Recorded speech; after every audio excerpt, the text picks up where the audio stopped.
From the high desert and the great American Southwest, I bid you all good evening or good morning as the case may be across all these many time zones. And welcome to another edition of Coast to Coast AM, live talk radio throughout the nighttime. Good to be here.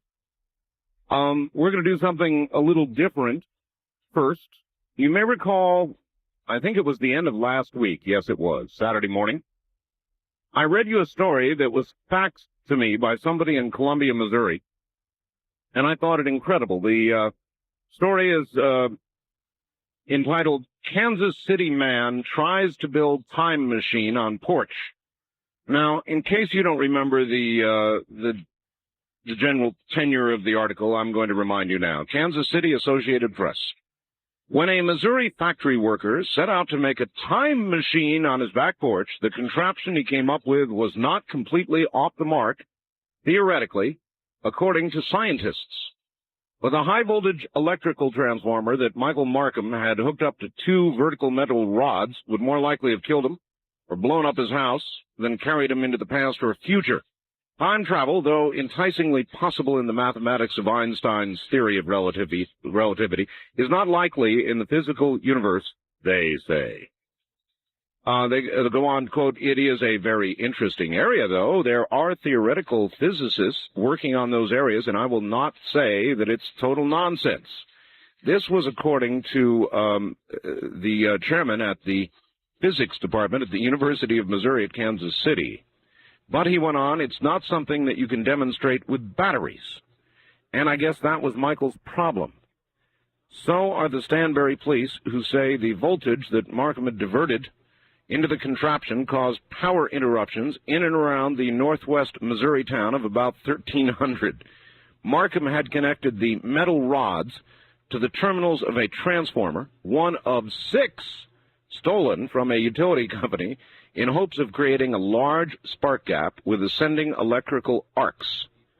Markham was arrested January 29th on a felony charge of stealing the transformers from a St. Joseph Light and Power generating station in King City. He pleaded guilty last month, was placed on 5 years probation. Police said the transformers had a capacity of 12 to 76,000 volts each, enough to easily cause electrocution or an explosion. Markham, who told police that he has 2 years of college-level electrical engineering, said he was building a time machine, but didn't have enough power for it. That's according to the Stanberry police chief, Tom Hampton. Hampton said, quote, he's not nuts. He appears to be an intelligent person with a lack of common sense. Maybe.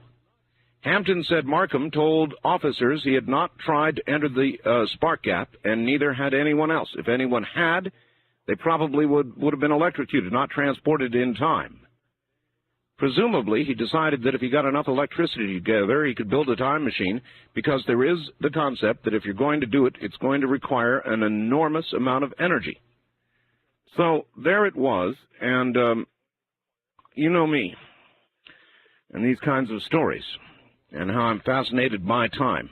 So I set out to find young Mr. Markham, and I found him.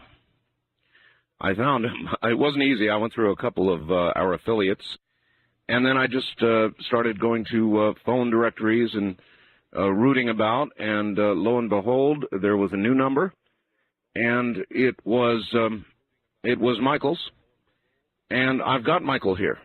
And so I thought I would ask him, and I did a little earlier today, and we're going to go through it right now and find out exactly what it is Michael was trying to do. We'll get back to him in just a moment. Michael, are you there? Yeah. Good. First of all, had you heard that story before?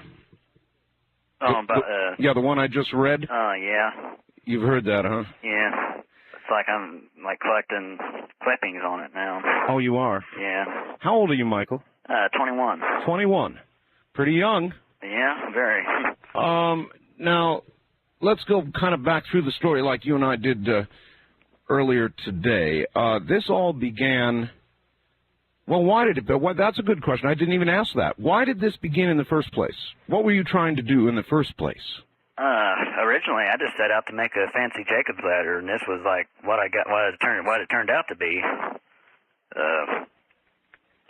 I didn't All right, a lot of people don't know what a Jacob's ladder is. Tell them what it is. Simply, in a nutshell, it's like two metal rods with a spark going up in between it. And once it reaches the top, it starts back to the bottom again. So just that kind of deal, right? Yeah. Like from a Frankenstein movie. Yeah, that's where they got started at. Okay, well, there are ways to do that. The Van de Graaff generator, for example. You familiar with that?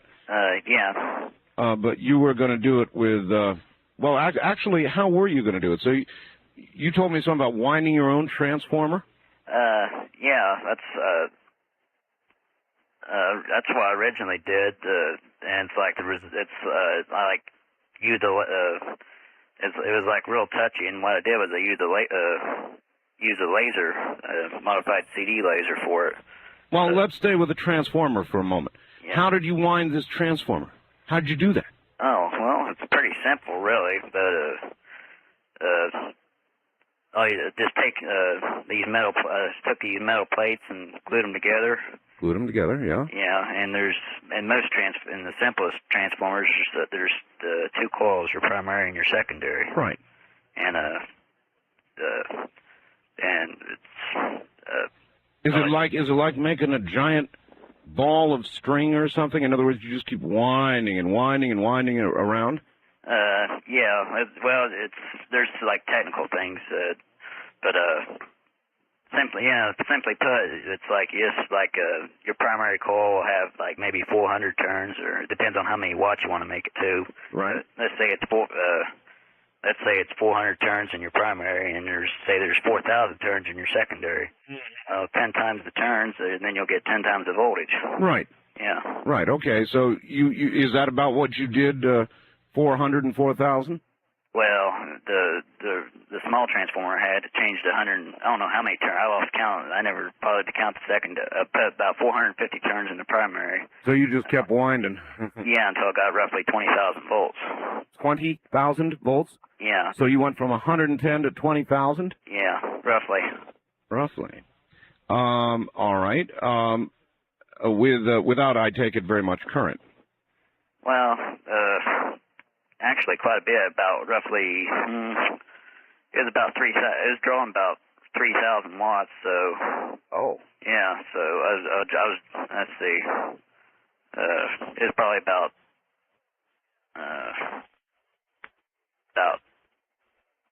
1/10 of an amp. 1/10 of an amp, all right. Well, that's a considerable amount when it's 20,000 volts behind it. Oh, yeah, that'd knock you right on your butt. Oh, yeah. So then you did this, you built this thing, and you had the arc, and you were able to achieve the arc, is that correct? Yeah. All right, so here you have this beautiful arc going, and, or was it not quite going the way you wanted it to? Well, it was like a little bit it was like kind of touchy, because it's like the bottom of the metal rods. Right. Where the spark starts, if they're too close together, the spark will stick. But if they're too far apart, it won't arc at all.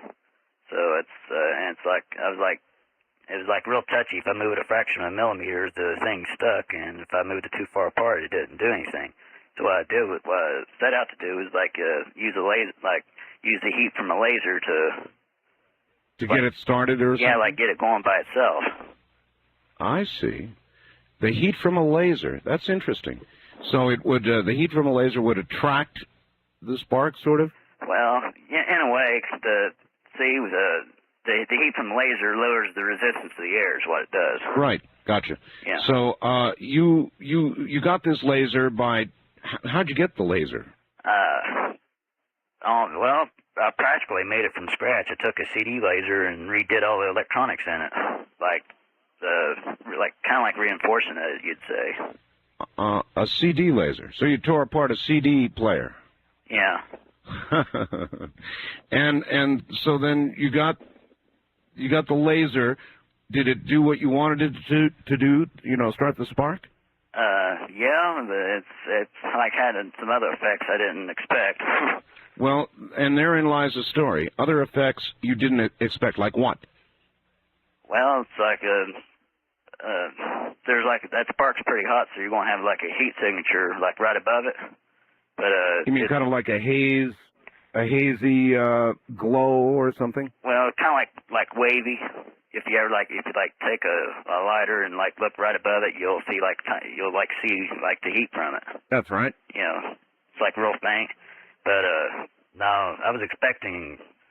I knew that it was going to be like probably an extra like a bigger heat signature from the laser, but this one was like strange, like almost right above it. It was like the regular heat signature, but it was like a kind of like it was like almost kind of like circular shaped in the center. Sort of like a glow. Not really a glow. It's like if you don't really look at it, you can't see it. It's like normal. No. Is it like you know when you're out in the desert in the middle of summer and you see the shimmering coming off a road? Yeah. Is it like that? Yeah, but it's like, and normally those are just wavy lines straight up and down, kind of. Right. But this one had the straight up and down ones. They were like kind of like circular. It's like kind of like circular shaped in the center. Huh. And that was like it's like I didn't know at first I didn't know what it was. I'm not 100% certain now. It's like that's what I'm working on now, trying to. Wait a minute now. Wait a minute. You're back at this again? Huh? You're back at this again, are you? Yeah. I'm just like picking up where I left off, but this time I'm like not doing anything illegal. Now, when I we'll get to that. When I called you earlier today, you said, "Gee, it's well you caught me or something. I just got out of jail." Well, I got out of jail I got out of jail March 30th. March 30th. Well, that's pretty much just out of jail. Yeah. And you're able to do this program tonight because you are more or less not employed. Yeah, I got all kinds of free time right now. Were you employed, Michael, at back when you got in trouble? When I was arrested, yeah, I was. So in fact, I was like supposed to go to work the next day. So in other words, I got arrested. So in other words, this cost you your job. In a way, because there's like other things branching off this, but my boss thought I contaminated his plant with PCBs, but that's another story. I guess from the Transformers, huh? Yeah, because one of the Transformers that... Well, wait a minute. We're getting ahead of ourselves here. Yeah. All right, let's go back. We're with your first small contraption. That's all I can think of to call it. And you told me something about throwing a bolt or a screw or something. Yeah, sheet metal screw. See, I didn't know what this thing was, and it was like, I don't know, I just got the notion to throw a screw in it to see, like, what it did. Because I never saw anything like that before. And I was like, kind of like testing it. Yeah, a screw, I guess, would be as good as anything else. Yeah. Mine might do that, too. All right, so you threw a screw into the... circular thing. Circular area. Yeah, it's like I've talked to a couple of physicists. They call it a vortex, but... all right, you threw it into what we'll call the vortex. Yeah. All right, what happened to the screw? Well, I had this thing setting on a table, right? Yeah. And I threw it in there, and I didn't see it after that. It disappeared? Yeah, roughly. I did it 3 times. It's like my laser burned up, so I knew it'd do that. I just didn't think it'd do it so quick. But so it probably provided such a high SWR, it's called, standing wave ratio to the laser, that it burned it up. Yeah, because I knew it. It's like pushing that farther than it was designed for is what it was. Mm-hmm. But you're telling me this thing disappeared. Yeah, and that's what I'm trying to figure out right now. It did one or two things. It went half a second into the future, and then it caught up with it, or I made like a real intense magnetic field. And that's what I'm trying to figure out right now. All right, this is fascinating, Michael. It really is, because there are aspects of what you have done that are very much like, I've interviewed the people who did the Philadelphia experiment, Michael. Yeah, that's what the Montauk Project is. Yeah, and you're messing with the same sort of stuff. You're messing with the same sort of stuff. Oh, well, anyway, all right, so continue with the story. You got this, it disappeared, you blew up your laser, And then you sat there thinking, wow, I did something different here. Yeah, it's like it freaked me out. It's like at first I thought I was seeing things, but So what'd you do? Go away and think about it for a day or two or a week? Or when did you finally get this brilliant light bulb of an idea to build a larger unit? well, it's like a half. It's like a half a second is not very much. But I figure if I make a bigger one to send it farther, that way I could really like tell if it's like really like if I was like sending it through time or if I was just sending it through an intense magnetic field. Well, right. But what I mean is, how long did you think about whether you wanted to build a? Did it occur to you right away when you blew up your little one? I'm going to build a bigger one. First I was like after that thing burned out, after all the smoke cleared. Smoke. Yeah. In other words, there was sort of a reaction to the screw. Well, no, where the laser, when I say the laser burned up, it literally caught fire, the electronics. Caught fire. Yeah. Oh, that's bad. Well, all right, so your equipment was smoldering. Yeah. And it's like I was thinking about just like rebuilding the laser, because the basic part of the laser's fine, but the part of the electronics, like, they were like totally ruined. And I was thinking, just rebuild the electronics and try it again. Yeah, that's what I was thinking about doing, but I figured because basically I almost have to start from scratch except building the transformer. Mm-hmm. But so I figured I'd make just a bigger version of what I did. So, wanting a big transformer, you needed a lot of voltage to do this, right? Yeah, 2,000 volts will arc, but it's like 2,000 volts. That's like very touchy. And 10,000 or 20,000 volts really arcs. Yeah. Well, it's the wattage to make it arc. A welder will arc when it's only like 10 volts because there's so much amperage behind it. But that's right. Mm-hmm. But you have to like get it real close. It's like and it's at 2,000 volts. It has to be within like half the bottom. The space between the rods at the bottom has to be like half a millimeter apart for an arc. How far apart were your two rods on the first small machine you built? About 2 inches. 2 inches. Oh, that's pretty good space. Yeah. So then it dawns on you, let's build a big one.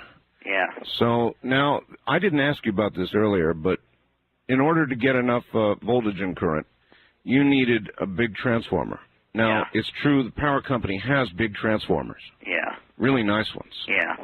And how did it dawn on you to, what's the word we should use, borrow one of the, or several of the power company's transformers? How did I get the idea for it? Yeah, I mean, you knew you needed a transformer. How did it occur to you? Well, originally what I was going to do is I was originally going to like buy them. Like there's like a transformer company in Kansas City that makes them for the power company. And well, there was an idea. Yeah, but it's like I could have like saved my money and bought those, but those are expensive. How much is a transformer? Just out of curiosity. Well, I'll give you an idea. When I buy them from the factory, I buy them at wholesale. But the St. Joseph Light and Power, the power company I stole them from, they valued the 6 transformers I took. They valued them at $13,600 some. Oh my! So that's not shoplifting. All right, Michael, hold on a moment. We've got a little business to do here, and we'll get right back to you. My guest is a very unusual person. My guest is Michael Markham, and he's in the business of building a time machine, and now he's going to go to work on it again. Wow. Michael Markham, back with us in just a moment with more about time travel. All right, we'll get to the phones. Be patient with me. We're talking to Michael Markham. Maybe some might be tempted to call him Madman Markham. God, I love this music. Back now to Michael. Michael, are you there? Yeah. They don't call you Madman Markham, do they? I haven't been called that yet. I just made that up, Michael. Don't let it bother you. All right, so here we are, wanting now to build our big At this point, what were you calling it, by the way? Obviously, it was no little entertainment thing anymore. Well, it's like I said, I'm not sure what this thing was. It was either an intense magnetic field or some sort of time machine. Well, actually, it would have been a combination of electrical and a magnetic field, I guess. Yeah.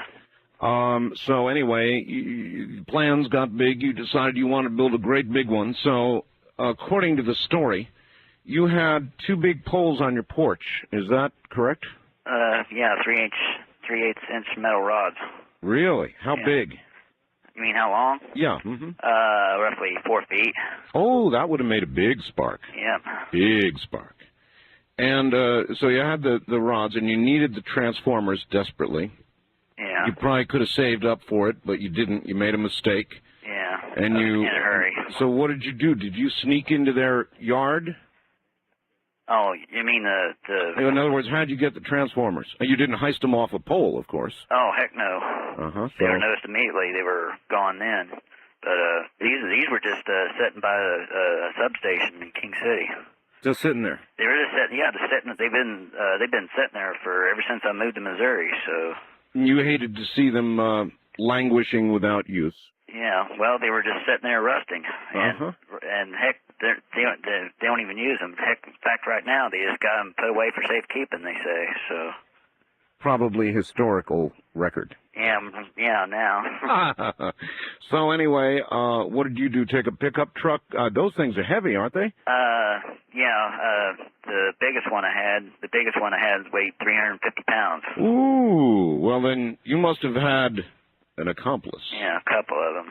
Couple of them? Yeah. I don't know. I haven't talked to them.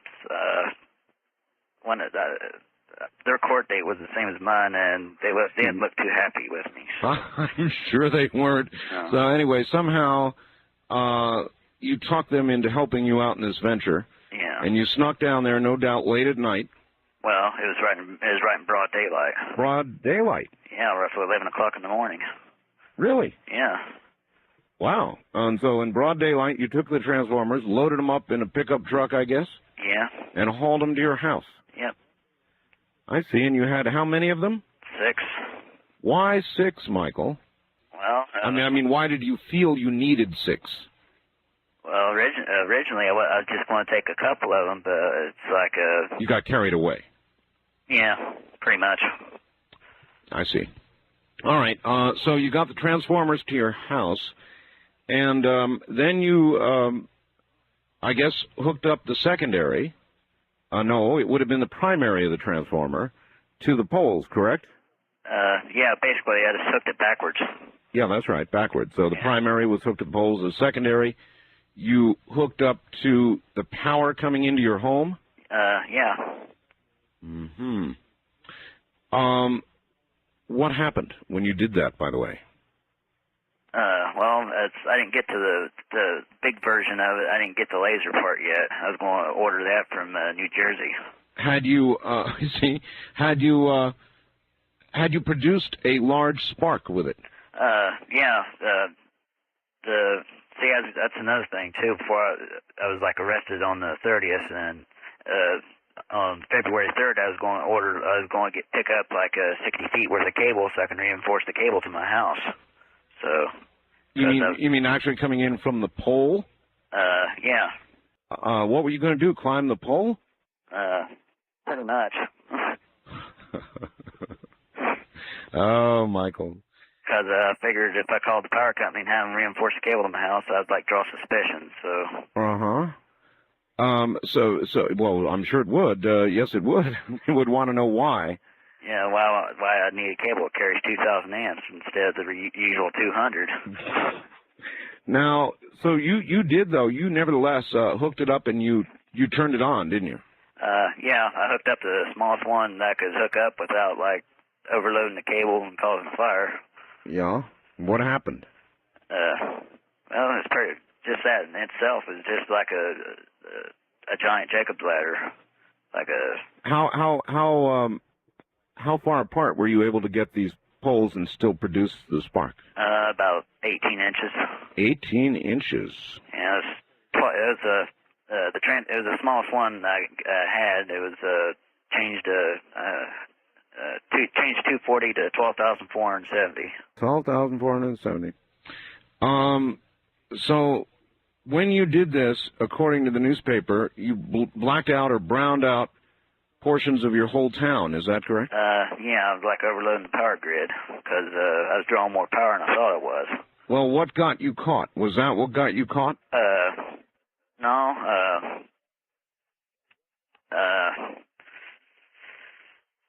in a nutshell, a friend of mine was at my house. Well, Somebody squealed on you. I don't know what happened, but exactly, and I'll probably never know.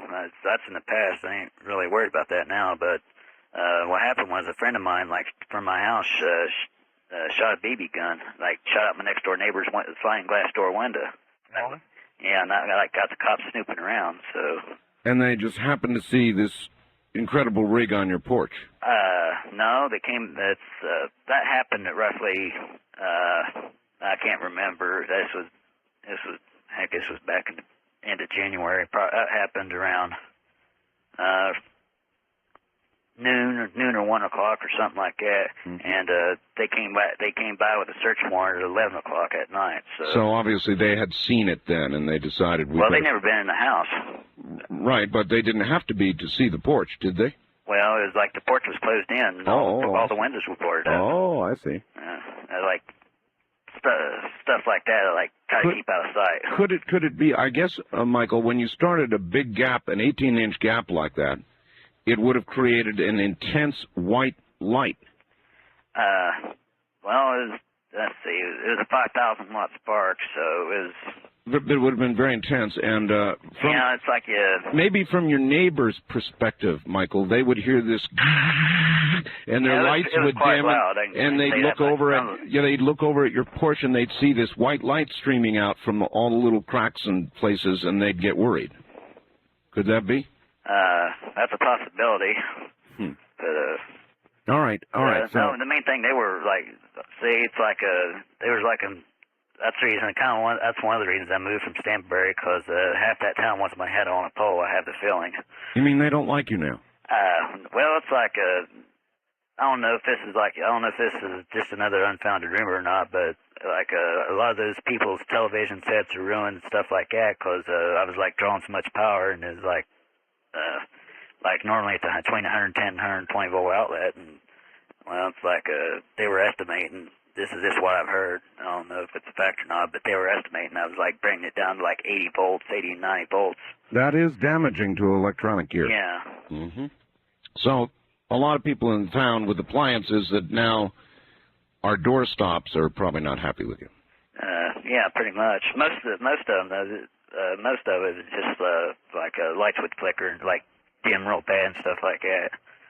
But evidently, it's people that were just having to be watching TV when I operated it. See, I operated that thing at night too, so yeah. That way, not a whole lot of people were like.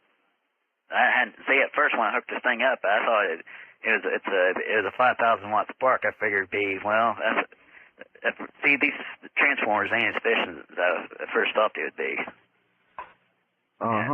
Yeah, well, it was like drawing a heck of a lot more than I thought. A lot more current? Yeah. Yeah. You weren't going to walk into the middle of that spark gap, were you? No. I was like, made the big version. If it did the same thing, I was like going like throw something else for it, like not something that's like something a little bigger than a screw to disappear, maybe. Yeah, like maybe an orange or something like that. And if it came out like in one piece without getting fried to crisp, then you would have walked in? Well, there's other things too. It's like the Philadelphia experiment. People were like, from what I've heard, people were buried in the deck. Yeah, embedded in walls and stuff like that. Yeah, because you can't tell where you're coming back out. Yeah, because you lose your time lock, but. Would you have eventually done it if the orange came out okay, and then maybe you tossed a cat in or something? The cat came out. I don't want to say that, but I figured. You were going to toss a cat in. Well, if everything else came out all right, like totally unscathed. then the cat would have gone in. I'd probably try something that was alive and small, like a grasshopper or something like that. That would be good. Yeah. Before the cat. Yeah. All right, Michael, hold on. We'll be right back to you in time. We're going to find out what he's experimenting with right now, and I may take a couple calls here. All right, Michael, are you there? Yeah. Good. Michael, now you're a free man again, out of the pokey, and ready to begin experiments I've just learned all over again. You're going to do this again, huh? Yeah, pretty much. Pretty much. Well, you don't give up easily, I'll say that for you. Nope. By the way, what did everybody think of you when you were in jail? I assume you told them this story. Well, until the media started taking it seriously, everybody thought I was a nutcase. Mm-hmm. You sound sane to me. Yeah, pretty much. A little on the wild side, but sane. Anyway, so what are you going to do now? How are you going to rebuild it, in other words? Right now I'm just basically saving my money and do what I originally set out to do, buy them. You're going to buy the transformers? Yep. What would be the legality of your using them if you bought them? Would that be perfectly legal? Should be. I mean, as long as I don't might get into EPA violations if I take them apart and get oil all over the place and stuff like that, but as long as I don't do anything like that. You mentioned you lost your job. How did your employer think you polluted his workplace with PCPs? I mean, you had not taken these apart, right? Well, one of them I couldn't use, and I didn't really want to take it back there and get caught taking it back, so figured I might as well strip the copper out of it and sell the copper. So you took it apart? Yeah, and I didn't really just dump it on the porch. That was kind of like an accident, but I was taking the oil and putting it in a plastic wastebasket. Well, it's this was only a 3,000 watt transformer. That's pretty small for a pole, utility pole. Mm-hmm. But it weighs 150 pounds, and I was the only one doing it, and my finger slipped, and I ended up dropping it and dumping 10 gallons of oil all over the back porch. Yeah, and anyway, I ended up getting it all over me too because it splattered, and evidently anyhow, it's got all the back porch. Well, anyhow, the shoes that I was wearing at the time also were the shoes I wear to work. And he thought I tracked PCBs into where he used to work. He thought I tracked them into his plant. Tracked PCBs in his plant. I see. So that was the end of your job? Well, he didn't really say that, but I have that feeling. Because he asked me who and all was in my house, who and all was around those transformers and stuff like that. Mm-hmm. Has the EPA knocked on your door yet, Michael? No. It turns out it turns out the transformer I took apart. I tried telling them that, but they wouldn't take my word for it. The transformer I took apart is too old. It was darned old. It was too old. It was 4 PCBs were around. It turned out just to be plain old crude oil. Oh, I'm sure you were personally relieved a little about that. Well, it's I was almost certain that was all it was, because I'll put it this way: the last time that the transformer was even checked was in 1924. So I see. Well, so you're going to try this again. You're going to save up money, buy the stuff, and try it again. Are you going to do it on the big scale the way you did last time? Yeah, pretty much. It'll just right now. Going to be on your back porch? Well, I'm living in an apartment right now, and yeah, I'm on the 3rd floor too. So I'll probably move before I do that. That might be good. Yeah. That might be good. That might not go well in an apartment. Yeah. Plus the power that's going to my apartment is only 10,000 watts. So if I draw more than that, I'll overload the transformer and blow it. Just a theoretical question for you. Let's say that you produced a time machine, Michael, and you actually managed to go either forward or reverse in time. What would you use it for? The time machine? Uh-huh. Heck, there's possibilities are endless. Pretty much. Yeah, I guess they are. I guess I'm asking, Michael, would you use it to make money? That'd be one of the things I'd do. It wouldn't be the only thing I'd do. I mean, give an example. Right now there's like an AIDS plague, kind of like a 20th century Black Death, but That's right. you know, so I don't know exactly when they're going to have like a vaccine for AIDS or anything like that, But you might try to bring one back. yeah. That's a good answer. Yeah. Michael, Same thing with cancer and stuff like that. Well, it's true. It is true. Let me bring a caller on and see. Every line is lit up here, and I'm curious what the audience has to say about this. East of the Rockies, you're on the air with Michael Markham. Yes, hi, it's Maureen from Redding, California. Yes. Hi. Unless I'm misunderstanding your guest there and yourself, I am just really blown away by exactly what you have been talking about, because I've always been real impressed with you, Art, as far as I've always thought you as to be a person of high intelligence, what have you. Your guests you've had on your show in the past, I've always been impressed with that. But this has got to be the lamest thing I've ever heard in my life. You don't believe it?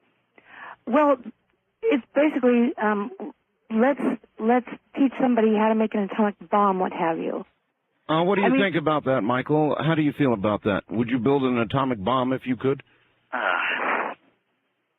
Build an atomic bomb? No, I doubt it. See, he wouldn't go for an atomic bomb, ma'am. He's talking about time travel. Now, what's so bad about that? Well, I mean, do you think it's dangerous or what? No, well, I think it's just very dangerous as far as I'm sure some of the listeners that you have. Okay. Maybe this will help. Ma'am. Listen, everybody. Do not try this at home. Well, see, basically, you're going step by step by step. That's right. With him. We absolutely are. That's right. Why are you doing that? Well, why do you think? Are you worried that somebody's going to do this at home and fry themselves? Of course. There's idiots out there in the world. Well, yeah, but ma'am, there are people. I could interview somebody who walked off a cliff. Do you think that would mean that my listeners would walk off a cliff? I really doubt you would have a guest on there who would try to walk off a cliff. I have always looked at you. But what I'm saying is, my opinion of you has always been a person. I really admire you, Art Bell. Now you're disappointed. And I enjoy your show, and you're a very intelligent human being. And I'm totally blown away that you would have somebody such as the guest you have on tonight. Why? And I'm sorry if I'm. Well, the question is why. Because of the subject that you are discussing. Yes. Basically, there are adults out there in this world who have a childlike mind who will be ignorant enough to try this kind of thing at home. Okay. All right. Thank you. Michael? Yeah. I'm going to hold you over a little bit. This is too much fun. Now, tell him, Michael, say, don't try this at home. Don't try this at home. Thank you, Michael. Stand by. We're going to do a little news, and we'll be right back. Good morning. I have a guest, and his name is Michael Markham. Affectionately, we'll call him Madman Markham. And he's in Missouri. I think he's in Missouri. And, Michael, I read the story last week, and I'm not going to go through it again, but it's entitled Kansas City Man Tries to Build Time Machine on Porch. Now, long story short, he built a small, it wasn't supposed to be a time machine to begin with. It was just supposed to produce an arc and be cool. And his small model, which he used a laser from a CD to cause the spark to begin to move up Jacob's ladder. It's what it's called, Jacob's ladder. When he got it all going, he noticed a very strange, sort of shimmery effect above the arc, and he threw a screw into it, common screw, and the screw disappeared. Well, now we're into something else. So our hero, Michael, went over to the power company and stole 6 power transformers, which he then hooked up to his line at home and made a giant model on his back porch using 2 gigantic poles, about 4 feet high. and he got himself a big Jacob's ladder. He also ruined a number of appliances, browned out most of the town that he lives in, and that, of course, is where the police entered the picture and appropriated Michael's transformers. He lost his job. He went to jail. He's recently out. I somehow found him yesterday. We've been interviewing him for an hour, and we will continue to do so in a moment. Every line is jam-packed full, so a lot of people want to talk to Michael. A couple of faxes that have come in. Here's one. Art, all my life, I've been reading books and collections of unsolved mysteries and events. Several times I've come across a story about archaeologists discovering a perfectly machined, completely modern sheet metal screw. This screw was embedded in a piece of quartz that is at least 10 million years old. This has always been a totally unexplainable, unsolved mystery until tonight. Dave in New Brownville, Texas. Then this, great show, Art. If time travel is possible, be aware the Earth, solar system, and universe are traveling thousands of miles per hour. If Michael's screws traveled through time, they'd be far from here in space. That's from Albany, Oregon. And this, I'm going to fax a diagram to you, basically what your guest is talking about, except that it will not work with electrical energy. A massive power source, such as your guest is speaking about, would create something that is more than anyone at this time would want to deal with. This system was being played with in Colorado without getting into names using low-frequency EMF. This, hey, Art, I think the time machine idea is interesting, but did the bolt come back exactly the same? Was the bolt analyzed to see if the material had changed at all? And on and on and on. I've got a whole pile of faxes here. Michael, did anybody analyze the bolt? No. I was just by looking at it, it weighed the same. It looked the same. It looks exactly the way it did before I threw it in. So the bolt literally disappeared from view. I mean, when you threw it in and it went into the field, Michael, it, in other words, it disappeared. When it came back, was it still suspended in air, and then did it drop down, or what? Well, like I said, this thing was like sitting on a table, right? Normally when you like throw something, it'll like follow a parabola and land. That's right. Well, I didn't see it like go through the air. I just saw it appear on the table. Wow. So, in other words, you threw it, and in midair, it literally disappeared, and when next you saw it, it was laying on the table. Yeah, and I did that 3 times because I figured, well, maybe I'd like miss seeing it like go through the air. And the third time you did it, I take it that's when your laser blew up. Yeah. I was like going through that several times. I was like going to like turn it off and borrow a camcorder and get it on tape. Oh boy, I wish you'd done that. Yeah, but sure you do too. Yeah. These are always things, though, that you think about later. Let's keep perusing the phone lines here and see what people have to say about it. It's really interesting. East of the Rockies, you're on the air with Michael Markham. Hi. Hi, this is Stanbury, Missouri. Are you enlisting officer? Oh, you are the. Tom Hampton. Hi, Mike. How you doing, boy? Hey, you still got my diary, don't you? You bet. Sitting here on the desk. You are the arresting officer? Yes, sir. Well, I'll be darned.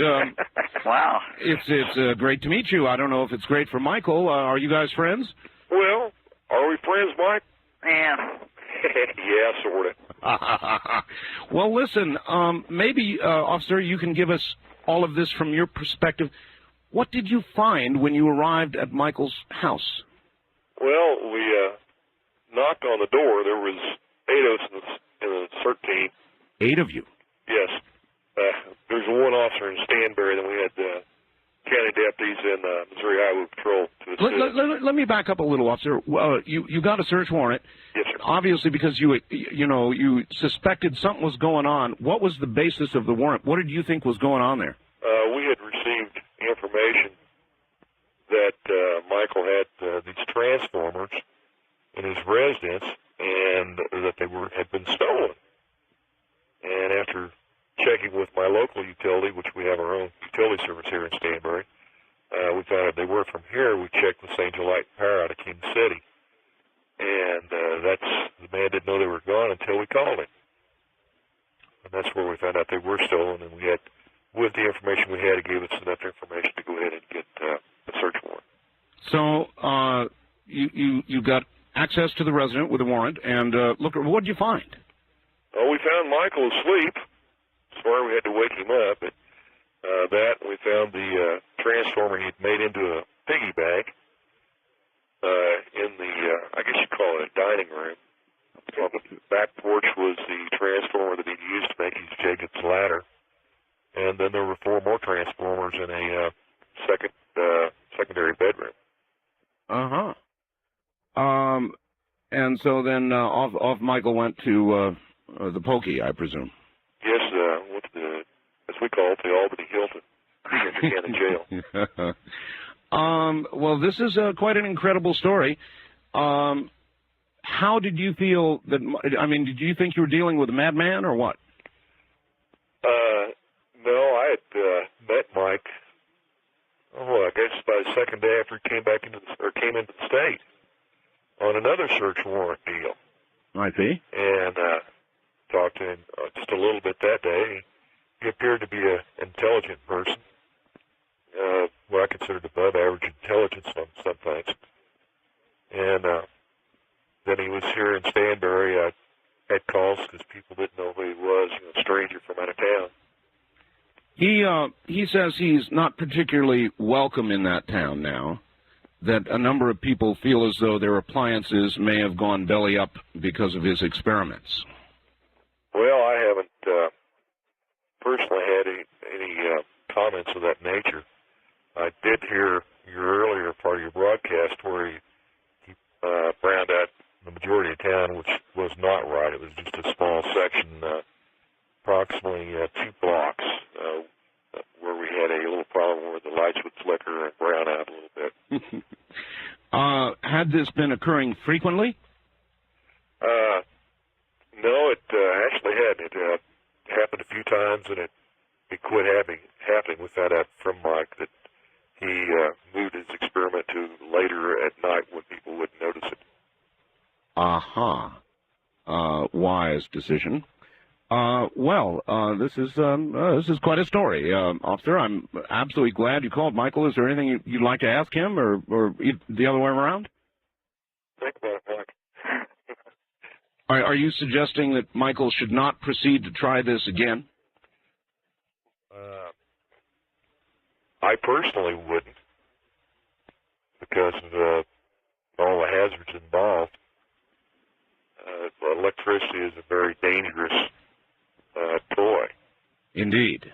And it's just one slip and it's your last slip. I wouldn't do it. Well, I did like his electric cigarette lighter he had. You might have him explain that to you. His electrical cigarette lighter? Yes. All right, officer. The one I made out of the microwave? Yeah. Officer, thank you. Thank you, sir. We appreciate you calling the arresting officer in the case. Wow. All right, Michael, what about your cigarette lighter? What's this? Heck, I still got it now, but basically I turned my microwave. It's still a microwave, but I made a cigarette lighter out of it too. Out of what? My microwave. Your microwave oven? Yeah. There's like a transformer inside that, and basically. You like transformers, don't you, Michael? Yeah, it's kind of like I guess you'd call it a hobby. That's like I've always been interested in. That's like I've always been interested. Heck, I've been interested in those things since I was like 12 or 13. So.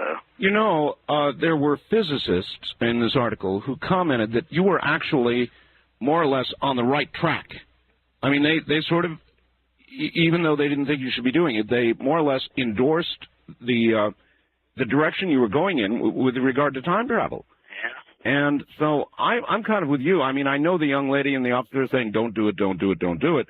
Yeah. But well, it's like they're afraid I'm going to turn myself into fried bacon or something. Well, of course, and you may. Yeah. You may. I mean, there is that risk, isn't there? Yeah, because with high voltage, you don't have to touch it. You just get too close to it, and you're a goner. You get in the corona, and that's all she wrote. Yep. And that's actually what you were talking about doing ultimately, getting in that corona. Yeah. All right. East of the Rockies, you're on the air with Michael Markham. Hello. Armmeister, Sky. Yes. In New Orleans. New Orleans, yes. Yes, Michael? Yeah. Yeah, first off, I think I'd like to party with you, dude.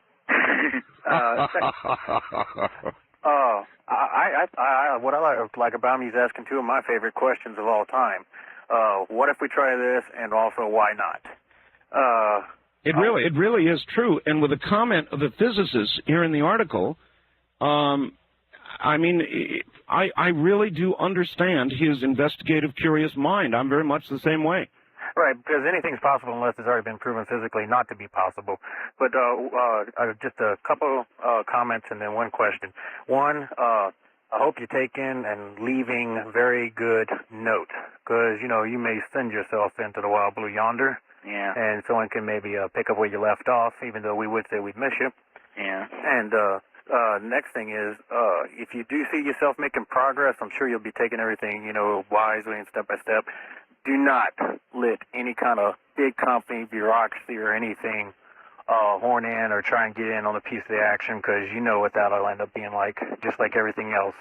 It'll be totally taken away from your control, and you'll just be more or less cast to the wayside. Yeah, that's like what I'm worried about right now. Cause, yeah.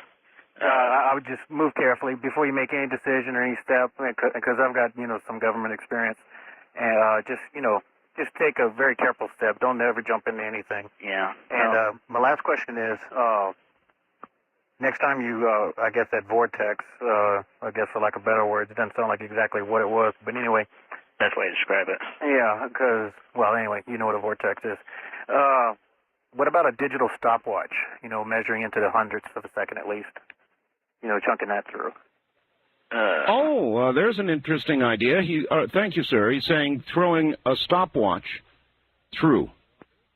Now, that is interesting, Michael, because if the stopwatch made it out the other side... Yeah, the electronics getting destroyed. And there had been, well, even if it's mechanical... Yeah. Of course, then it would be subject to a mechanical field, probably stop it cold. But if you could get one through, it might provide you with an idea of whether it actually went through a time distortion. Yeah, like set two of them, keep one, throw the other one in, set for the exact same time. That's good, Michael. Yeah. Very good. Stay right where you are. We'll be right back with you. Michael Markham, Madman Michael Markham is my guest. We'll be right back. All right. Back to Michael Markham. Michael, were you surprised to hear from your arresting officer? Yeah, very. Me too. That's like quite a coincidence. He's apparently following your case, Michael. Does that make you nervous? In other words, he knows where you are now, doesn't he? I don't know if he does or not. I think he does. I don't know if he knows the exact house I'm in, but I think he knows I'm in St. Joseph, so... St. Joseph, well, see, so wouldn't surprise me, but that he or his friends might be cruising by your apartment looking for strange flashes in the night, that sort of thing. All right, let's see what we've got out there. East of the Rockies, you're on the air with Michael Markham. Yeah, this is I got to get my radio, Art. All right, turn it off. Yeah, I'm going to turn it off. Just give me a chance. All right. I got it. It's gone. Good. Okay.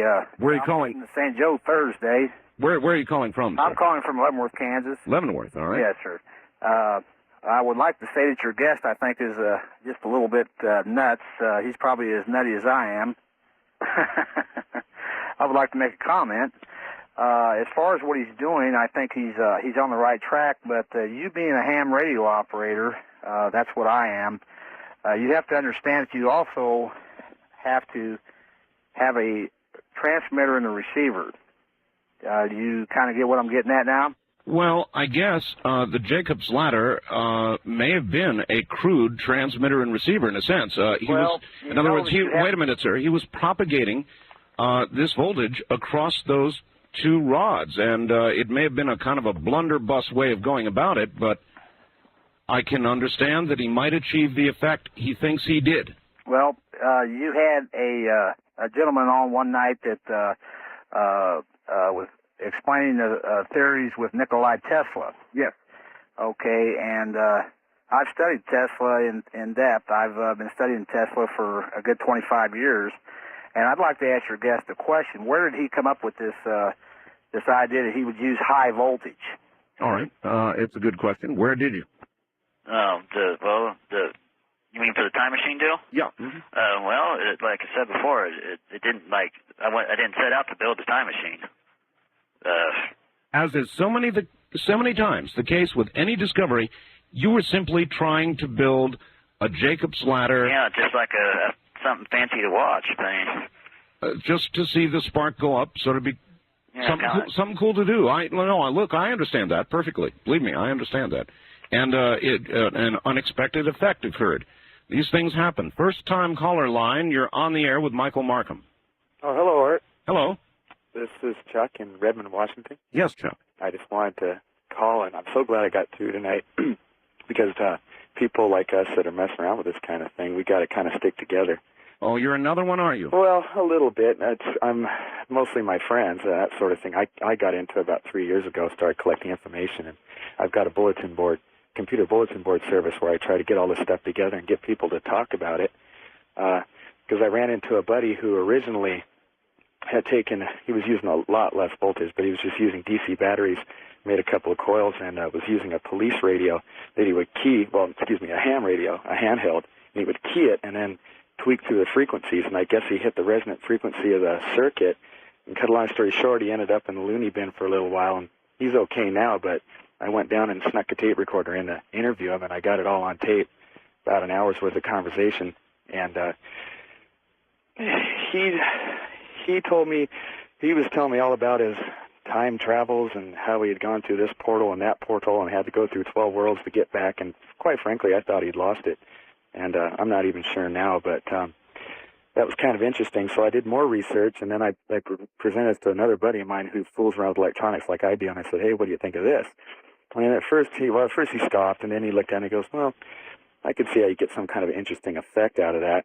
And then about 2 weeks later, he kind of came up to me. Well, he came up to me, he was kind of pale in the face, and he said, wow, one of the engineers upstairs at where I work, which is where they manufacture medical equipment, he said that he had taken 2 4-foot square capacitors out of an X-ray machine and hooked them up to a short length of 12-gauge wire. You know, that's a very thick wire for somebody who wouldn't know.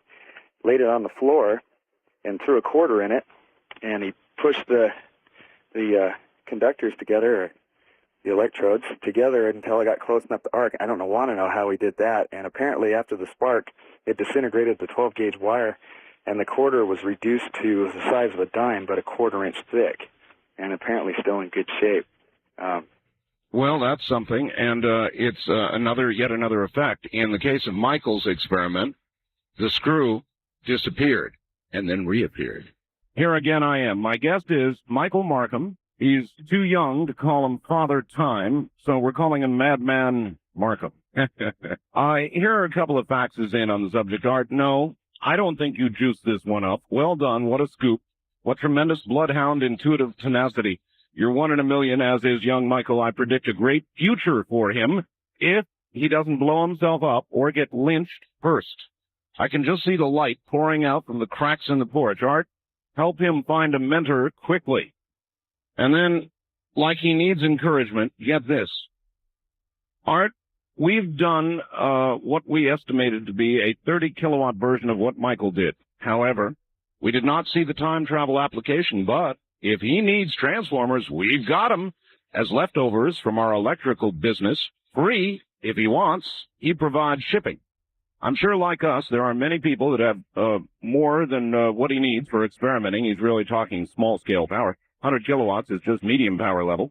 I cannot suggest that it be done within the city limits, however. People are not very technically tolerant around here either. Randy, listening to Kogo in San Diego. So, Michael, there you have it.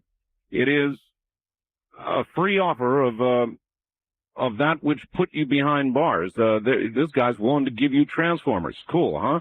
Yeah. So, is that something you might go for? Oh, yeah. All right. Well, I can put you two together. I've got Randy's number here in San Diego, and I'll give it to you privately tomorrow. How's that? Okay. I don't want to be arrested for being part of this. But nevertheless, it's a good offer. How do you feel about the possibility, Michael, of somebody coming along and being your mentor, even more than this, maybe contributing money to build a great big gigantic version? Oh, that'd be great. That'd be like a dream come true. So you'd go for it, huh? Oh, yeah. Set up a lab somewhere and go for the really big voltage and really big current and, boy. All right, west of the Rockies, you're on the air with Michael. Hi. Hi, I'm calling from Medford, Oregon. Medford, KOPE country. Yes, sir. Yeah, I was just wondering, what makes you think it's a time machine and not some sort of thing like Star Trek, beaming from one point to another? That's a good question. Yeah, what makes you think you're on the track of time here, Michael? It disappeared. The question is where to go and for how long? Well, that's like, well, before my laser burned up, that's pretty much this other side. I had to go by what I saw. So right now it could be several things. Like it could have been like it could have went through time. It could have went through like something like the Philadelphia experiment and like made it invisible or something like that. I'm not like 100% certain what it is, but I'll say this much, Michael. All kidding aside, you know, I think that if I had done what you've done, and I'm the kind of person likely to do that. I disassembled all my mom's appliances when I was about 8 or 9 years old. yeah. And I'm a big experimenter, so if I'd noticed an effect like that, I'd be on it too, like glue, and I'd keep going. I mean, who cares what people say, right? Yeah. Is that your attitude? Yeah, pretty much. Everybody's got their opinion. Yeah, they sure do. And here's another one for you. East of the Rockies, you're on the air with Michael Markham. Hi. Hello, Art. This is Christoph from Kansas City. Yes, sir. Right near Michael's home. Yeah, right near. My question would be, I would like to know if you guys would explore some of the more technical aspects, such as which direction in time it might be going. If indeed he did get to a point where he himself could step through it, how he would be sure that he could get back from which direction he went. That's an interesting question. Although the screw came back, and he was going to try, I think you said an orange next, or something like that. Yeah. And see if it came back intact. And then maybe a kitty cat. And then maybe Michael. Would you, I'm curious, Michael, would you have stepped in yourself, or would you, if you got to that point, or would you have looked for a volunteer? Well, if I looked for a volunteer and he didn't make it back, I'd make me guilty of murder. And I already had like 60 days in jail, and that was plenty enough for me. So you wouldn't want to be on trial like O.J.? No. Of course, they wouldn't have a body. Yeah, that's true, but heck, I don't know. So you would have done it yourself then? Yeah. Oh, I still felt even if I wasn't like legally wouldn't have like been found guilty of anything, I still wouldn't have wanted like anybody to do that. Okay. Wild card line, you're on the air with Michael Markham. Hi. Hi there. Yeah, I've got about 2 or 3 questions for Michael, and very, very interesting program. This is John from Reno. Yes, John. It's a great program. Did he have any Tesla research information before he started this? Well, that's a good point. Have you looked into Tesla at all, Michael? Yeah, it's science in general is like really, that's, I don't know, I guess you could call that my hobby. I read all sorts of books. Let's see, I've read Tesla. Right now I'm reading there's this book, I forget who it's by, but it's like the string theory of the universe, so. Right. Yeah. Okay. Well, how about the Philadelphia experiment? You checked that one out too? It's like real hard to find information on that in libraries, so I'd like, I've got like this past conference I went to just a few days ago. Found out like information on that, information on the Montauk Project, which is a spin-off of the Philadelphia experiment. Michael, let me add something here. Michael, we did a program with one of the people involved in the Philadelphia experiment. And Michael, he gave all the technical details of exactly how they did it in the program. Was that guy Al Bielek? Al Bielek. I'm trying to get in touch with that guy. I can get in touch with Mr. Bielek, and what I'm telling you, though, is we did a program with him in which he gave the exact technical details, the RF field and the electrical field that they used, the intensities, the power, the whole thing. Yeah. And you might want to get a copy of that program. It's the only I'll tell you how to get that, all right? Or maybe I'll even have it sent to you. On the east of the Rockies line, you're on the air with Michael Markham. Yeah, you got Ray from Florida, Missouri. Hi, Ray. Yes, my cousin just called me. He called you from Leavenworth, Kansas. Oh, yeah. Yes, he didn't hear the answer to the question on the high voltage, and he was just wondering, he didn't hear the answer because he had to turn his radio off, and he called me and said he's only allowed one call a night. That's a true statement. So he would like to hear that, and... well, all right, rephrase the question then for us. Well, I'm not sure exactly what he asked. He just said he asked a question about the high voltage, something about where did he get the information for that. And I think that, I've been listening, and it's amazing about the way that works, and I'd like to hear the answer, and if you would give me a few seconds to go and shut my radio off. All right, well, I'm not exactly sure how to respond to it. Do you remember the original question, Michael? Something about the high voltage? Yeah. I'm not sure. We went through it, and Michael explained how he built the first transformer. Yeah. And then how he obtained the following transformers. And so I'm not sure exactly what... how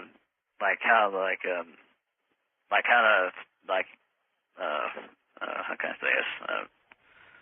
How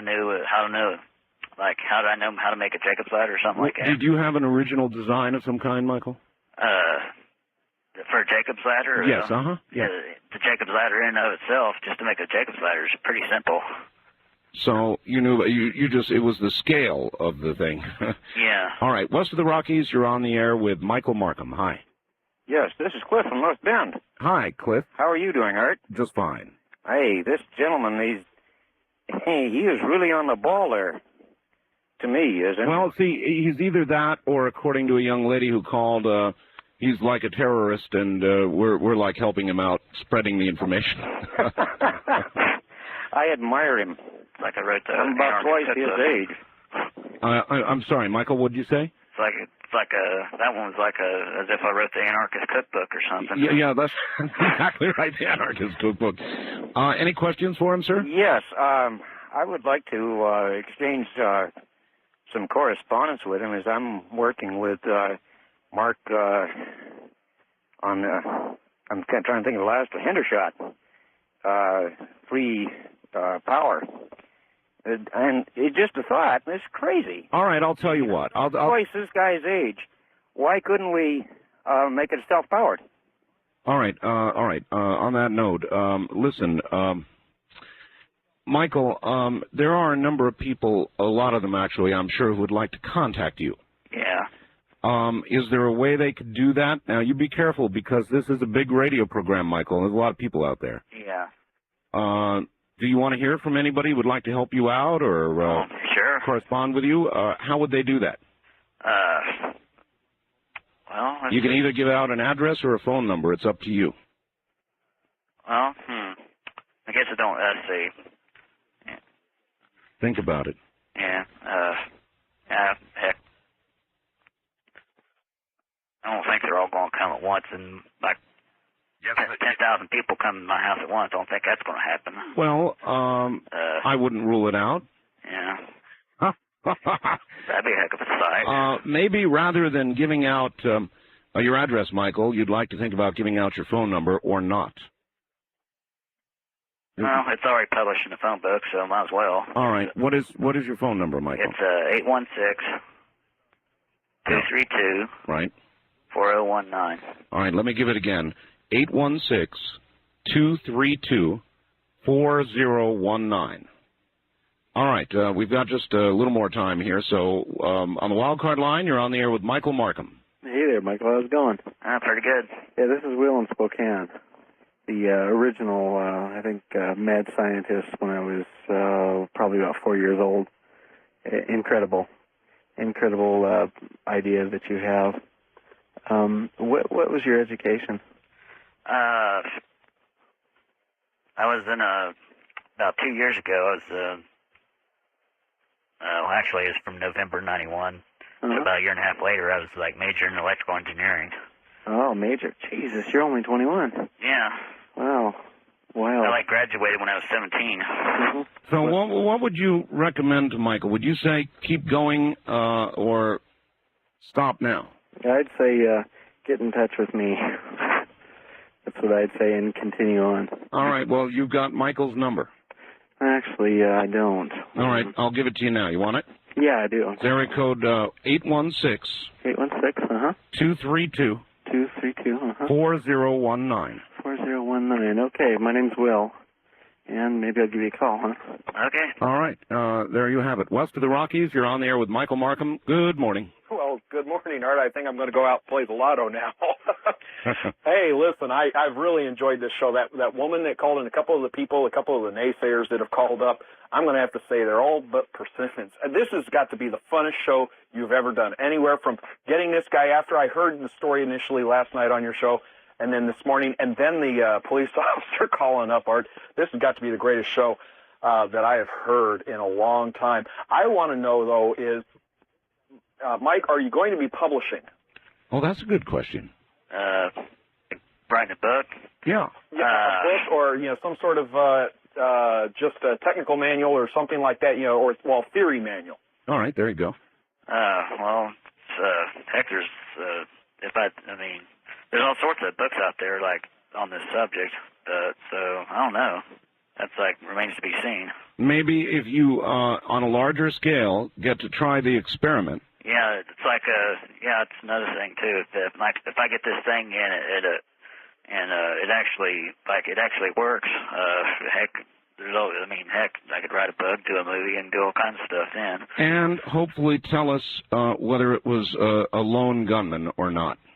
Yeah, that's another thing I'd like to do too. This may sound like a joke, but heck, I'd like to go back to you really killing Nicole Simpson, but that's another thing. Well, I guess that would be a laudable use of it, and maybe we could cut this whole damn trial thing short, Michael. Yeah, that's what I'm saying. All right, hold on just a moment. We'll be right back to you. All right, Michael, I'd like your reaction to this. Art, thanks so much. I've really been tiring of hearing all the crap that's going on in the world, the dollar-yen crisis, the Iran, Russia-China nuclear crisis, everything in the U.S. is in crisis, the OJ crisis. It's refreshing not to have to listen to any of it at 11 o'clock tonight. No, instead, you've chosen to share with all of us someone near Kansas City, my hometown, who is either truly on the cutting edge or merely yet another deranged madman. I frankly don't care if he is. It's just so nice to hear the tale of somebody's courage and following their intuition and going for their dream. Thank you, Waldo in Tehachapi. There you are.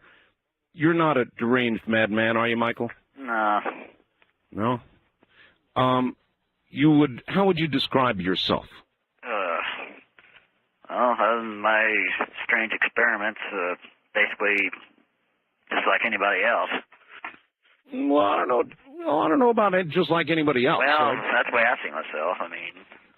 To you, you're normal. Yeah. All right. East of the Rockies, you're on the air with Michael Markham.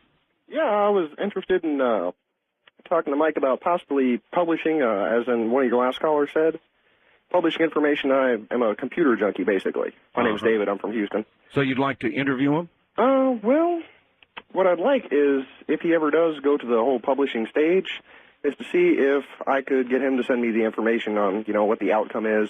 Maybe not exactly what he's doing, because, of course, he might want to keep that to himself, or keep other people from trying it, but basically get an overview of, what type of information he's dealing with, what he's doing, what the outcome is, and possibly show it to the public to see if they like it at all. All right, and that winds into an earlier call. Thank you. We will give Michael's number one more time here. You're going to be on the phone a lot, Michael. Michael, the guy asked, are you taking notes? I mean, are there any notes so that if you stepped into the gap and turned into a French fry, that people could read and see where you went wrong, maybe? Yeah, overall, like a general, like writing down every little thing, but I'm like keeping the general idea down. Okay. We've got so many calls. East of the Rockies, where are you calling from, please? In Kansas City. Kansas City, yes, Good morning. How are you? Fine. Mark is just as north of me in St. Joseph. I'm down here in Independence. That's right. And, by the way, I have to echo the last caller. It's a refreshing difference from the stock market report. There you go. For which we have no control. Mark, I need to ask you something. It's Michael. Michael, rather. Michael? Yeah. When you approach the day when you build the quote-unquote Arc of Triumph, give me a call because I want to make sure I plug in my surge suppressor first, okay? Love you guys. All right, thank you. So he's worried about the appliances there in Kansas City. Is there a way you can somehow protect the local area of the power grid that next time you do this, Michael? I can have the power company put a bigger transformer on the pole. That way I won't overload it. That's an idea. Yeah. From now on, I bet anybody in the Kansas City area, when they see their lights dim, they're going to wonder if you just jumped across. Yeah. All right. West of the Rockies, you're on the air with Michael Markham. Yes, I would like to know if your guest has great knowledge of time travel. Great knowledge of time travel? Yes. Do you have great knowledge of time travel, Michael? Great knowledge. Some knowledge. Yeah, general idea, but down to the nitty gritty, and just that's what I'm doing now. I mean, after all, nobody has real publishable knowledge of time travel. We're off into an area here that just isn't much known. Well, yeah, it's right now it's treated as the same thing as UFOs and stuff like that. Sure, absolutely. Wildcard line, real quickly with Michael Markham. Hello. Hi, Mike and Art. This is fantastic. Mike, can I ask you a question? Yeah. Have you ever listened to the Art Bell show before? Well, okay. I just want to let you know that there's nothing but a bunch of wackos out here that listen to Art Bell all the time. And we really appreciate a guy like you. Let me say this. Gee, do me some more favors, sir. Let me say this, Mike. There's a guy. He's a cosmologist, an astrophysicist. His name is Rick Thorne, and he's into what is called wormholes. Oh yeah, it's kind of similar to a black hole. Exactly. Yeah. And what he likes to talk about, and this is also very fascinating, it's also has to do with time travel. Now, when you step in one end of the wormhole, and it has to do with the speed of light and the space-time continuum. All right, we're about out of time here. Okay, well, he says when you're coming back out the other way, you meet yourself. Now, I often wondered, if you threw the screw in, did you take a look at the screw and see if it was turned left or right-handed thread when you found it? Ooh. Interesting questions. Yeah. Keep it up, Mike. All right, Michael, we're out of time. It has been a great pleasure. And yes, we do very unusual, kooky things on the show every now and then. But, Michael, on the serious side, I admire you on a lot of levels. I really do. Not the stealing of the Transformers, but what you're doing and what you're trying to do. And I really appreciate your coming on the program. And we'll get your number out one more time. You're going to hear from a lot of people now, Michael. Okay? You take care, my friend. Uh-huh. All right. Take care. That's it. We'll be back. Well, it sure is. Hi, everybody. Welcome into the program. I'm going to start with a short open now. If you just start tuning in, we spent the last 2 hours. How do I explain what we just have done? If you're just tuning in, you'll never understand. I read a story last week about a Kansas City man who tried to build a time machine on his porch. I tracked him down. I tracked him down. And he went on the air with me tonight, and it was the most incredible 2 hours you've ever heard.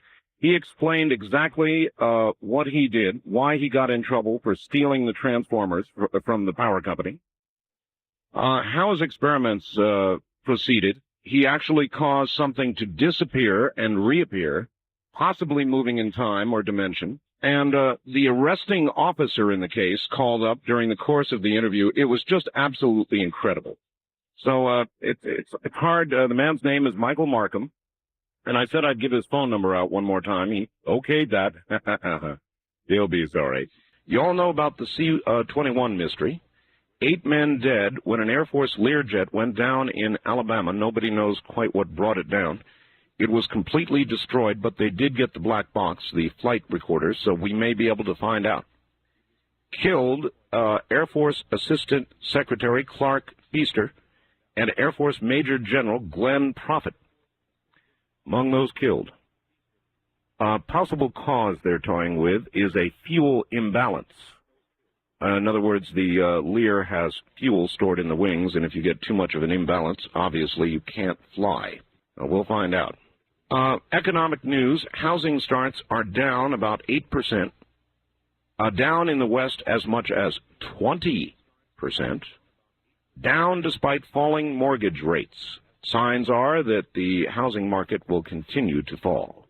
Now, I've got all kinds of news about the dollar. We've got a serious problem here, folks, so let me read you a couple of facts. The U.S. economy, as well as the world monetary system, is in serious jeopardy. The dollar is collapsing and rapidly losing its status as the world's premier currency. I've included a copy of a record-breaking drop it took on the overseas market this evening when it plummeted to an incredible 1.345 marks to the dollar and an astounding 79.7 yen. When will the American people wake up and take notice of what's happening? Will they wait until it is completely collapsed under the tremendous burden it now shoulders? Or will it be when the value of the dollar is measured by its weight rather than its denominational value? When the day comes that a $100 bill only puts a couple of gallons of gas in one's car, it's going to be too late. Something must be done now. The crash of the dollar is not some futuristic event. It's taking place right this moment. Indeed, Tokyo, the Associated Press. The dollar fell to a new low against the Japanese yen in early trading Wednesday, following a decline overseas due in part to pessimism with regard to talks between the U.S. and Japan. Tokyo stock prices nosedived. The dollar fell to 79.75 yen from 81.12 late Tuesday. It did climb back to 80.08 yen. My God, it's the lowest dollar-yen rate since the modern exchange rate system was set up in the late 1940s. My. NBC did a piece last night on sexual harassment. What is sexual harassment? Who knows? I used to think that it meant that you were grabbing at a female or you were being sexually aggressive in some unwanted, unwelcome way. I always thought that was sexual harassment. Anyway, whatever it is, since Anita accused Clarence, the number of sexual harassment complaints to government agencies has risen, get ready for this now, 109%. 109%. So far, $22 million has been paid in claims. There is a Los Angeles fire captain, Steve Johnson, who is challenging a policy in his fire department, apparently, which says that he's not even allowed to have a Playboy magazine at the fire station. Apparently, these days, one can be charged with sexual harassment for looking at a woman. And I think we've gone too far. This is really pathetic and sad. I mean, look, women, to me, are beautiful creatures. And if there's one nearby and there's something to be seen, I do not now know the harm in looking. I've never known the harm in looking. And if you can actually be charged with sexual harassment for merely looking, well, I don't know. America's turning into a different kind of place. What has happened to sexuality and the relationship between men and women? Is it now just going to be a matter for court and for challenge and for... I think we're ruining it. This great thing, this relationship between men and women, we are ruining it. And I'm not happy about that. I should tell you I'm not happy. And I wonder if you feel the same way, or do you think they're on the right track and that that people should absolutely have their distance and their space and that women should not expect to be looked at? Is that where we want the relationship between men and women in this country to be going? I don't think so. Now, let's see. Still reacting to McNamara, a lot of people are.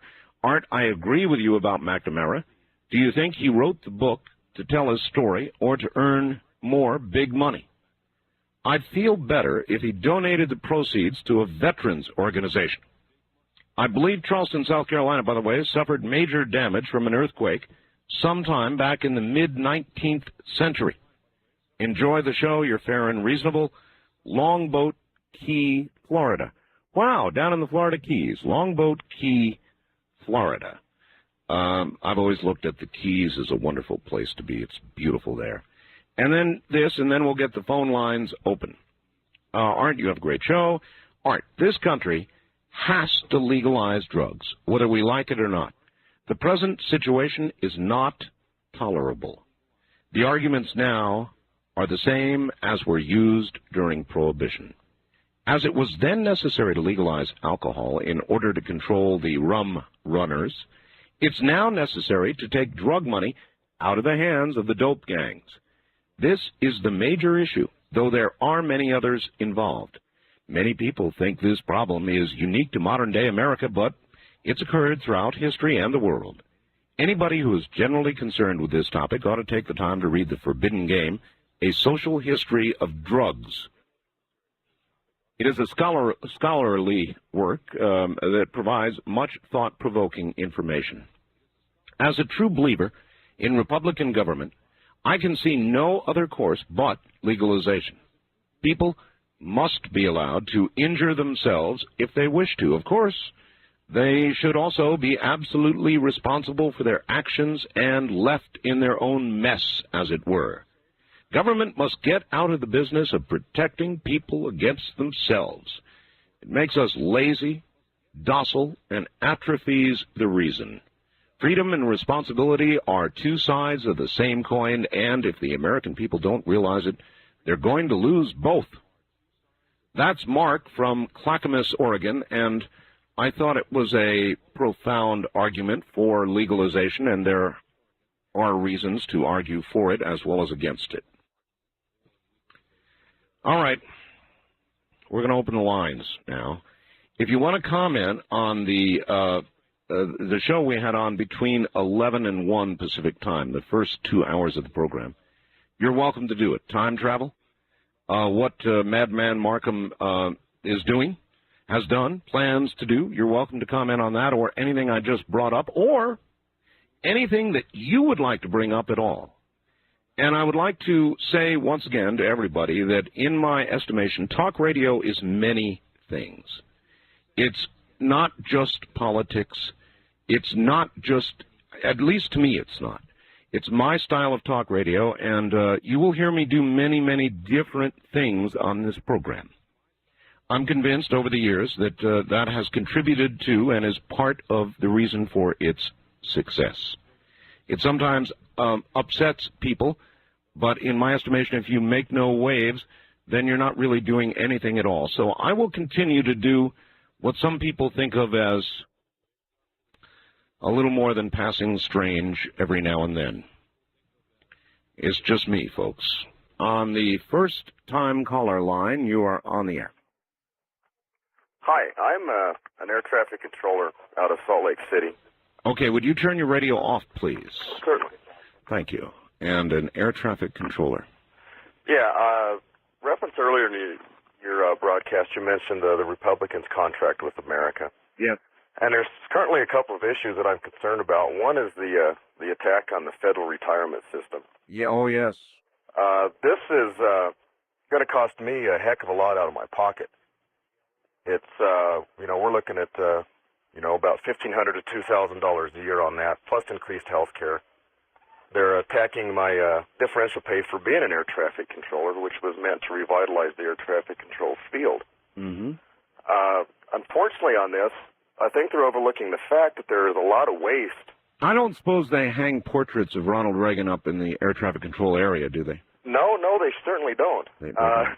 And also this attack on federal retirement, it concerns us because this attack, as I call it, will send a signal to the rest of America, corporate America, to slash the retirement benefits that our workers have struggled so long and so hard to get. I do agree that the process is underway.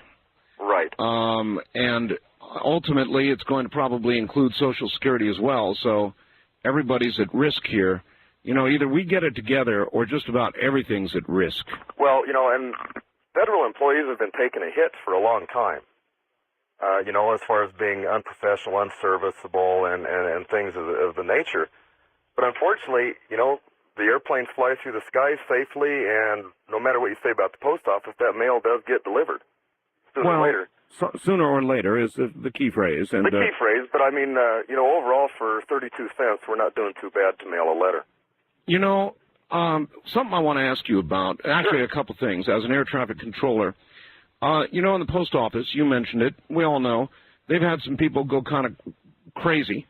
Yeah. And shoot people. Now, that was because it said of the pressure in the post office. And wait, let me finish. Okay. If there's any place that may have more pressure than a post office, it would be your job. Right. And yet I don't know of any air traffic controllers that have gone bonkers and grabbed a gun. Any thoughts on that? No, they haven't. I think it's, a lot of the problems in the post office are related through the supervision of their employees. From what I understand, the employees felt they were being harassed, being watched too closely. Also, at one time in the Postal Service, they had one supervisor for every 2 employees. Now, that started to reverse the trend on Al Gore's reduction in government, the elimination of 252,000 jobs, and the supervisor-to-employee ratio of 15-1. Well, that's a good answer. All right, one more question, then yes. I've got to go.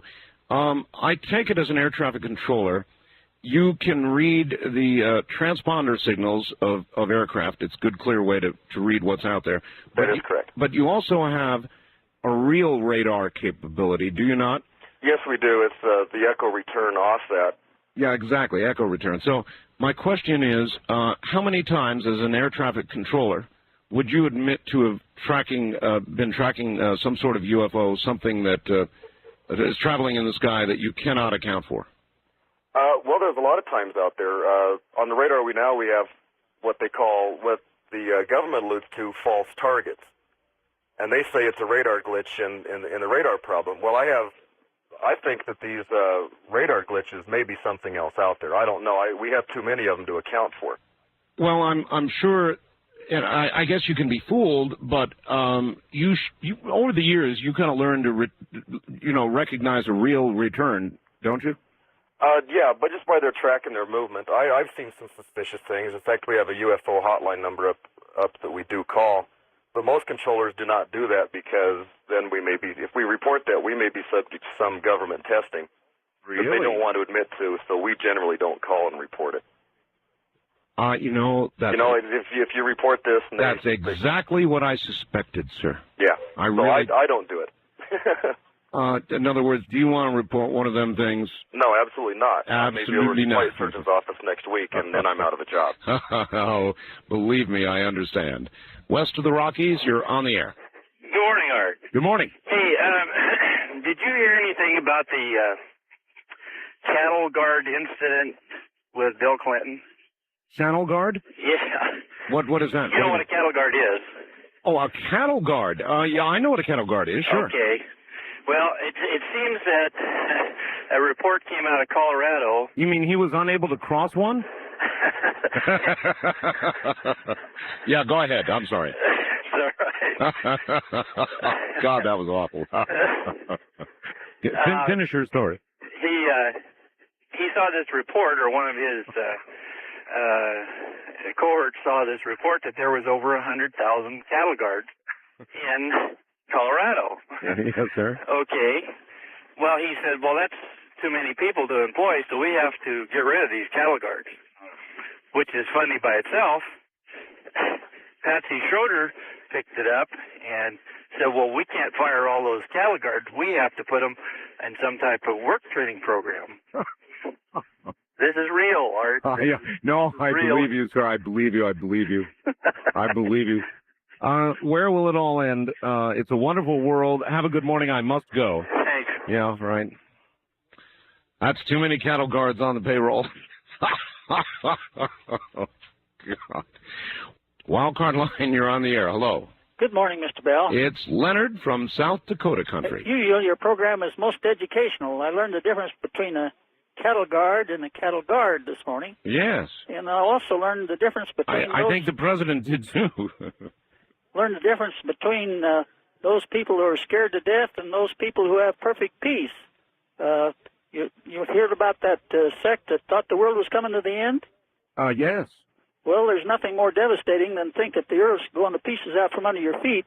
Yeah. But the Christian reads the Bible and says that, well, there's 1,000 years, at least a millennium ahead of us, so we don't have to worry about the end of the world for 1,000 years. You know something I've always wondered about, Leonard?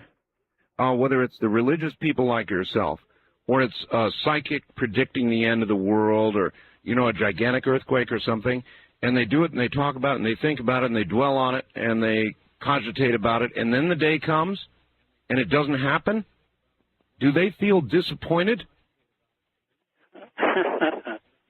Perfect peace have they which love thy law, and nothing shall offend them. All right, well, we'll leave them with that thought. East of the Rockies, you are on the air. Good morning. Hey, Art, how you doing? Okay. Hey, I really enjoyed the change of pace in your show, and I feel like everybody needs to kind of let loose a little bit. Every now and then. Every now and then. Hey, I want to say something to Mr. Markham if he's still listening. I don't know if he is, but there's a lot of people laughing at him right now. But remember, sir, they laughed at Edison, they laughed at Leonardo da Vinci, and they laughed at the Wright brothers.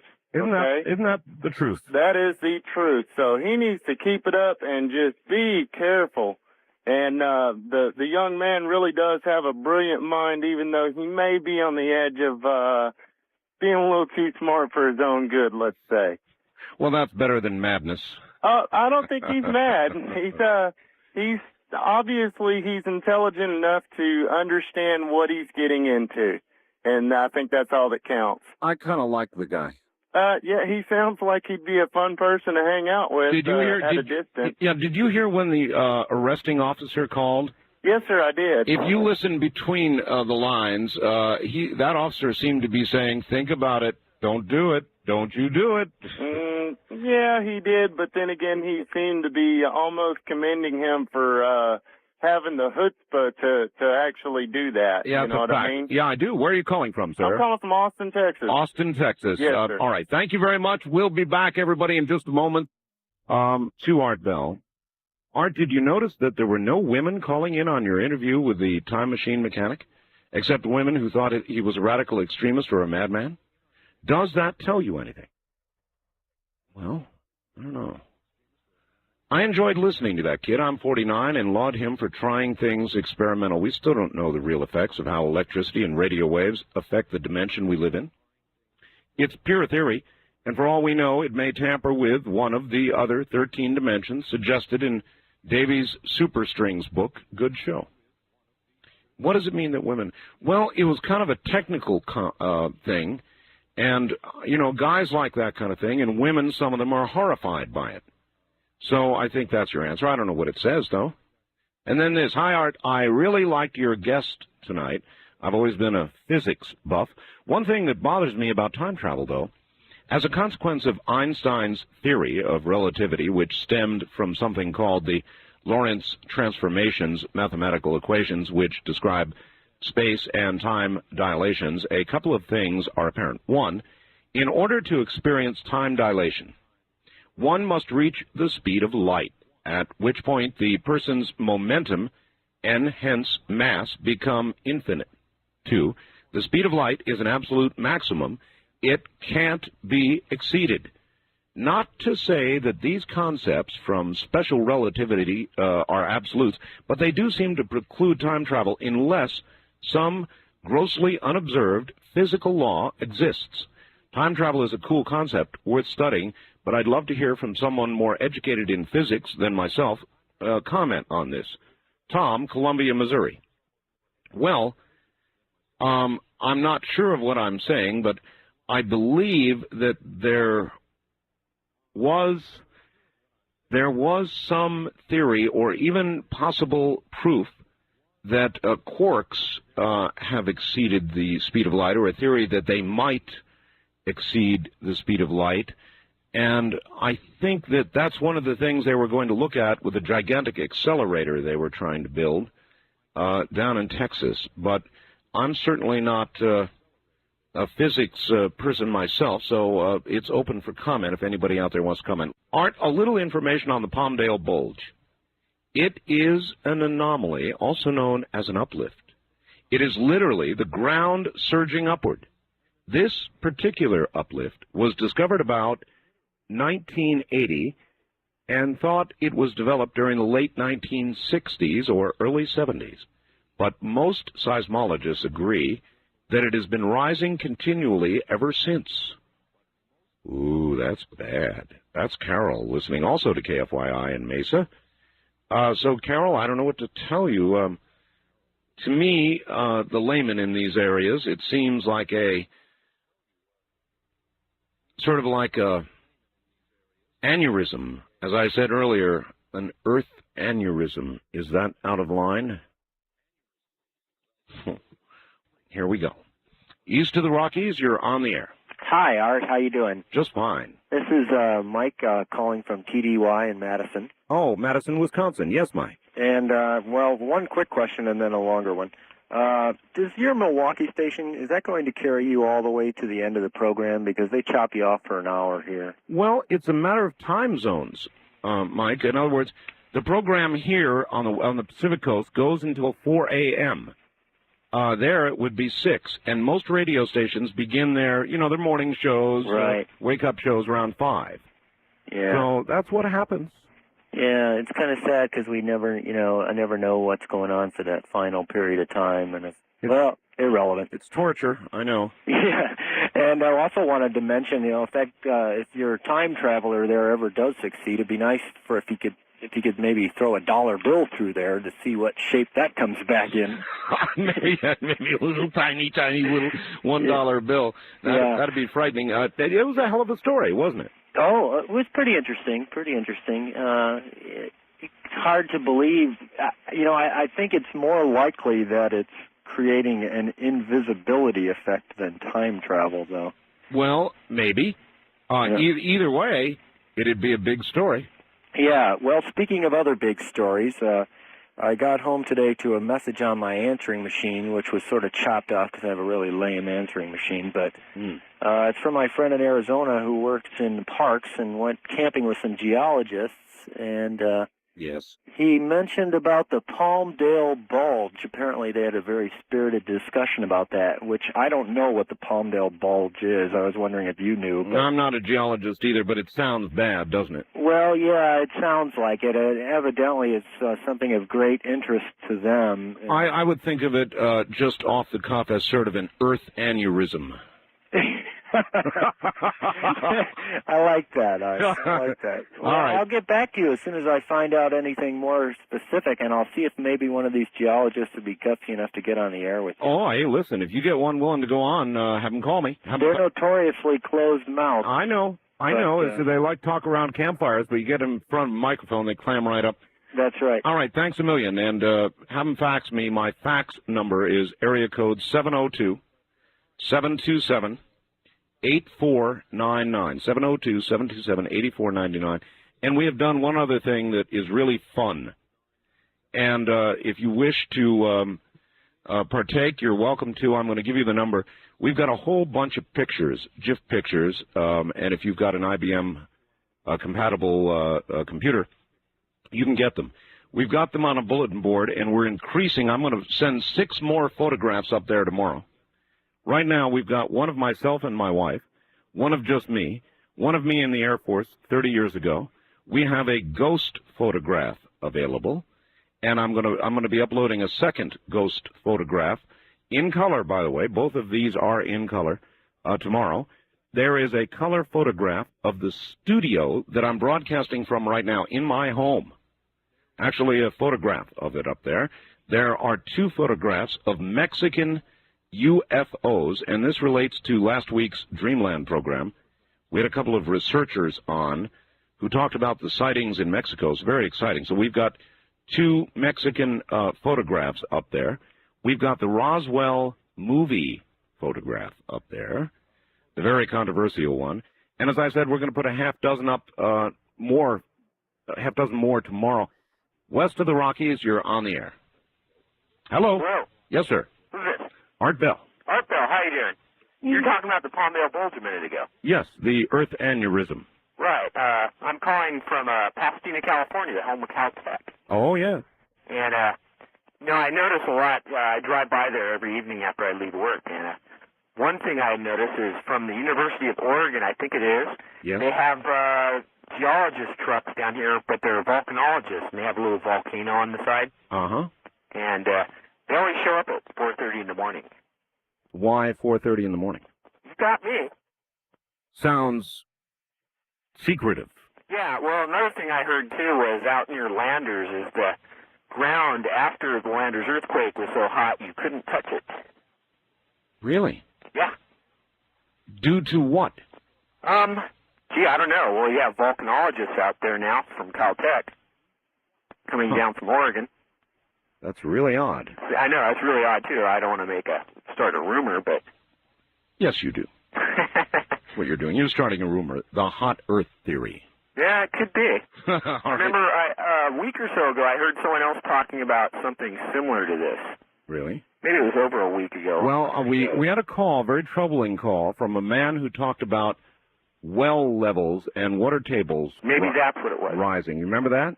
Yeah, I think that's what it was. Oh, I tried to call you right after I heard that. There's a whole lot of geological rumor mongering going on, and you know, there's something to it. I think there's something to it. Thank you very much for the call. You know, it's just sort of a collective input. I'm getting information and faxes you guys just flat wouldn't believe regarding people who think there's getting ready to be a geological upheaval of some sort. A lot of information, really. East of the Rockies, you're on the air. Yes, Art. This is Bill in San Antonio. Hi, Bill. You, of course, are aware that the FCC limits the amount of fun you can have in a 2-hour period, and you grossly exceeded that in your first 2 hours. Oh, wasn't that something? That brought back a lot of memories of my childhood. I played a lot with electronics and electrical circuits, and I used a lot of spark coils, and I did a lot of Jacob's ladders type stuff, and I enjoyed all that. Yeah, I'm glad. And that kind of thing really needs to be encouraged. It's not really isn't a madman type of thing. It's just a curiosity type thing that is really the basis of a lot of experimentation and what we have, the things that were developed, the technological things that we have today, really came from that kind of curiosity. That's absolutely correct, and that's one of the reasons I went for the interview. I mean, there's just something about somebody like that. It isn't anything unusual. It's like one of your callers that came in and said, a lot of wackos listen to your show. Well, I'm one of those wackos that, a financial analyst, but I grew up playing with that kind of stuff. And, you get interested, you investigate things, you want to see what happens, and you try things out, and, maybe you don't ever find anything, but you check things out. Yes, sir. Thank you. I'll say it again. I think that talk radio should be on the edge. God knows we're on the edge. It should be on the edge. I mean, that's what it's all about. We're not mainstream media. I don't want to be mainstream media. I don't want to be mainstream media. And there is more to life than politics. There are a million different areas and things that you can talk about, and I just as soon let this program, as I have for all the years I've been on the air, over, going on a decade, about a decade, doing this particular program, I've let it range wherever it's going to range. And I'm not going to change that. I don't care how big it gets. I'm not going to change that. East of the Rockies, you're on the air. Good morning. Hi, Art. How you doing? This is Clayton down in Laughlin. Hello, Clayton. Wanted to catch up with you and give you some food for thought. Okay. The quirk you were thinking about was the Tachyon. Oh, Tachyon. Tachyon, very good. Moves faster than the speed of light, so therefore it's going backwards in time. Well, that's what the theory is, yes. Right. And would also kind of remind you about the Montauk Project. Oh, indeed. Michael talked about that project, and I've had people on the air about that project. And look, I don't rule out what happened to Michael, his story. I don't rule it out at all. It may have exactly happened as he said.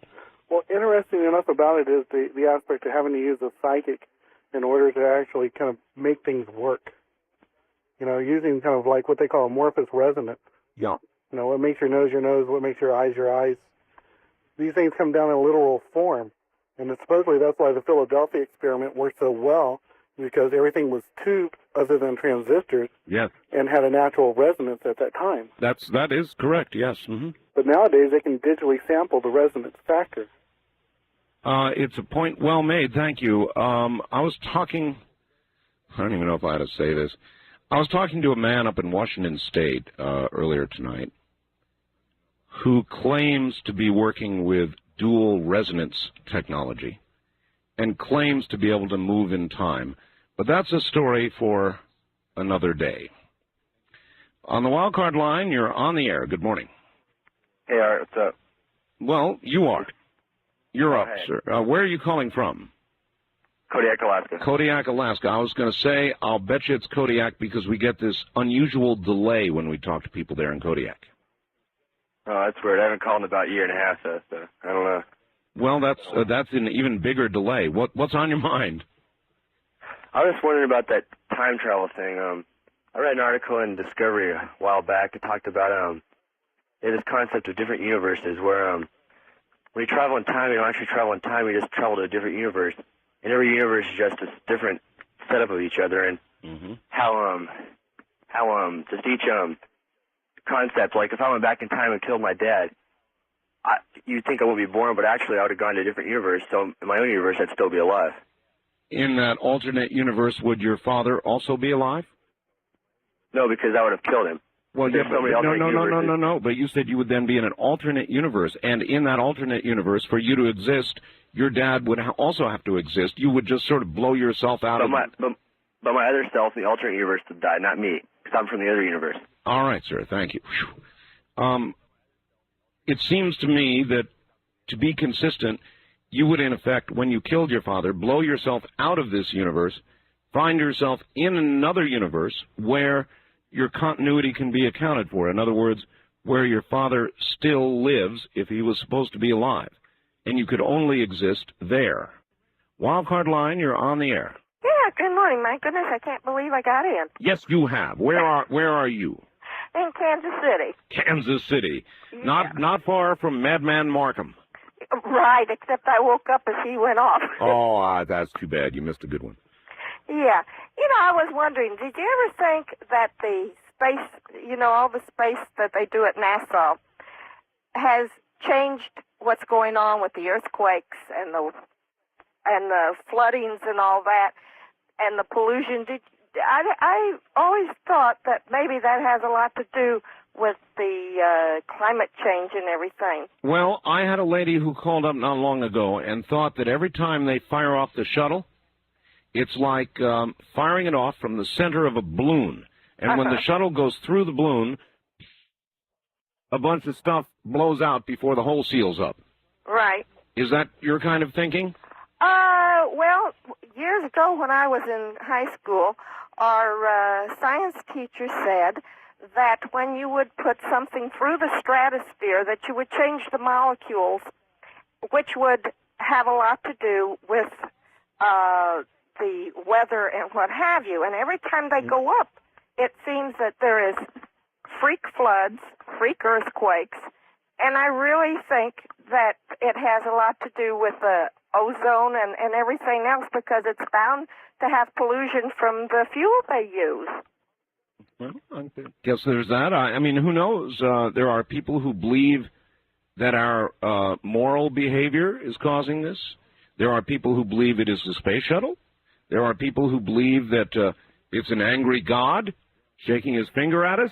Well, you know what? Maybe it's a combination, because it's like if God's saying, hey, don't come up here. You don't have any business down here. You can't even take care of what's down below. Why are you worrying about what's up here? You think God would say that?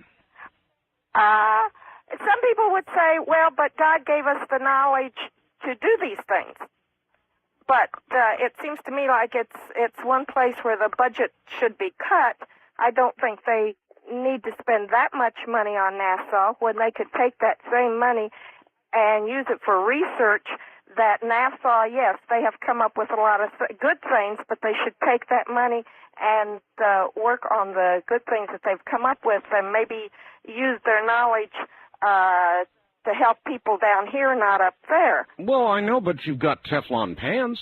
No, that's what I mean. They came up with some good things, but really, what are we doing now up there? What good is it? I don't understand why they... Well, communication satellites come to mind. I mean, there's a lot of tech. I mean, right now, you're able to get my voice because it's going up to a satellite that's distributing it throughout the whole country.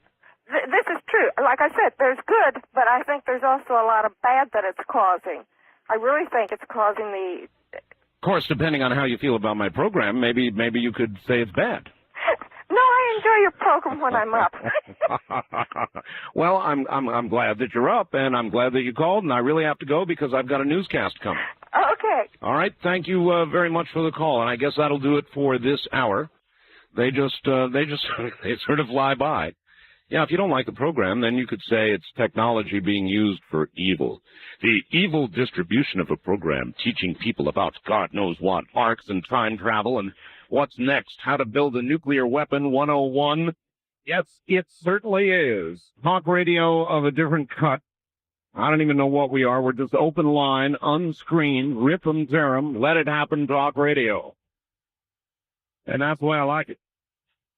Mr. Bell, I have been meaning to write you about an event that occurred 2 days prior to the San Francisco earthquake. My neighbor has a well, and it overflowed. A surge from very deep. It flooded my yard as if a 12-inch line had broken in his yard and poured into mine. 2 days later, the quake hit. And one comment about particles being faster than light. About 5 years ago, I recall that an Italian astronomer in Italy, and at the same time in England, an English astronomer, observed the same particle shoot from a distant star, and they made the same measurement. The particle had traveled faster than light. And then this. Art, a woman should be able to walk down the street safely, nude, if she so chooses, discounting the reactions of the local police. But I get the feeling that some of the really rabid prosecutors of these sexual harassment cases feel that she should be able to do the same without anyone, read, hear, men, even looking or taking notice. That is just not realistic. While she should be free from assault, physical and verbal, people are just naturally going to look, maybe even stare. Some might even take vocal notice as opposed to propositioning her, but I guess it's all the same to a feminazi. Do you think the feminazis would be nearly as offended if they were to be leered at by a lesbian, or if they just knew which ladies they walked by were lesbian and the unpure thoughts that we're having? Jim in Tupelo, Mississippi. Well, you know, basically, Jim, I really do agree with you. And I'm sorry about what's happening between men and women in this country. I know it makes me sound like an old fogey, but I surely do miss the good old days when a man could look at a woman, and maybe even, you know, if he's out there on a construction site or something, give a big wolf whistle at her without her going to court and taking everything he has, or without him getting into great trouble. I mean, is that so bad? I guess the women would say yes. Yes, it's horrible being regarded this way. Well, I just don't. I guess I'm too old. I'm never going to change. I'm never going to regard it as horrible. And I, frankly, at the risk of ending up in court or something, will probably keep looking until the day I die. First-time caller line, you're on the air. Yes, I have a comment to make about the hemp issue that was brought up. And I would like to say that, one, that it is not just a question just about hemp. It is a question about the paper production of America. I heard after the question about hemp was asked, an Arbor Day Foundation about planting trees. Hemp is not just something that can be used as a political tool to control the drug war. Hemp is something that can also be used to help the paper production and overuse of our country. There's no question about it. The Wall Street Journal ran an article saying the government could realize $500 billion a year in profit from the various industries that would spring up from hemp. Hemp and also what the point that I would like to get across is that rather than planting more trees, rather than using things as hemp, even though I do think it is a positive alternative that can definitely be used, other than doing things like that, what needs to be embedded in the minds of Americans is the need for a recycling program. Americans need to know that recycling does help, that recycling does help our forests. Forests are being cut down at amazing rates. They're killing all sorts of species, all sorts of waters. They're killing our trees. There's been today, especially all over the United States and internationally, actions that were planned against multinational corporations in paper and... Are you a Greenpeacer? I am not necessarily a Greenpeacer. Well, you sound like a Greenpeacer. I am. I see someone that typifies somebody like me as a Greenpeacer. A tree hugger. A tree hugger. No, I don't necessarily call myself a tree hugger. But do you in fact actually hug trees? Oh yes, I do, and I don't think there's anything wrong with that. Well, no, look, hey, what you do in the privacy, you know, it's up well, to the you. point that I'm trying to get across, though, is I may be a tree hugger. I am not a Greenpeacer, but, you know, I may appreciate the beauty of our trees. But what I'm saying is that what needs to be addressed here is that we are living in an environment which is being destroyed at an incredible pace. All right. We'll have to hold it there. I understand your message. Believe me, I do. And as I said, ma'am, far be it from me. You know, I mean, this is America. Still is America. And anyway, I don't want to talk about it anymore. East of the Rockies, you're on the air. Hi, this is Brian from New Orleans. Hi, Brian. Well, first, I'd like to congratulate you on your old archaic construction site catcall mentality. But I mean, really, yeah, I saw a lot of construction guys whistle at women when I was a kid. I remember it. It's not like the world ended. No, but I'm sure a woman who's been sexually assaulted before really likes to relive something like that, something that can provoke that thought. Well, but anyway, I'd like to move on. Okay, but look, there was a day in America where a wolf whistle from, you know, a construction guy or something wasn't. It was either flattering or she'd blush. But it wasn't a matter for litigation. Right. Okay, well, I'd like to move on to politics. Okay. First, Bill Clinton. He's going to be running for re-election in 1996, and I do believe he is unbeatable. Unbeatable. The president last night was protesting loudly that he is not, damn it, I am not irrelevant. Right. And you agree he is not irrelevant. Not in the 96 election. You think he'll beat the pants off anybody who would dare to challenge him? Well, think about it. Right now, the economy is doing well. Well, yeah, reasonably well, yes. We are not in a state of war. That's true. And unless you talk about drugs, that's a different story. True. But people generally bet or vote with their pocketbook. That's true. And you're going to see Bob Dole, he's going to probably come out to be the front runner, I imagine. I'd say it's the best chance, yeah. Well, unfortunately, Bob Dole isn't going to do it for the Republican Party, and you're going to have Bill Clinton in there, thank God, for another 4 years. And what do you think Mr. Clinton, the relevant president, will do for America given another 4 years? Does he really need to change anything? Think what George Bush did for us. In other words, you're saying he can kind of just cruise. Well, do you not agree things are going relatively well for the United States right now compared to 4 years ago? I would say, as you pointed out, that the economy's cruising along now. I'll give you that. But as far as things going well, no, I don't think they are. I think socially we're absolutely a disaster and getting worse. Crime is bad, violent crime, and getting worse. Crime statistics are overblown. Obviously, it's a little disturbing now that 14-year-olds are committing murders, but on a whole, crime statistics have not gone up dramatically. If not, they've gone down a little bit in the last 10 years. And well, I think in all categories but violent crime. In violent crime, it's gone up. I'm not sure. Maybe violent crime that's caught by the press, and you got to admit, the press does hype crime now a lot more. So the whole thing is overblown as far as you're concerned. Where did you say you're calling from? New Orleans. New Orleans. You're right. New Orleans. Right. And you're downplaying the crime thing? Well, crime's obviously horrible right now, but violent crime, on a whole, has not gone up in the last 10 years. Look at the statistics, Art. Yeah, all right. Seriously. Look, I could look at the statistics from your city, sir. Oh, of course. I mean, come on.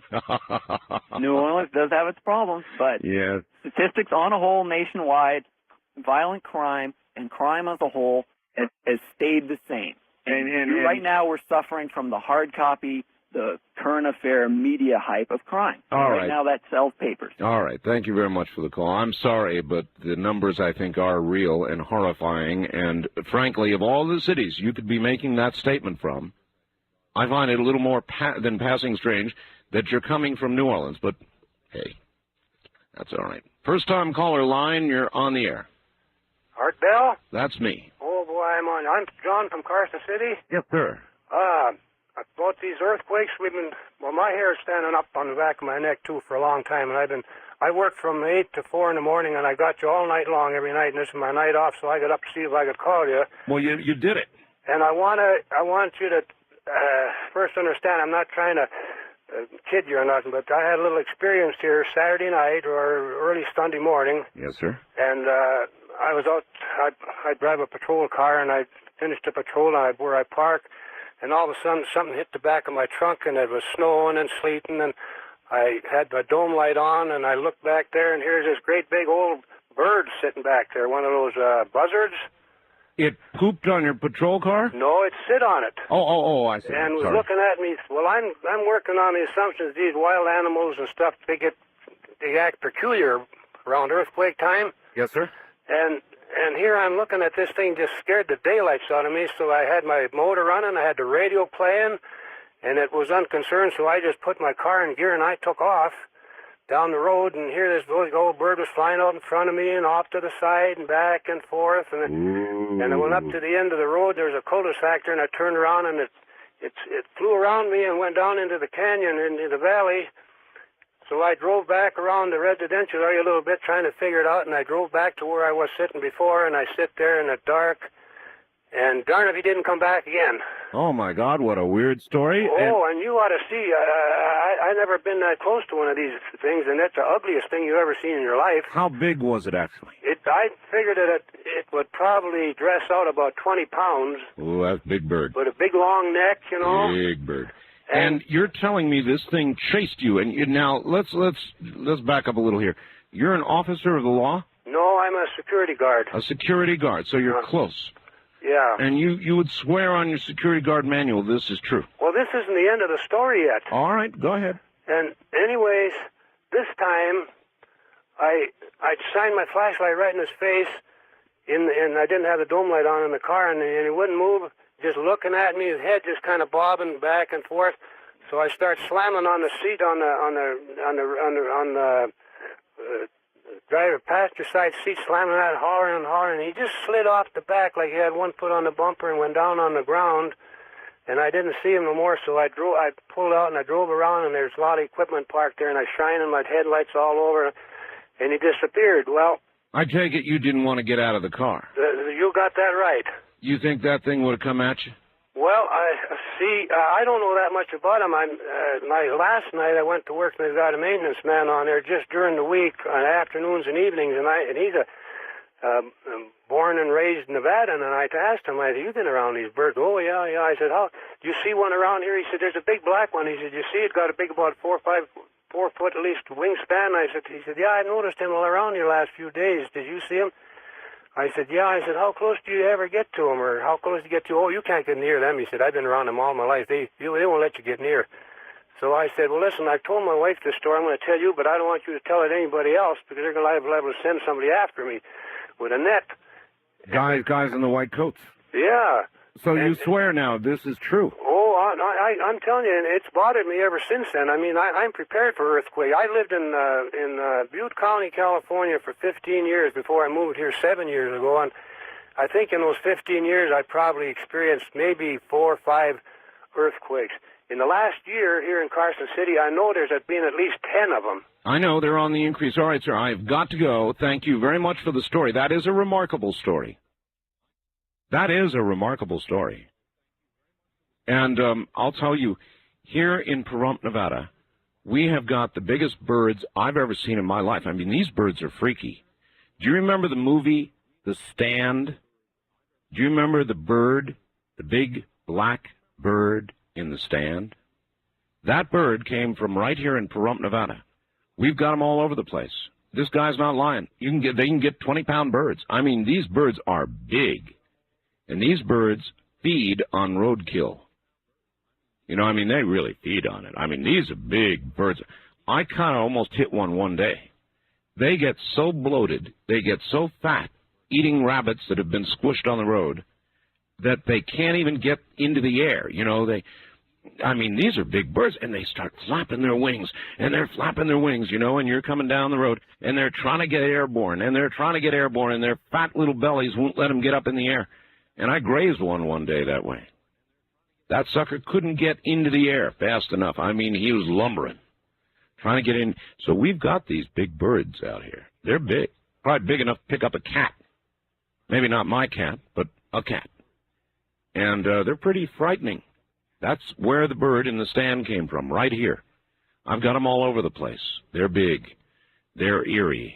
And if they ever got a mind to start doing what this man just said, it would be not tolerable, I'll tell you. First-time caller line, you're on the air. Yeah, hello, this is Todd in Berkeley again. Hi, Todd. Yeah, I was listening to the first 2 hours. That was delightfully off the wall. You like that, huh? Yeah, I really did. I have a kind of a clue, hopefully it'll be some use to Madman Michael. An article in Scientific American many years ago, 8 or 9, about phase conjugate light. Uh-huh. And it involves putting a laser beam through a crystal, and then at right angles or at some angle, a virtual beam would emerge. Oh, well, listen, you're talking Star Wars technology here, I believe. This actually involved theoretical time reversal of a laser beam. Oh, no kidding. So I was curious. It sounded like he used a laser beam to... He did. He used a laser souped up from a CD player. To trigger the Jacob's Ladder effect? That's correct. Okay. About McNamara, it sounds like, I hate to sound conspiratorial, but it sounds like he's trying to give Bill Clinton a means to vindicate himself. Well, a lot of people looked at it that way. You do, I take it. Well, he snapped up. Bill Clinton snapped up on it so quickly, it was really kind of suspicious. Well, I think things are getting pathetic at the White House. The president is reduced to going on television and beseeching us with the fact that he is relevant. Yeah, no, this guy from New Orleans that called saying Bill Clinton was virtually unbeatable. Oh, yeah. That's assuming he makes it to the election, you know, a la Whitewater and the Mena, Arkansas investigations. He needs to be reelected because you know what's waiting for him if he isn't? What's that? Oh, yeah. Probably bars. But, well, no, but there's this young lady waiting with a lawyer and a lawsuit. Well, that's true, too. But for all these people who... Well, one of the things he was saying, that the economy's in such good shape. I mean, can you imagine, sir, that going to court? I mean, really now, you know he's married to, I think she's a pretty, what's the right word, stern woman. I think she's... Strenuous. Strenuous, activist, you know, probably pretty rough if you ever got into an argument with her. And when this trial would start, there'd be a lot of testimony and details that would tend to get you killed when you went home. Yeah, I hear she throws things, too. I've been rumors. Yeah, one other thing. I just can't imagine Bill Clinton having 4 years that he won't be accountable to the voters for. I think that would be the ruination, as if, you know, this is anything to crow about right now. Yeah, I appreciate your call. Thank you very much. West of the Rockies, you're on the air. Art? Yes. I got to tell you, you're very comedic tonight. Let me tell you what went right past the lady with the NASA ships and the concern about the ozone when you said to her, Teflon, that was good. Well, I'm glad you like it. You know who this is, don't you? No, I don't. It's the reluctant prophet. Going to change that tag name. You gave it to me a year ago. Let me tell you what you made me do tonight. You made me bring down my Mr. Coffee pot, which I've been avoiding. I've been just pouring my water into the, thing. So I'm addicted to you. And I have to tell you this. You're not nuts, and neither is the madman from Paramus. Where's he from? Oh, he's from Missouri. Missouri, yeah. This kid's a smart kid. I also, if he's still listening, and I'm sure he's not because he's got a million phones. He gave his phone number out over the air. I couldn't believe that. He's going to make a lot of new friends. Oh, he's going to make a lot of new friends. That's right. I mean, I gave him his choice. He didn't have to do that. Perhaps he's going to meet the one friend like Wilbur and Orville. You know, the minus or the plus that's going to help him. You are exactly right. He might connect with just the right person. Sir, I have got to go. All right. All right, thank you. He might connect with just the right person. You never know. So, Chicago, watch your electrical current. From Bryn Marie up. Art regarding wolf whistles. I was hospitalized for over a month back in '83. Had wasted away to nothing. The illness and medications had made my face puffy, and about 1/4 of my hair had fallen out. In short, I was feeling down, doobie-doo, down. About 3 weeks after I'd been released, I was walking the 6 blocks to my grandma's house. That's where wolves always get you, Bryn, on the way to grandma's house. Suddenly, I heard a wolf whistle. I looked around, saw a city worker with his head sticking out of a manhole. He whistled again. When I made eye contact, smiled, and went back to work. I felt 10 feet tall, and not just because the guy was standing in a hole. The man did more for my self-esteem with that simple gesture than anything else possibly could have. Since then, when I've been to visit my dad, I've noticed that on occasion he'll give a wolf whistle at a woman, most often to the bedraggled young moms with several very small kids in tow. I've seen those women stand a little taller, too. I have to conclude that not all people are as nice as that city worker was, and that if you cannot say something sincerely complimentary about someone's looks, it's probably wise to stay silent. But I won't forget that worker. Not in a million years. That's Bryn Marie. And back to the lines we go. East of the Great Rockies, you're on the air. Good morning. I'm a retired Air Force SEAL grade officer who has been one of the few fortunate ones to probably read all of the UFO reports that were available outside of Project Blue Book in a building in Washington, D.C. years ago called Tempo E. Really? It was an intelligence. You've read all the secret stuff? You got it. And I did tell this to one Air Force officer who I think is your MUFON director down in Florida, but I can't remember his name. Yes. And he got quite intrigued by it, and I'm trying to put some names together for him of those people that would be able to confirm that. And Look. I got to cut through the quick here, and I've got to ask you, basically, what do you know that we don't? If you really read these papers, sir. No, these were reports. Reports, all right, that's fine. Intelligence reports. Oh, okay, well, even better. And they didn't deduce anything that said why or what they were. They just told what happened, where it happened, and when it happened, and copies were sent that I recall to the Defense Intelligence Agency. I don't remember if CIA or any other agency was a distribution for these. Was there a conclusion? There were no conclusions. No, they were strictly straight gathering of intelligence-type information. Would somebody like yourself who read them come to a conclusion?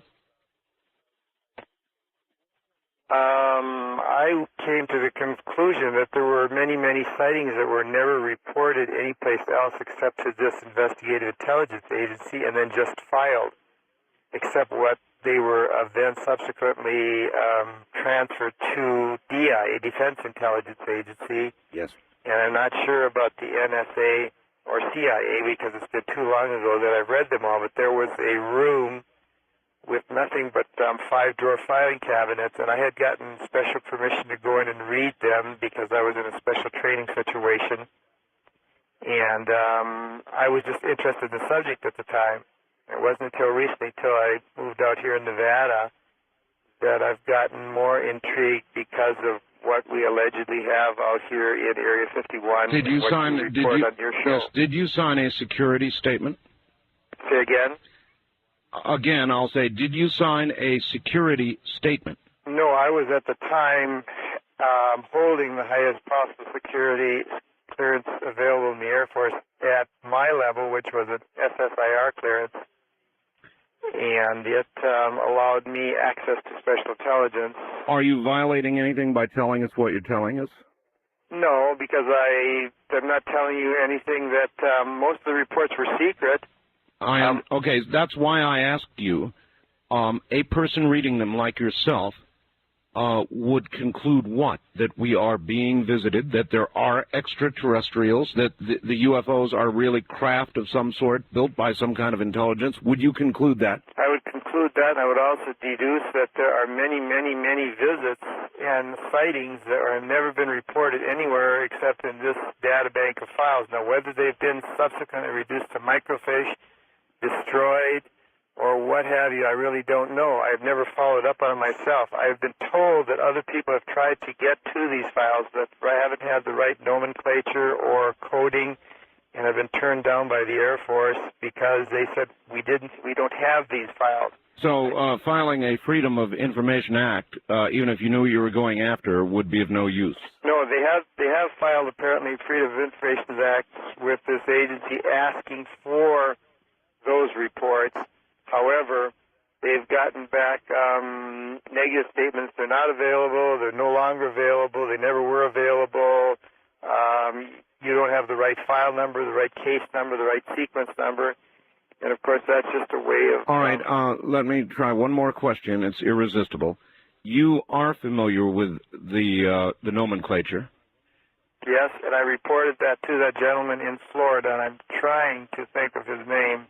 But I think he's your It does not matter. director, but he's an Air Force type that was familiar with it and was going to search for a way to get access to these files if they still exist. All right, look, I can't spend any more time with this right now, but I would like you to contact me either by mail or fax. Yeah, I'm going to fax you because I've had a hell of a time trying to reach you. It's just virtually impossible to get through any of the lines. I know, and I've just recently started to try this with you. All right, fax me, and thank you.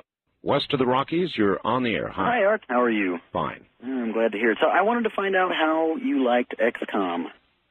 XCOM? The file. Oh, I I loved it. Did you really? Yeah. Was the manipulation pretty interesting for you as far as, the going after, sending the craft out to investigate the sites and whatnot? Yes.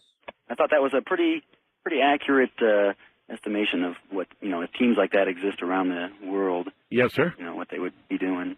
I agree with you. Listen, I do a lot of volunteer work out here in Spokane. Anything including animal training with big cats like lions and tigers, all the way to suicide prevention task force. Right. And that young lady sounded rather stressed tonight. I know. I felt really bad. I wish there was something that I could do.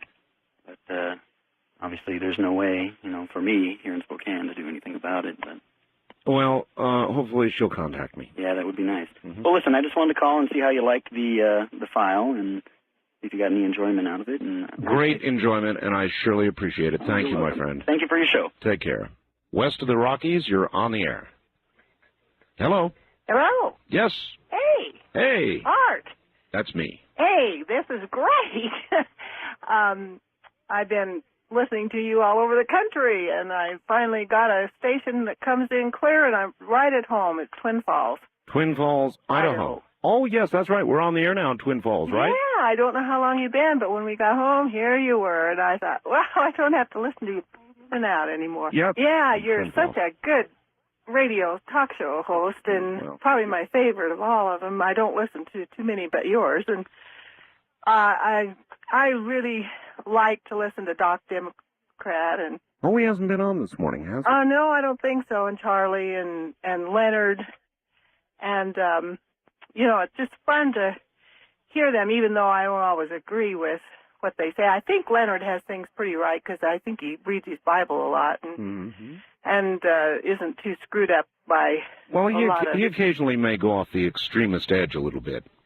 Well, I'm not sure. I haven't listened to him enough to know exactly what he believes. If he really studied his Bible, he'll have things straight. And I feel kind of sorry for people who are so caught up with all this UFO stuff because I don't know. It seems like there's an intentional effort to be deceiving. Something is deceiving. Well, that's part and I don't know how. I don't have it all straight. Yeah, but see, that's part of the draw. I yeah, mean, you're right. what people don't understand, the curious ones want to know about. Yeah, and see if it's true. Sure. And one thing I like about you don't just jump to conclusions and say, well, this is the way it is. You still have your... Except I kind of wish you would believe in the Bible and the Scriptures a little more, but maybe one of these days you'll study it. I don't. Well, I have studied it, ma'am. You have? Oh, I've read the Bible many times. Well. I don't disbelieve them. I don't fully embrace them, and I don't reject them. Yeah, I know you're an agnostic, and that's kind of a terrible place to be in, because I was there once, and then finally I truly, decided, or I accepted Christ as my Savior is what I did, and then I started reading the Scripture, and I thought, oh, this is true, and it seemed like His Spirit was communing with my spirit, and I just knew that it was true. See, but I did go through an awful dark period. Yeah, it's all right, thank you. It's an act of faith, you see. You accept it on faith. I've never had that luxury. I have this horrid little intellectual thing that burdens me that I have to be able to lay my hands on. I have to be able to see it and prove it and touch it and understand it and pick it apart and be able to be satisfied myself that this is so, whatever it is, and it makes it very difficult for me to accept things purely on faith. That's all. East of the Great Rockies, you're on the air. Good morning. Art, this is Dan from San Antonio. Yes, sir. Hey, it's like to commend you on your program tonight. It was very beautiful. Glad you enjoyed it. I got a couple of quick questions for you, then a short black helicopter story. Oh, I like those. Okay, first off, whatever happened to that guy, I believe was in San Diego, who got verification from the government of some UFO activity? He was in the local news in San Diego, I believe. He's still filing Freedom of Information requests, as far as I know, and still getting responses. So that's all I know right now. Okay. Hey, you had a great program tonight, Art. Now, the black helicopter story. Yes. Hey, I was coming home from the store, and I got pulled over by a black 5.0 and a black Jeep Cherokee Grand. It was kind of crazy, Art. And they pulled me over, pulled me out of the car, and put me on the ground, handcuffed me. Didn't read me any rights or anything. Asked them what the problem was, and they told me that I fit a description, and went through all this. And usually, when you get pulled over or handcuffed or anything like that, they'll read you your rights or give you kind of an idea. But these guys are very, very stern and. Not when you get pulled over by the black helicopter, please. No. But it was. I mean, they was Bureau, BATF is what they were. They were BATF. Yeah, and I try to report it to them. Report to the local police officers and stuff, and they had no record of any ATF activity in the city. Of course not. I'm calling from New Orleans, as a matter of fact. Oh, I see. But my theory on the black helicopters is that they help out the local police. Well, I mean, traditionally local police and lousy federal agencies like BATF don't get along real well. I don't think so, but I know that the local police told me that the NOPD told me that they didn't have any record of any federal activity, and I gave a call to. Of course they don't. The Louisiana FBI department, and even they might not know. No, they said they didn't know, but it was kind of strange, and it's just kind of a different twist in the black helicopter. Call. Well, I appreciate it. It is a new story, sir, and I appreciate it. Okay, watch out for those black 5.0. Yes, sir. I've got you right. You don't frequently hear about them doing, in essence, traffic stops. So, west of the Rockies, you're on the air. Yeah, Art. Yes, that's me. This is Sean calling from KNCR, Bakersfield, California. Oh, up in where? Bakersfield. Oh, KNZR, yes. Yeah. I've been trying to get through for you a while. The federal inmate that wrote you a letter. Oh, yeah. About certain things, certain callers didn't believe certain things he said. I don't know if this is ominous or not, but I haven't heard from him lately. Huh. I'm calling to you right now from inside of one of California's finer institutions. You are? Yes. How, And how can you make a call at this time of the morning? I'm working. Well, I work. Oh, in other words, you're a guard. Yes. Oh, okay, I got you. Everything he said is true and then some. Really? Yes. That is 100%. It's all true. And if everybody knew actually the access that these people have things to and all the things they have, just for one example, everybody that paroles in California, we give them $200 when they leave. Really? $200 gate money when they leave. This comes from way back when they used to give them, a new suit and bus fare. Well, there has been inflation. Yeah, $200 is a lot. Most of these people are returned from, they get this money and they get out and they buy more drugs and they come right back. Well, to twist an old phrase I've used in a commercial, you cannot buy a fine wool suit for $200 today. That's true. I like that commercial. Things even such as they have rights to anything that is sent to them from a publisher. One guard found child pornography in somebody's locker, took this away from him, and the warden said, "You will return this person's property because he received this." Had to from give the publisher. child pornography back. Yes, because you received this. He received this legally from a publisher, sealed from the publisher in the mail, and he has the right to this, anything from a publisher. And I don't see how somebody can have a right to that. Who's got it better, the guys on the inside or you? Oh, fully them. So, as they say, 3 hots and a cot, laundry, everything is provided for them. Schools, computer class, GED classes. I've got to get up and go to work. I got bills to pay, I've got life. I got crazy people on the streets to deal with. They far have it easier. Get to work out 3 times a day, go to bed, sleep when they want, get up when they want. Well, like I said, I haven't heard from them. I just couldn't believe certain people called and said that. I wonder if somebody had a talk with him. Yeah, it could have very well happened because they don't. If everybody knew what went on in here, there'd definitely be a lot more public outcry about it. And I couldn't believe the people that called and, oh, this can't be going on. Oh, this can't be going on. It's going on beyond your wildest dreams. You cannot begin to imagine. Ice machines, microwaves. I'm looking at them right now. All right, sir. I appreciate your corroborating his story. Thank you very much for the call. That is truly, truly sickening. West of the Rockies, you're on the air. Doc, Democrat. Well, I'll be damned. Well, good morning, Art. Talk about it the last minute. Hey, wasn't that outstanding leadership last night by the president? He set down a deadline. I am relevant. I am relevant. Well, he set down a welfare deadline for the Senate Republicans. Yeah. 4th of July, and so Bob Dole can't play his little stalling games.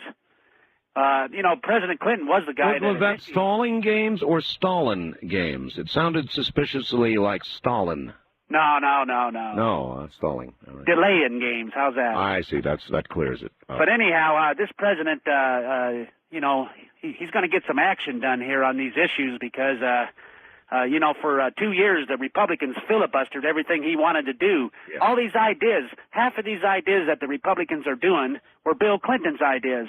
Stolen? You mean stolen from Bill Clinton? Yeah, exactly. They filibustered it when he was in power with the Democrats. What a low-life thing to do. The Republicans stole Bill's ideas. That's right. And now he's, but only line item veto. The only thing, there's just one thing I don't understand about all that. What's that? If they stole his ideas, then, how come he's threatening to veto them? Because they changed him and made him so radical because they're such radical people that he has to change them to get them back into the mainstream. I see. That's just, common sense. But, I think this president is going to get every one of his campaign promises done by 96. Do you think Bill Clinton could cross a cattle guard? Cross a cattle guard? Yeah. Certainly. Why not? Doc, tell America good night. We're all done. Good night, everybody.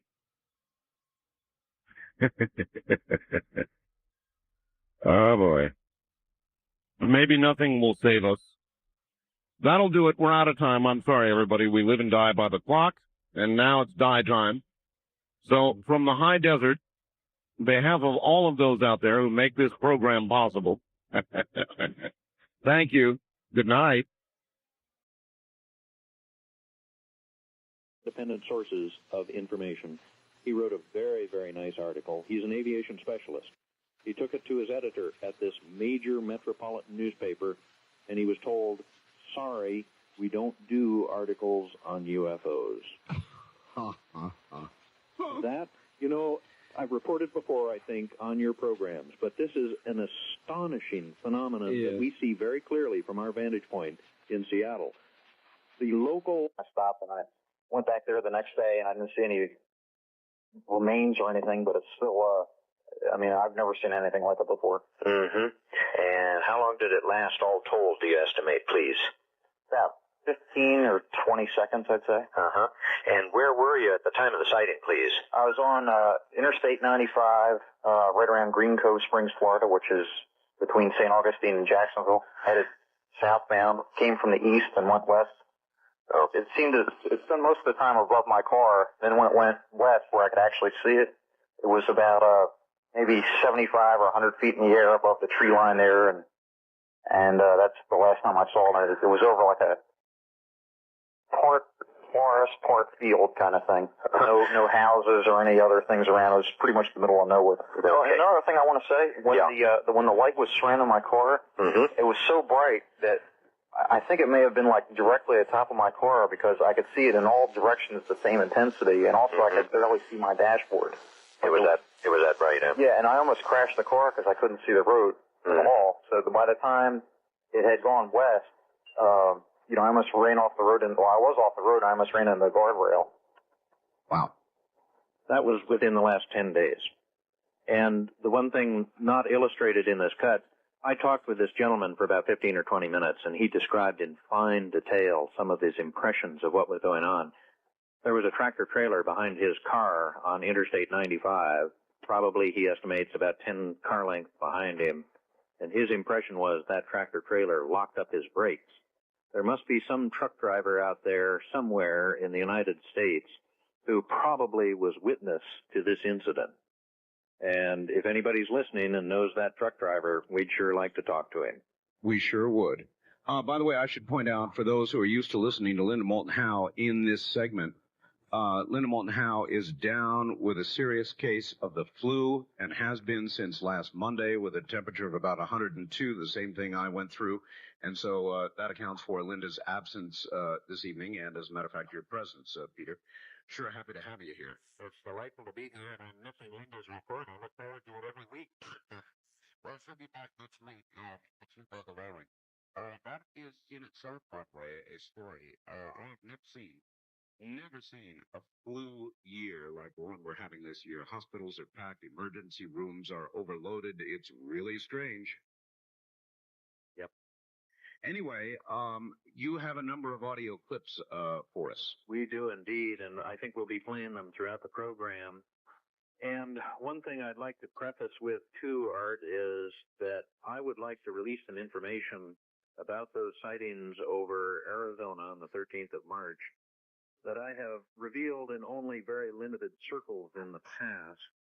But it will be the first time that we will share some interesting information, or more accurately, certain observations as to what was going on across the United States that night. We're talking about the Phoenix sightings of March. The Phoenix sightings of the 13th of March, 1997, that so many people are trying to call military flares and lasers and other such, I feel, nonsense. And we've been working on this for now about 9 months, and we've come up with certain observations that I think our listeners tonight will find intriguing. We're sure that we don't have all the answers as to what went on there, but it was a genuinely bizarre incident that occurred over Phoenix about 9 months ago. Well, so we'll be talking about that later on. All right. So the next clip that I would like to play for our listeners is an incident that occurred very recently. This is Wednesday of last week. There was some kind of bizarre interaction between two young people up in Standish, Maine. It's now under investigation. In fact, I gather active investigation. It looks like a classic nighttime interaction between two young people and some very strange craft that was seen hovering over a lonesome highway, and there are many of them up in Maine. A lonesome highway in Maine, just about 6:30 last Wednesday night, East Coast time, and I think in about a minute or a minute and a half, our listeners will get the impression of what appears to us serious-minded ufologists to be taking place almost constantly in this country. Let me play this cut about, I think, 1 minute and 20 seconds. All right, I'll tell you what, Peter, I'm not sure we're going to have time for that. We're going to go to a bottom-of-the-hour break here very, very shortly, and I don't want to have to interrupt it. Yeah. So we can do that after we come back. That'll be fine. Listen, give me a little clue about what you were talking about with respect to Phoenix. Yeah. It's very important when analyzing anything to have sort of a broad scope of what's going on elsewhere that possibly may be related to the primary incident. There were certain things that it took us months to discover that perhaps were taking place across the United States in the reconnaissance forces, also with regard to Cheyenne Mountain. And the security level or the level of military preparedness that may have been declared that night. One of the things I'm going to do is request of our listeners. Are you talking about the DEFCON level? The DEFCON level, the defense condition. It is our belief. And all right, that's where I want to stop you. Okay. We're going to hang up the audience here. Stay right where you are. Peter Davenport.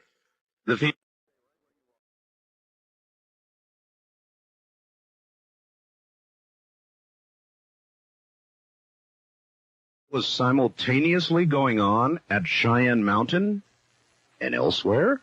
We'll ask in a moment. And how to see them. Is stuck with a Ryder truck in the state of Virginia with a bad tire in the middle of a snowstorm.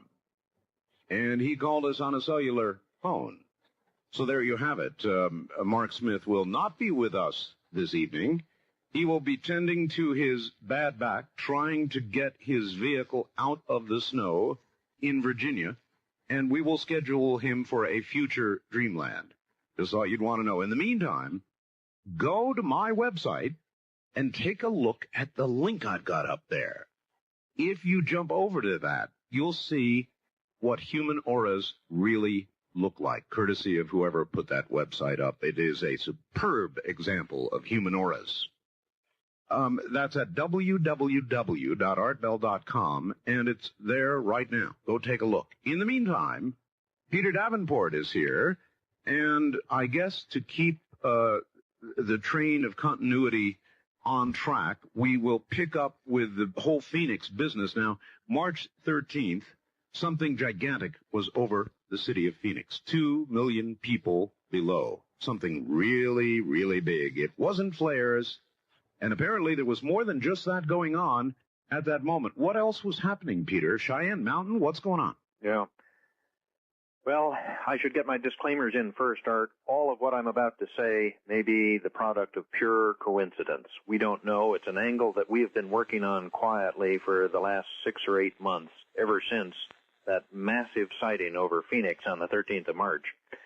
But there are 4 things that happened that night. Whether they're related or not, we're still trying to put the pieces together, but this is how we look at the situation. Of course, the major sighting over Phoenix, in my opinion, it was the most massive, most dramatic sighting in the history of modern ufology. Sure. That makes it the last 50 years. Roughly 8:30, I think, Pacific or Arizona time to 10 o'clock or 10 something. That's right. The first sighting was over Henderson, Nevada at 6:55 Nevada time, actually 7:55 Arizona time. The next report was from Paulden, Arizona at 8:16, and it took it about 15 minutes to get down over downtown Phoenix. But that was a major sighting. There's no question about it. The second incident that we have had reported to us, and it is unconfirmed at this time, in fact, that's part of the reason I'm revealing it tonight, is to solicit any kind of evidence that any of our listeners may have that might help us confirm or deny some of these incidents. But the second incident that occurred is that a major U.S. reconnaissance satellite went offline, that is, went dark, for reasons that, as far as we know, were not understood at all well and may still not be well understood by the National Reconnaissance Office, which I presume is the entity in our government that supervises those things. Now, let me understand. During the sightings of March 13th, you're saying one of our KH series satellites went offline? I don't know which satellite. All we have learned from an individual in the satellite business is that one of their quote birds went offline. Whether it was one of the KH-10 or 11 or KH-11 or 12 series, I have no way of knowing. Of course, the reconnaissance forces are fairly tight-lipped about these things, and for good reason. So you say you got this from somebody in the satellite business? That is the ultimate source, is my understanding. Okay.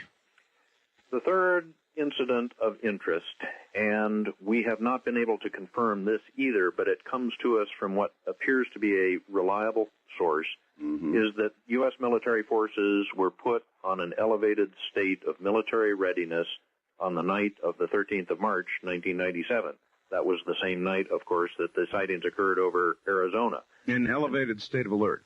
Not only an elevated state of alert, but it is reported to us, unconfirmed again, that they went from a normal DEFCON 5, Defense Condition 5, which is normal peacetime state of alert, to a DEFCON 3 state of readiness. They jumped right over a 4 and went to 3? That is our understanding, again unconfirmed. I wish to underscore that point, but you may remember that on Coast to Coast, you broke the news back in mid-April, I think it was April 16th, that they had gone from a state of DEFCON 5 to DEFCON 4. They closed the doors at Cheyenne Mountain and so on. There was no question about that. That was during the A-10 incident. That's right. It was shortly after that. They closed down Cheyenne Mountain to all visitors, and they were serious about it. In this case, on the 13th of March, about a month earlier, they went from DEFCON 5 to DEFCON 3. It is reported to us. Now, that is interesting. Now, wait a minute now. They say that UFOs are no threat to national security. Yes. That's what they say. That's the official line, isn't it? It has been for 50 years from the U.S. government, and I think it's time that we get some answers from those people. I would presume there'd be no way to get an answer on this. In other words, you could file Freedom of Information Acts until the cows come home, and they wouldn't tell you when they increased a DEFCON status by 2 numbers. There's no way. I've actually approached some senior people in the Air Force to ask whether, in fact, defense condition statuses are published publicly, and they guffawed.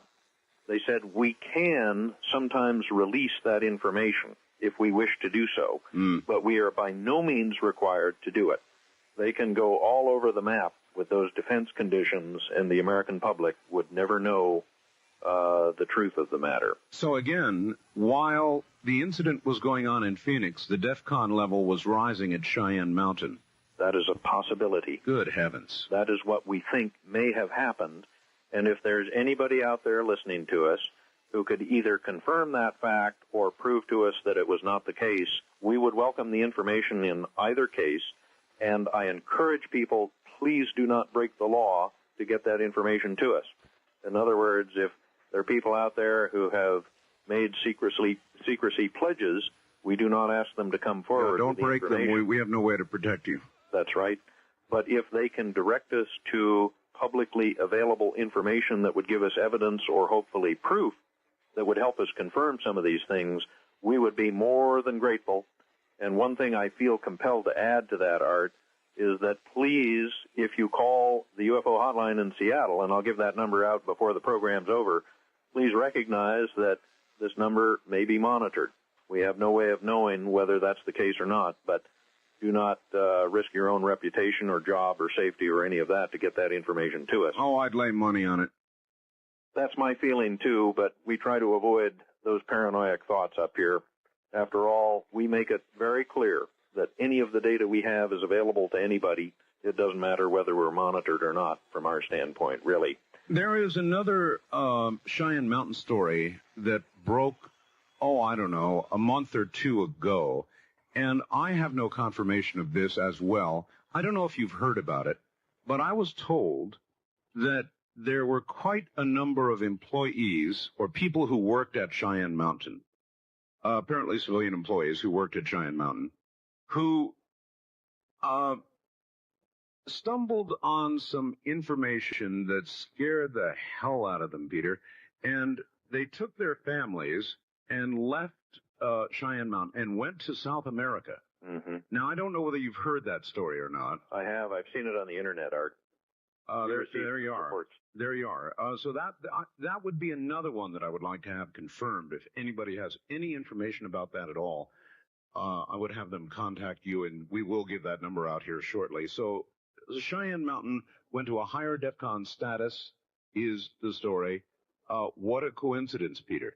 Well, those are the first 3 of 4 coincidences. The fourth one is what I consider to be the bone crusher, if in fact it's true.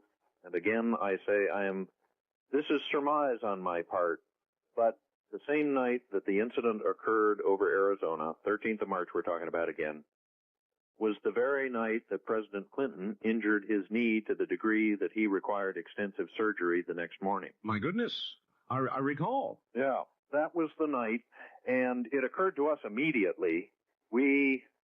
It piqued our interest, that's for sure. Now, let's see. If there's something seen over a major city, if the DEFCON alert is suddenly jumped a couple of numbers, then it would follow that somebody back in Washington would grab the president and put him into a helicopter or something. Yes.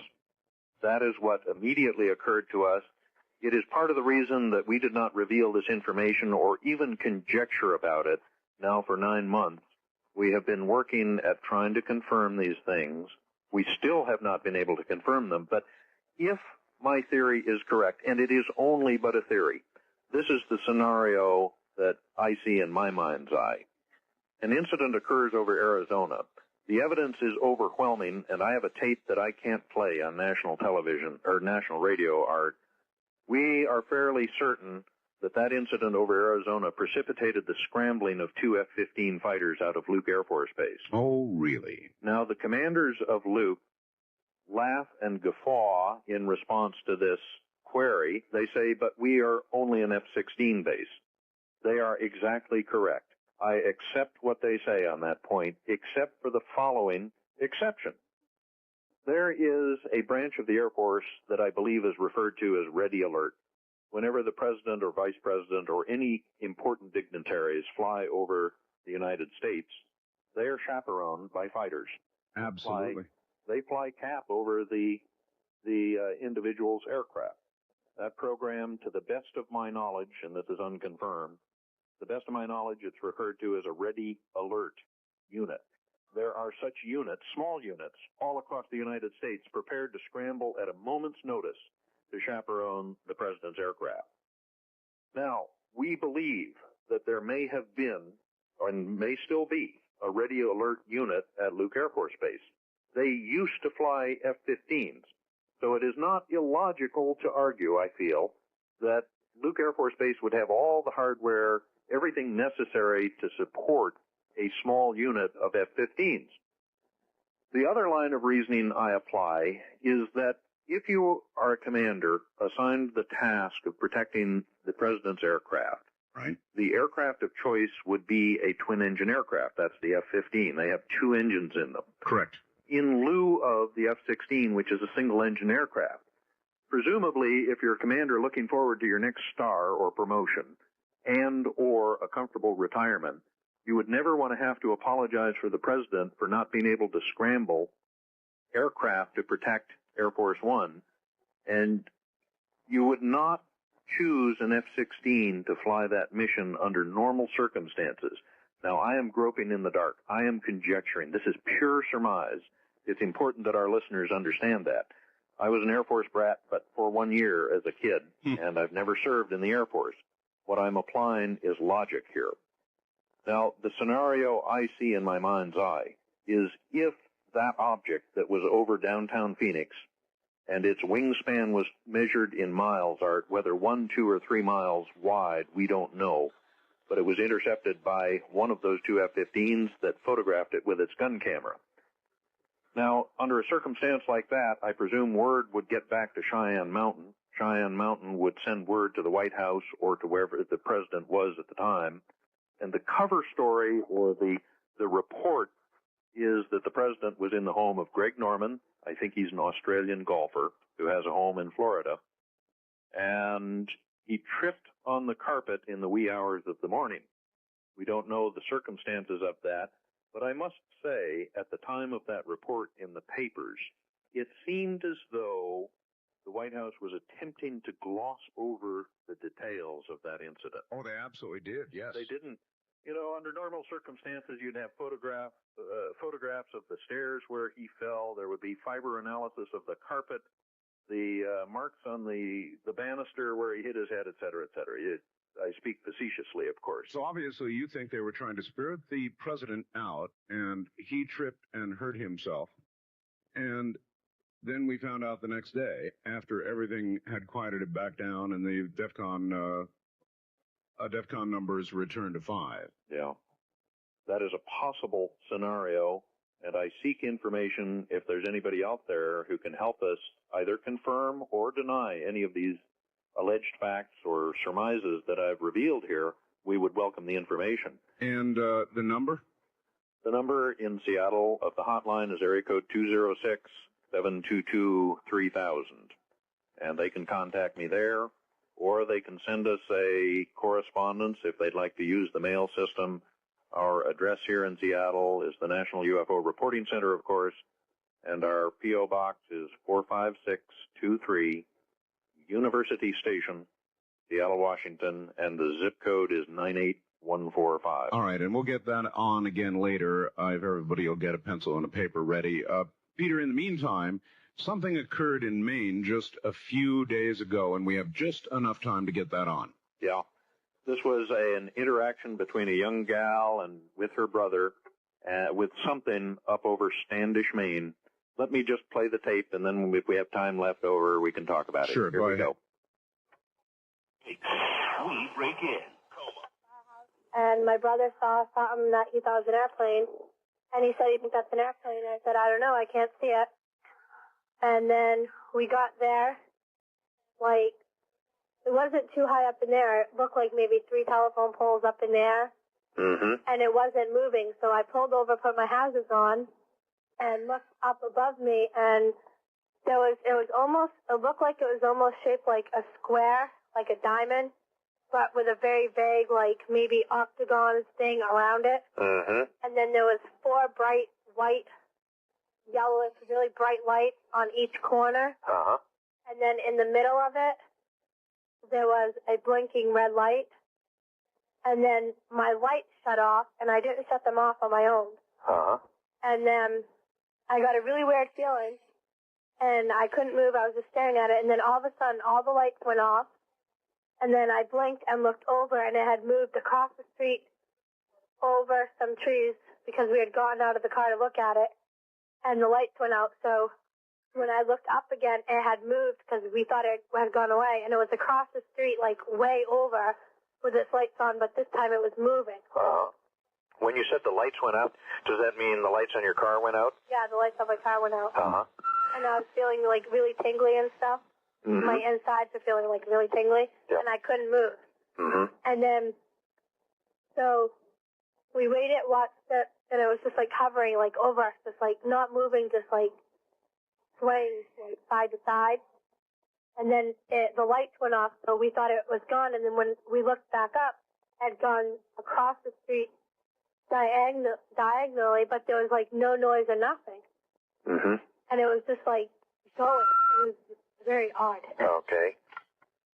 And That was 4 nights ago. How old was that young lady? That young lady is 17 years of age. She reports to us. She was with her, I believe, younger brother on Route 114 near Standish, Maine. Boy. That is out west of Portland, Maine, 20 miles from the New Hampshire border, straight north of Kennebunkport. And that was 4 nights ago. 4 nights. We have had about 4 or 5 reports similar to this since mid-December last month. From the same area or different areas? From all across the United States. All across the U.S.? Yep. This one, we had one from Ada, Oklahoma. I may play that tape later in the program. It's a pretty dramatic interaction between 2 young teenagers out near Ada, Oklahoma, and something that was directly above their tent. We're getting reports like this fairly frequently, Art. Formerly, in past years, they've been very rare, but they're coming in with a greater frequency, I will say, than has been the case in the past. Well, that's one of the questions I always ask, the frequency of these reports, and now you're saying they appear to be increasing. We've had a pulse of them in the recent past, that's for sure. Well, listen, what you've told me about the March 13th Phoenix business is big news, Peter. It's really big news. I feel that too, Art. So we'll see if we get some feedback. In the meantime, I'm going to play this incredible Michigan tape after the top of the hour, and we'll get back in touch with you into the next hour and take calls and play more recordings, all right? Very good. All right, take care. That's Peter Davenport, and he will be back with us after we play one of the most incredible recordings you will have ever heard. It's raw audio. Prepare your recorders. Get ready, because I've never heard anything like this in my life. You're going to have to listen carefully because it is raw. This is Dreamland. Essentially speaks for itself. It is raw audio of an encounter over Michigan that, as Peter said, thousands, tens of thousands of people saw and was seen on radar as well. I couldn't possibly impart it to you in any more of a dramatic manner than it is imparted on this tape. I will attempt to cover up names and addresses as they occur because I'm going to play the full tape. If you appreciate the epic, you're going to want to record what you're about to hear. In some cases, it's going to be difficult to hear. This is raw audio, and it speaks for itself. One center. This tape is made from the unaltered master tape. The date 3/8/94, the time 21:30 hours. Also recorded will be dispatch conversation with the National Weather Service personnel.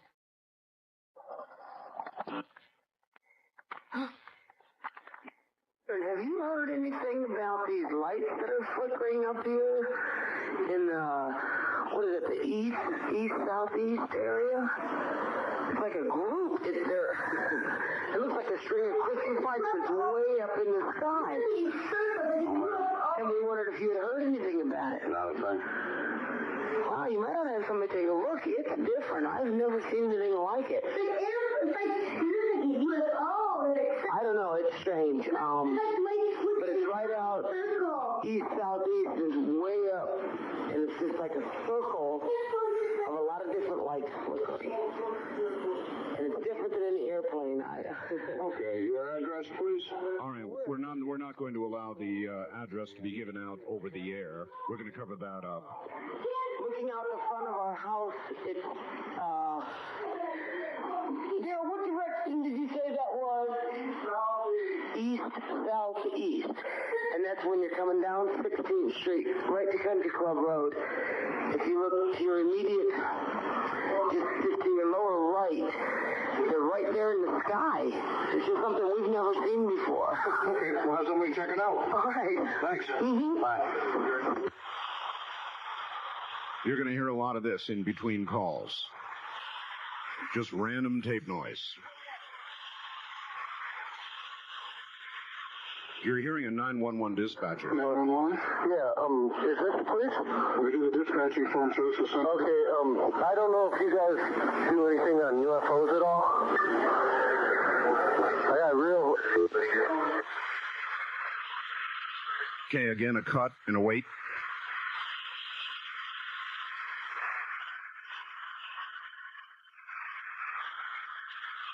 Something's going up and down. Hold on. Oh, excuse me? Okay, what do you have there, sir? There were at least 4 lights, and they were all flashing like, okay, they were the sequence. It was a kind of like a V, and there was 4 lights, and they were blinking back and forth. And there's no way, I mean, a plane's not that wide.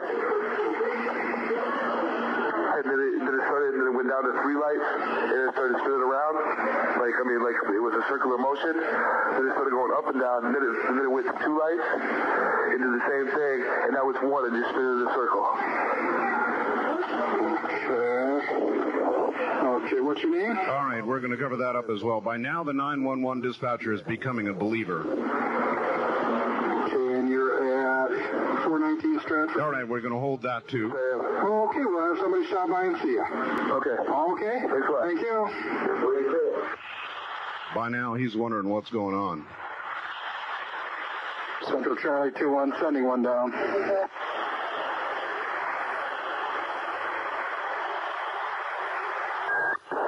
Traffic stop there, Artie.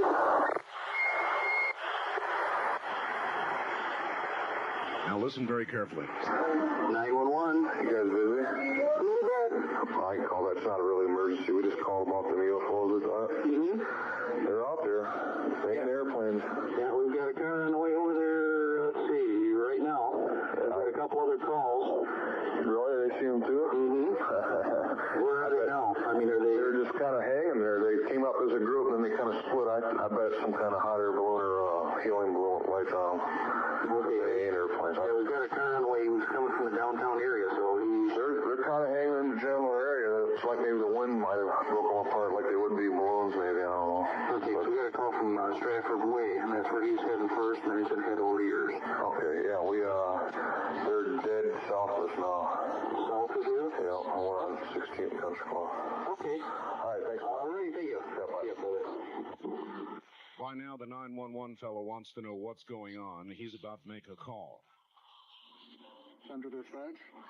Yeah, this is a non-emergency, so feel free to cut me off if something comes in. And I feel kind of silly calling, but my son insisted that I call. Is there any Air Force airplanes or helicopters flying around in Allegan or Ottawa County tonight? Well, we've had reports out Stratford Way in that area of lights, and they're checking it out.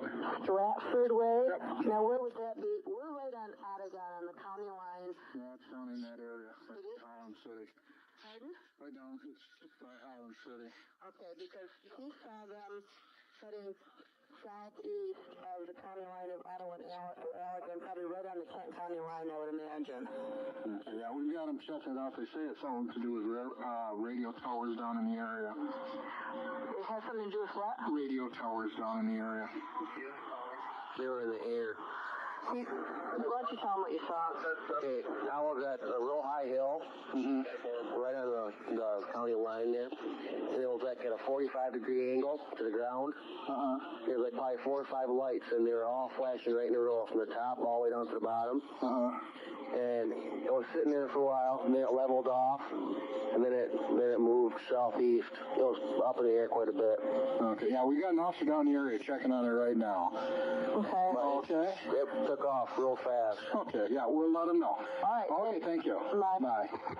All right, by now, the 911 dispatcher is getting very, very curious about what's going on. And again, he's about to start to try to make calls to figure out what is going on. And now that's what you're going to hear. He's now dialing up what he thinks is the Weather Service.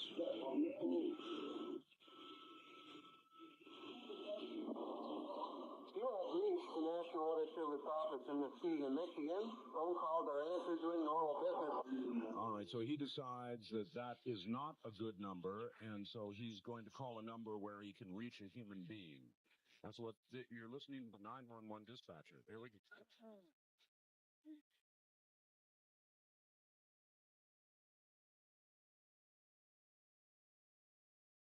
Hi, Muskegon. This is Ottawa County 911 calling. Yeah, how you doing? Good. You guys have access to a radar there, don't you?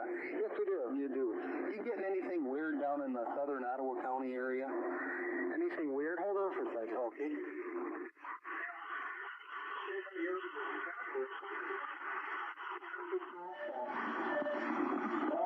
Yeah, 84th and Garfield? Out of Chicago. That's a track radar. Nothing more than the usual ground fire we get right there. Let me get on closer range. Okay, the reason I ask is we're getting a whole bunch of calls of some strange lights in the southern Ottawa, northern Allegan County, right near Holland City area. Strange light? Yeah. Such as we've had about 60 UFO calls. Okay. Well, I'm sitting here going, no, come on. There's got to be something more to this. Yeah. Well, I have to call a UFO reporting center then about this.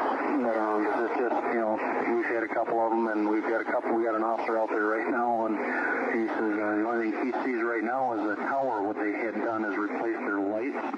They were on steady before, now they're on an alternating blinking pattern. That's what he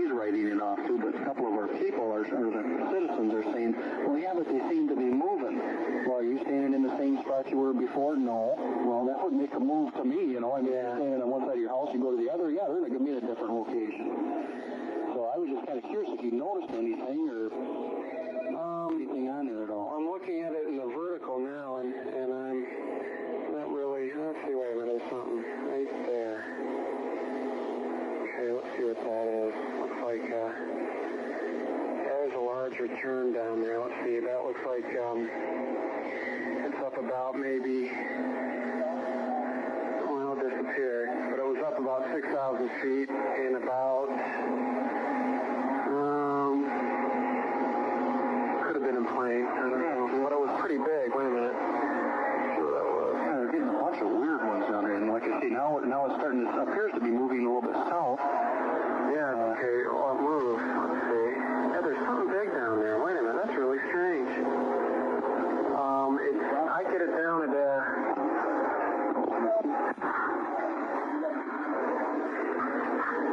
I'm getting it down around South Bend. No, wait a minute, I'm sorry. I looked at the wrong graph. Let's see.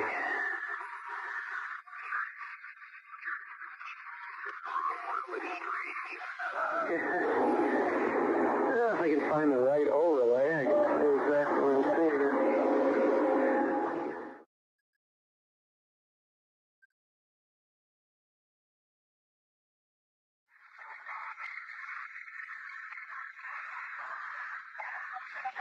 It's moving. I can see it moving, and it's just moved about,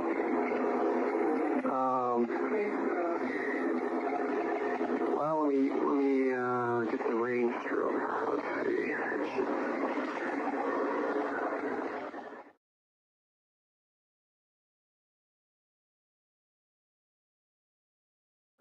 It looks like it's around 82 kilometers from me. It puts it down about, yeah, right down at the, right down near South Haven. Okay, this would be north of this.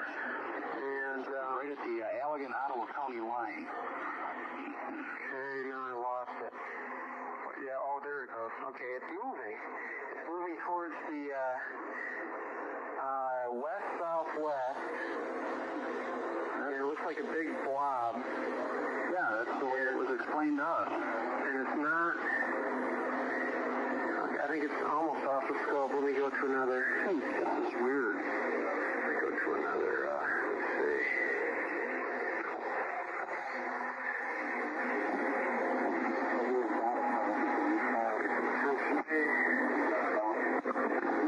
It looks like it's fizzled out. Oh, wait a minute. Okay.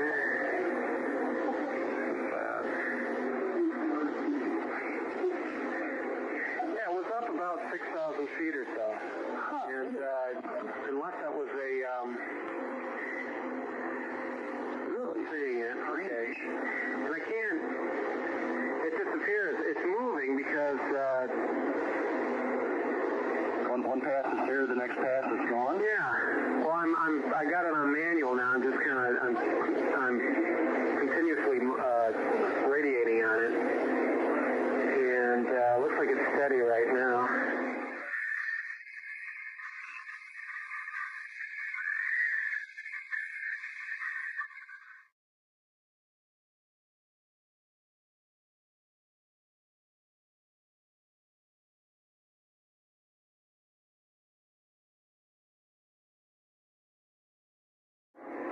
It's gone up. I'm getting it now at about 12,000 feet. And it's a pretty strong return.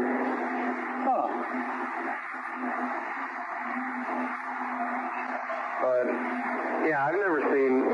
Now I'm getting multiple returns. One of the people that called that I had happened to talk to said it looked like a bunch of cylindrical objects. Well, oh my God, what is that? They were going together and coming apart. Yeah, there's three, and they're lengthwise. Now I'm getting three of them, and I'm getting a third one now, and they're separated by about,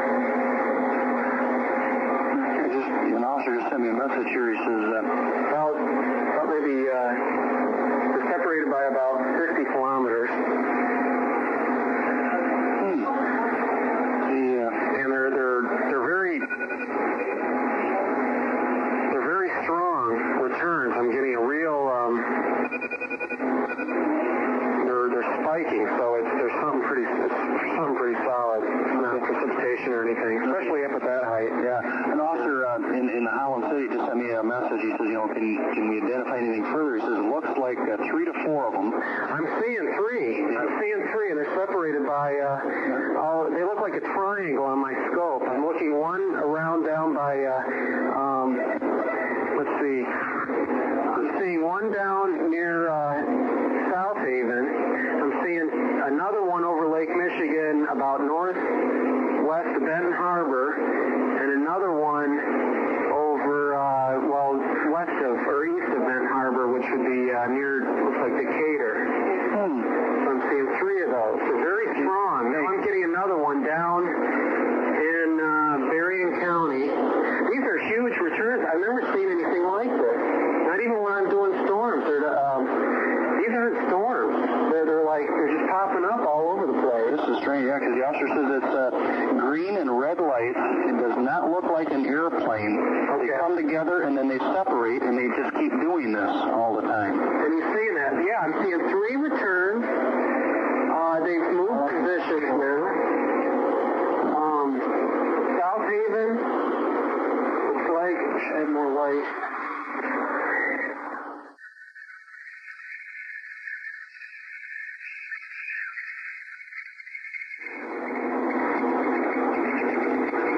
South Haven. Okay, that one over by South Haven just zoomed over to the northwest by about, now they changed position again. One about 20 miles west of South Haven. Another one just above, looks like the Coloma, and the other one is just off the coast of Benton Harbor. Wow, this is weird. Okay, now that one near South Haven has moved. It's moving further out into Lake Michigan. I'm getting them up. Okay, it popped. Now I'm getting four. No? Yeah, I got four for a while. Now I'm getting another one way down. I did for a little while. These are all up around about between 7,000 and 12,000 feet. Oh, this is strange. This is really weird. Yeah, I don't know if it's some kind of energy or the radar is picking up something. I wish we had a picture of this, but I want to find out exactly where he sees them once. Yeah.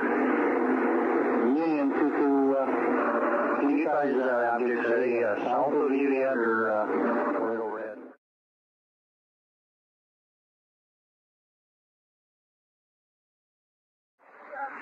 All right, it gets a little difficult to hear here. We are going to pause, and I will give you the remainder of this raw audio tape.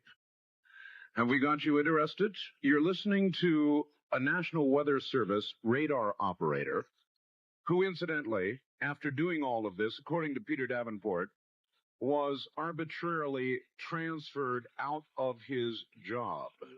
We will have the remainder of this when we come back in a moment. From the high desert, the area that will answer.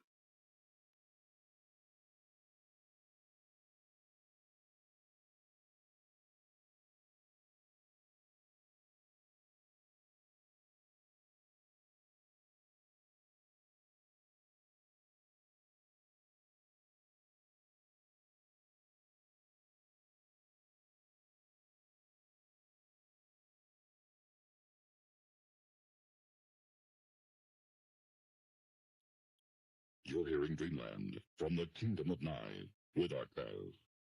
Good morning, everybody. If you would look at a map and reference the areas that this radar operator is talking about, you would find they're about 25 miles apart and form nearly a perfect triangle. We'll have the balance of this report in a moment. The real thing from Michigan. Right overhead.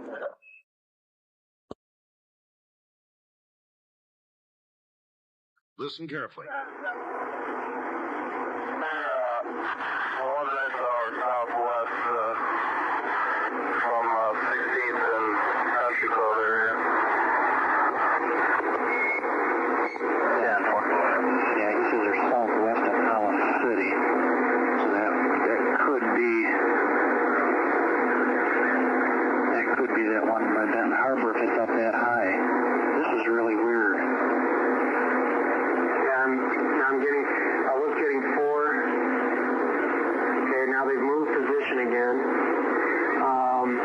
And I'm sweeping it back and forth in kind of like a triangle, just back and forth from where the beam is spotted towards Chicago, then I sweep it back toward maybe Fort Wayne. And each sweep, they'll be in the same position, and then all of a sudden they'll pop up somewhere else. So it's instantaneously moving, and I'm getting about between 3 and 4 returns. And they look like, sweeping in the vertical, they look like very strong spikes. I'm getting,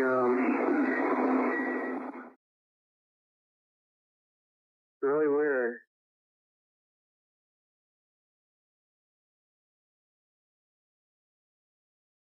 I don't know if I'm, these are bigger than planes. Usually a plane will pick up as a little pinpoint, but these are about, on my radar scope, these are about the size of maybe, looks like a half centimeter across. Righty, I'm going to try Grand Rapids ones here too and see if they've got anything that they're aware of once too. Okay, they look like they're all moving toward the south, towards Chicago. There's 3 returns moving towards Chicago. They're about over center of Lake Michigan, 3 of them in a triangle, and they're about the real southern part of Lake Michigan, probably just off the coast of Berrien County. Okay. Just northeast of Chicago. All right, I will give them a shot and see what I can locate from them. Okay. Thank you very much. You're welcome. All right, appreciate that. Yeah, no problem. Yeah, bye-bye. Bye-bye. All right, now you've got a situation where the man at the National Weather Center doesn't believe that he's been talking to the people at the 911 service. The Kent County Department of Aeronautics, you have reached our automated attendant. Our offices are currently closed. That was attempt number 1. Now, listen carefully. Dispatch? Yeah, this is the National Weather Service in Muskegon. I was calling to make sure that the person that called me was really a sheriff from out of a county and not a host. He was one of our dispatchers. Oh, okay. Calling about the... Right, we've been chasing them all over down that way. Pardon? We've been chasing lights down all over down that way. So what really is going on? I don't know. I still got a car out in the area. Really? Can you hold on for a second? Sure.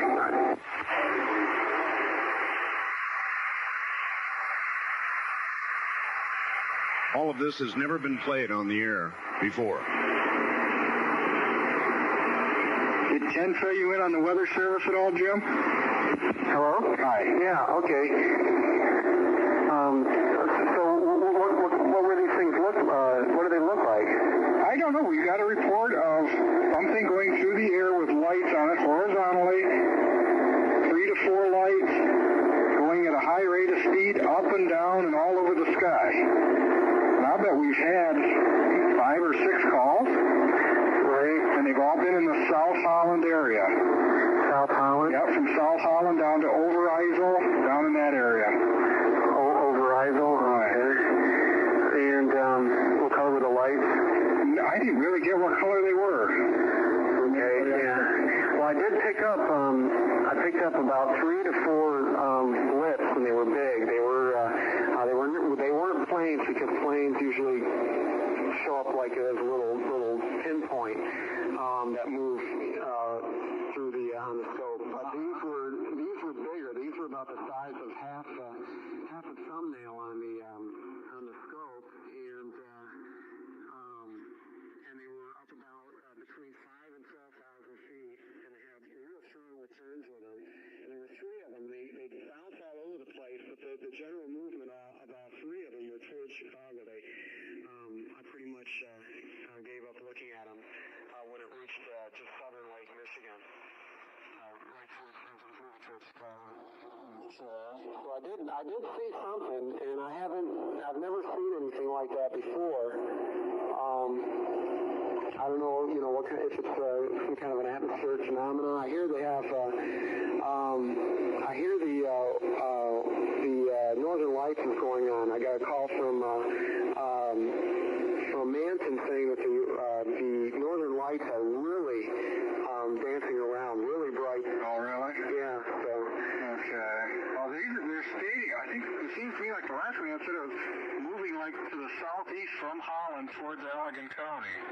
to the southeast. Okay, west, I'm sorry. Southwest, yeah, that's what I was seeing actually move towards Chicago.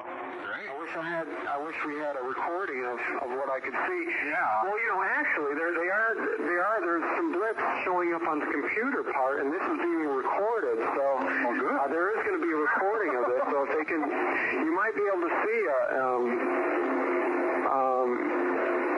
a movement on this if we can play this back. Okay. All right, well, if we get any more, we'll let you know also. Okay, please do. Thanks a lot. Thank you. Bye-bye. All right, there you go, ladies and gentlemen. That has never been heard in totality before. And as I said at the beginning, I think that it pretty well speaks for itself. So I will have no further comment, and you can absorb it. Hopefully you got to record it. There is one other little item that I would like to play for you. You heard earlier tonight, you heard Peter suggest that the Air Force does not put up aircraft to go chase UFOs. That may not be totally correct. And I offer you the following that was sent to me to be able to play on the air, and I did once before. The following is a recording, again, a raw recording from Edwards Air Force Base in California. It was a night they were seeing things. Listen carefully. Pretty fast. You see his movement, and he's coming from north to south. North to south, right. North to south at this time from Edwards? Right. He's blinking red. I have another red light and green light combination in sight moving very rapidly over the field at this time. I'm going to check with my RAPCON to see if they have any movement in that area.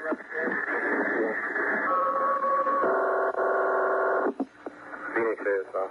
ASO Labs here. Say, have you all had any reports of unknown flying objects over there? No, we haven't. Okay, we were wondering. We supposedly are having quite an invasion over here. What area? In our area? No, it's over around Victorville and Edwards there. And I was wondering if any of your sites or any of your bunches over there have called anything in. No. Okay, fine. Thank you much. Right. 4 of them in that D. Yes, sir. Be on the bottom side. 2 up. Yes, sir. Count that. Well, there's 4 altogether. Right. There's 2 in a line, and then there's 3 in a line. Yeah. The 3 in a line would run westward. The other one would run up parallel with the bright line. Yeah. Right. Is that what you're saying? Yeah, that's one that's on. Okay. Will you do us a favor? Can you read the story? We're looking for about 7 UFOs here. Well, Here in Come Ontario International. Will you? How far north of Ontario? We're not positive. This is coming from Edward San George. Up on here, Did he come from the northeast? Yes. No, he came from the northeast. These guys at 8,000 feet. About 7 of them.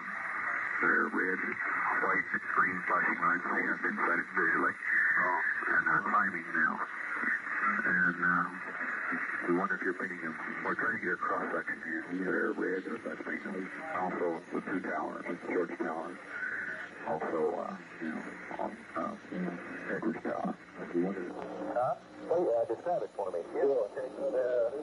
Here's, I wanted to look at through the glasses, and at first it looked just like a star. Yeah. And then it started, it was white and green. It's flashing white and green.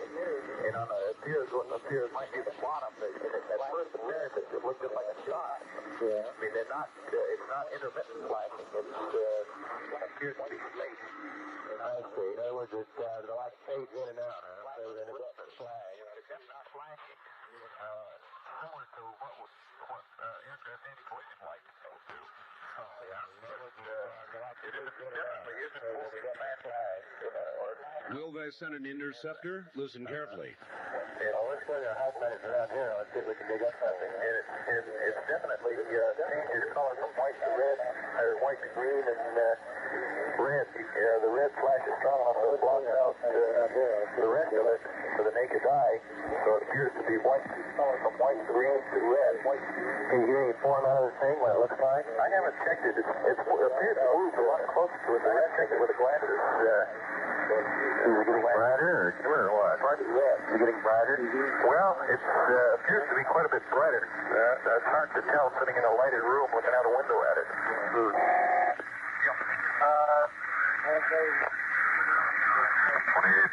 Yeah, it's Elijah. Is this the chief controller? Paramedic Healy, Right, Major Struble here. I've got some objects painting over Edwards at 11:05.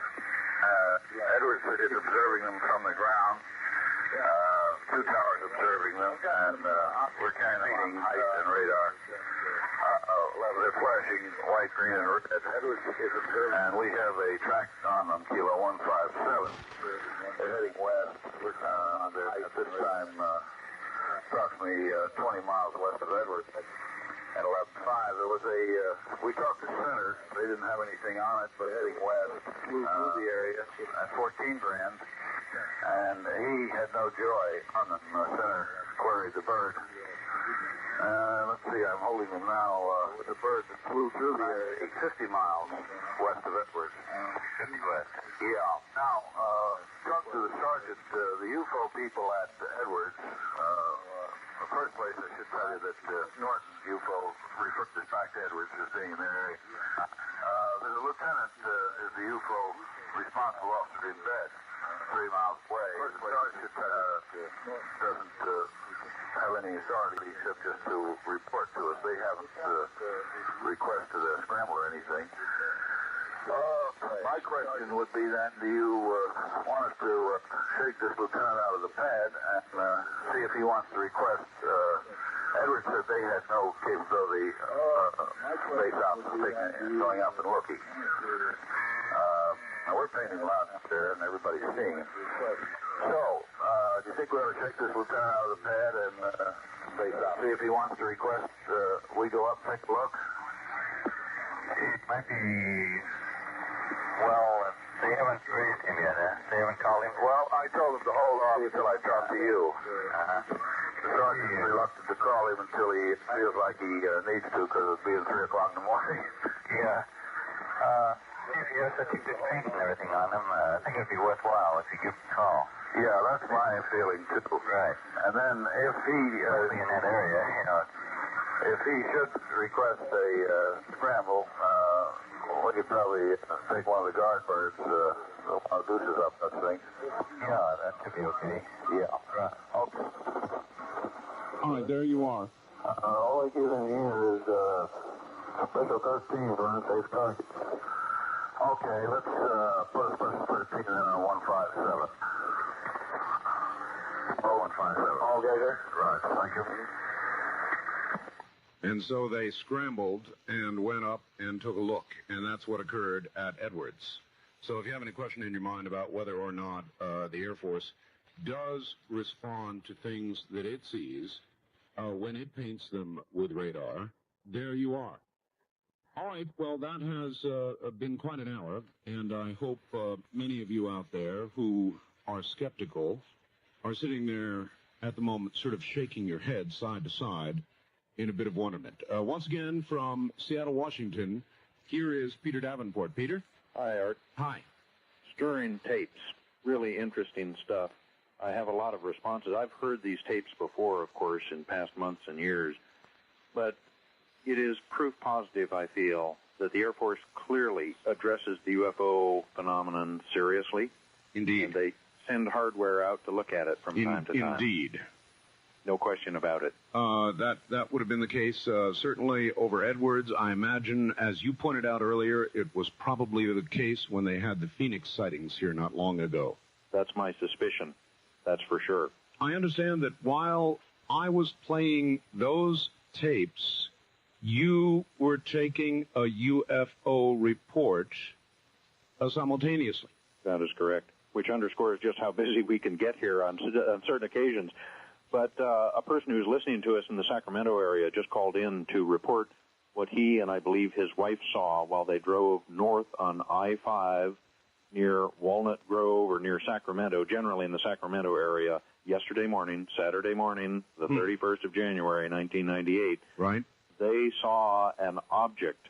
As they were driving north on I-5, they saw an object approaching from their right, from the eastern sky at 5:45 in the morning, and they report that they saw the object, which looked like one of these orange street lamps that you see from time to time, descend into a community near Walnut Grove, California. Really? We are now, or Elk Grove, California, Elk Grove, California.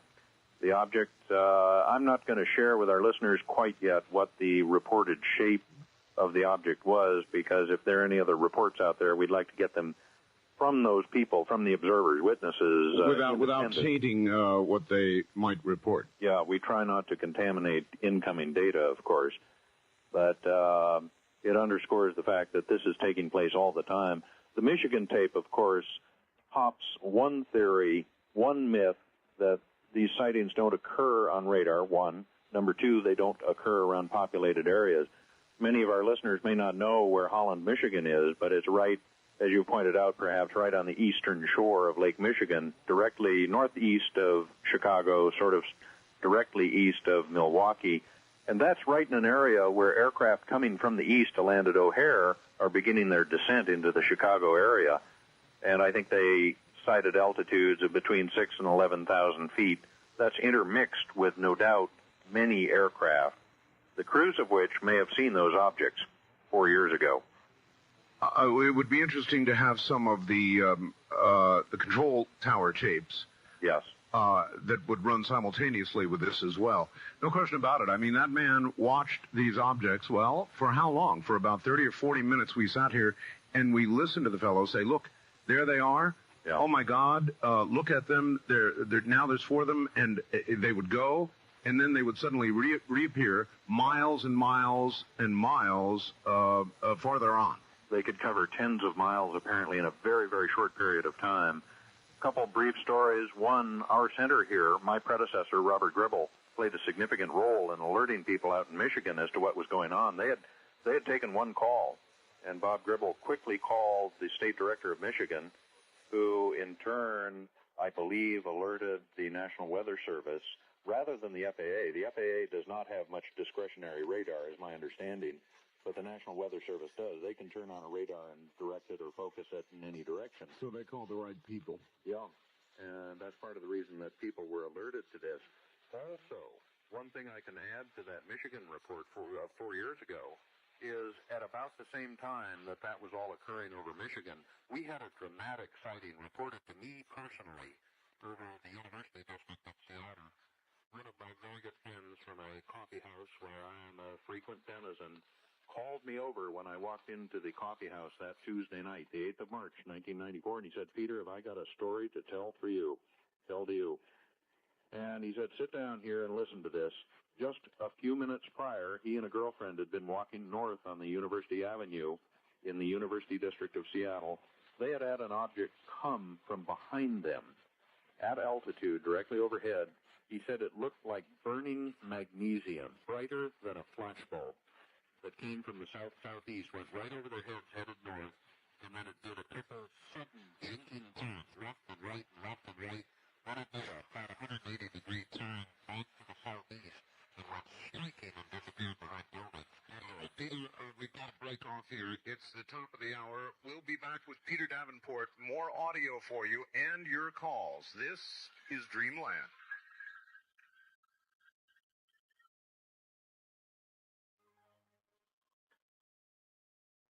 On Friday morning, my wife and I were on our way home to Bakersfield from Las Vegas. We went through your town of Pahrump, a lot bigger than I thought it would be, as we were going out of the city limits on 372 and crossed into California. Just happened to look up and see an F-117 flying about 200 feet off the ground. It was coming from the southwest, crossed the road above us, moved off to the northeast, just to the north of Pahrump. It was flying so slow perhaps 200 miles an hour at best, and so quiet I couldn't hear it from our van running. Well, better get. Great show tonight. Bob listening to KERN in Bakersfield. Once again from Seattle, Washington, and the UFO Reporting Center, here is Peter Davenport. Peter? Yeah, I'm here. Okay, I know you've got a number of audio clips for us, which I would like to get on the air, and I would also like to take some calls this hour. So whatever you've got, lay it on us. We've got some buttes tonight, you're right. And let me say, while you were receiving that fax, I just took a call over the hotline. In fact, I'd prefer people didn't call us tonight because we're live and we can't take UFO reports while we're on the radio. But took a report from a gentleman who called from South Westminster, California.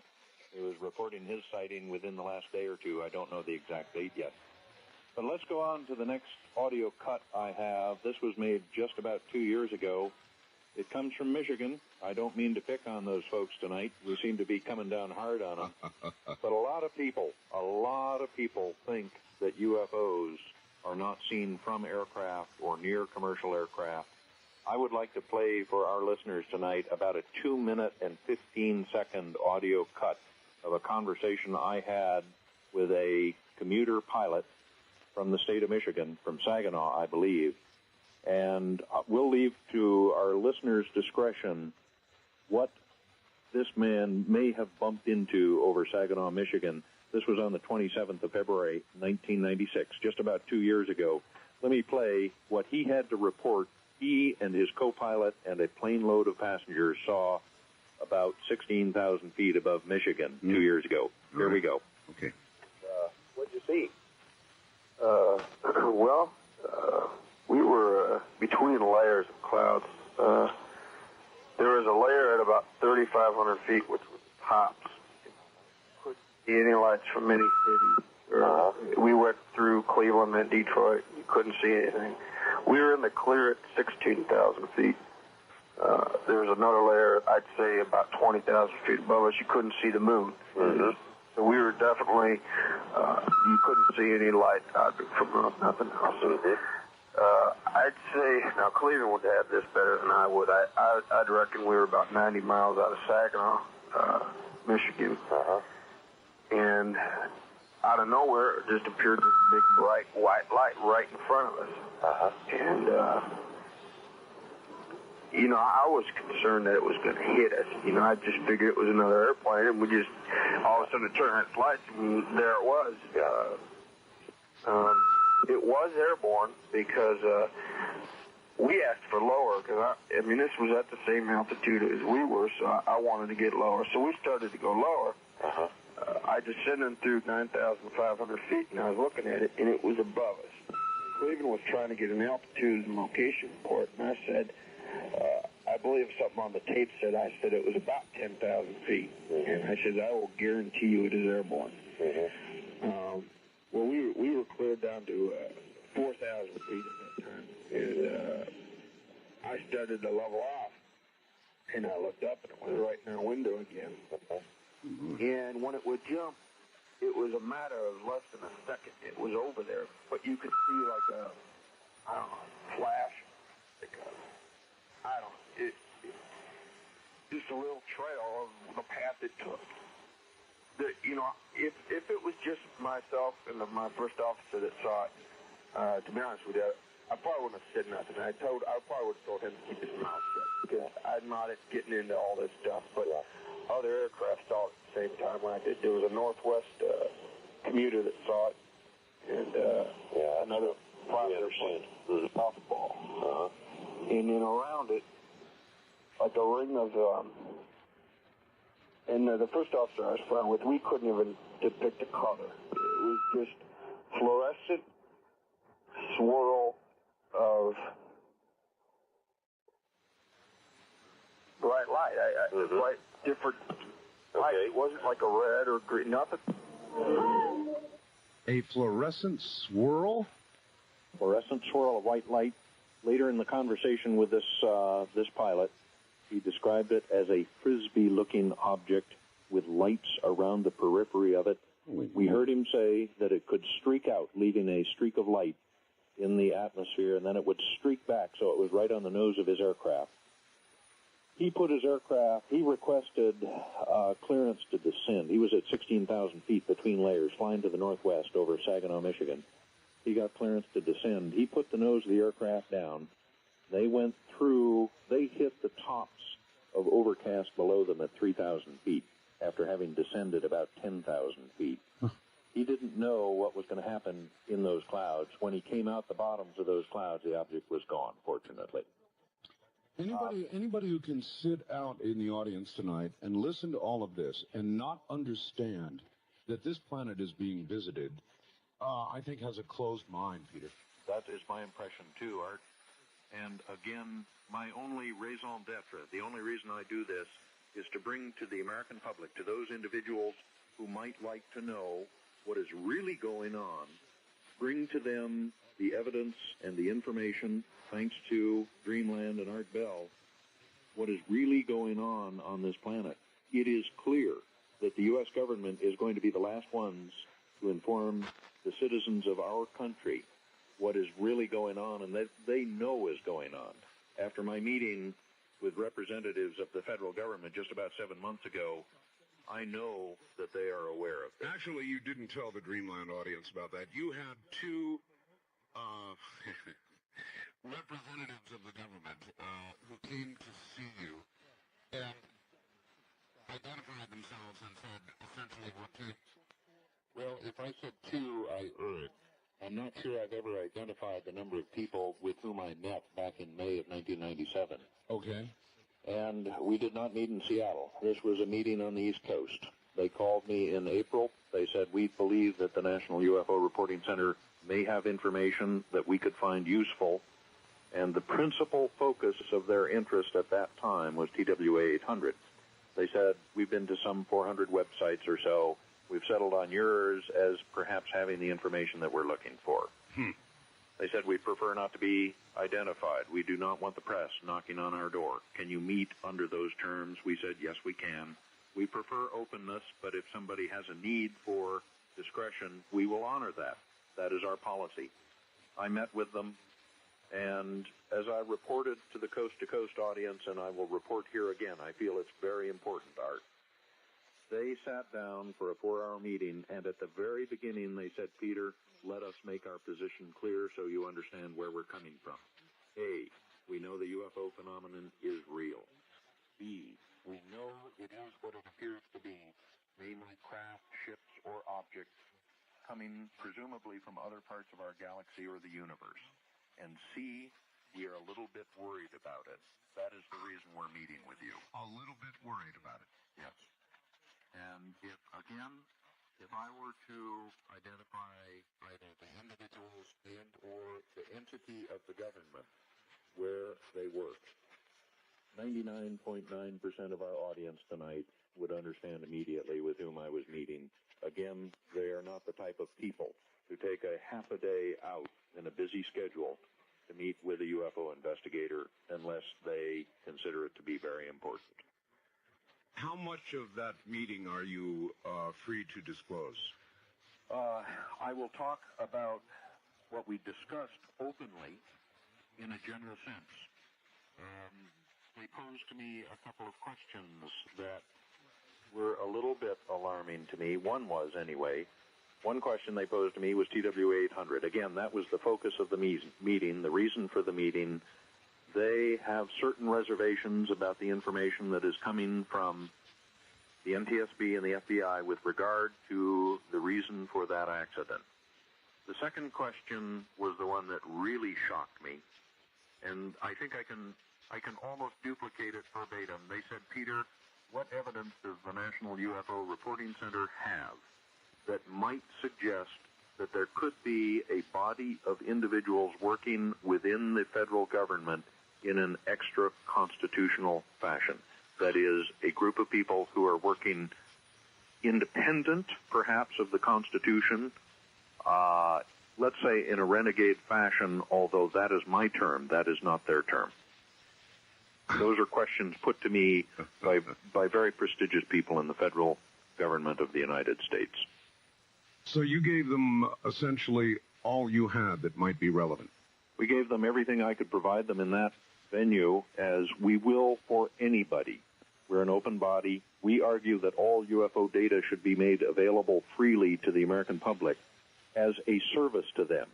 In a sense, Art, I believe that we, the National UFO Reporting Center, and the hundreds and hundreds of other serious-minded UFO investigators and organizations across the country serve as a sentry, if you will, to the American people. We have a responsibility, as no doubt you, Art Bell, feel to your listeners and the American public, to get this information out to people such that they may assess for themselves, with hopefully factual and objective data, what may be going on right over our heads or under our noses.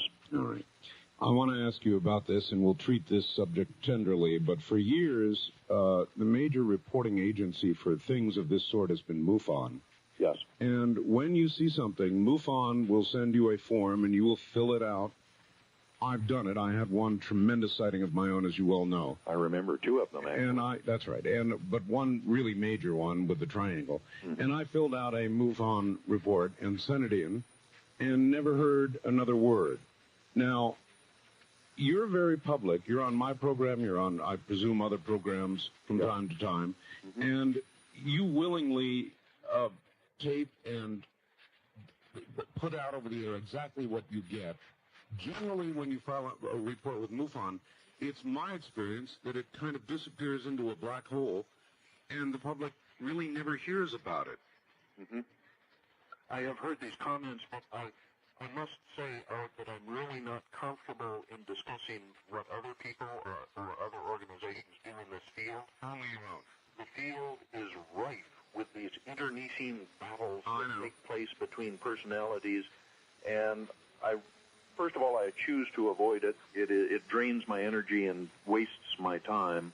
Number two, I feel this is perhaps not the proper venue for airing dirty laundry, if there would be any in this case. It may be just a matter of bureaucracy, Peter. In other words, your organization is small, fast, reactive. MUFON is rather large and has a nationwide bureaucracy. They have done a tremendous service. Walt Andrus in particular. I've interviewed him a number of times, Peter. Decades of his life to see to it that information is collected, that an organization is built.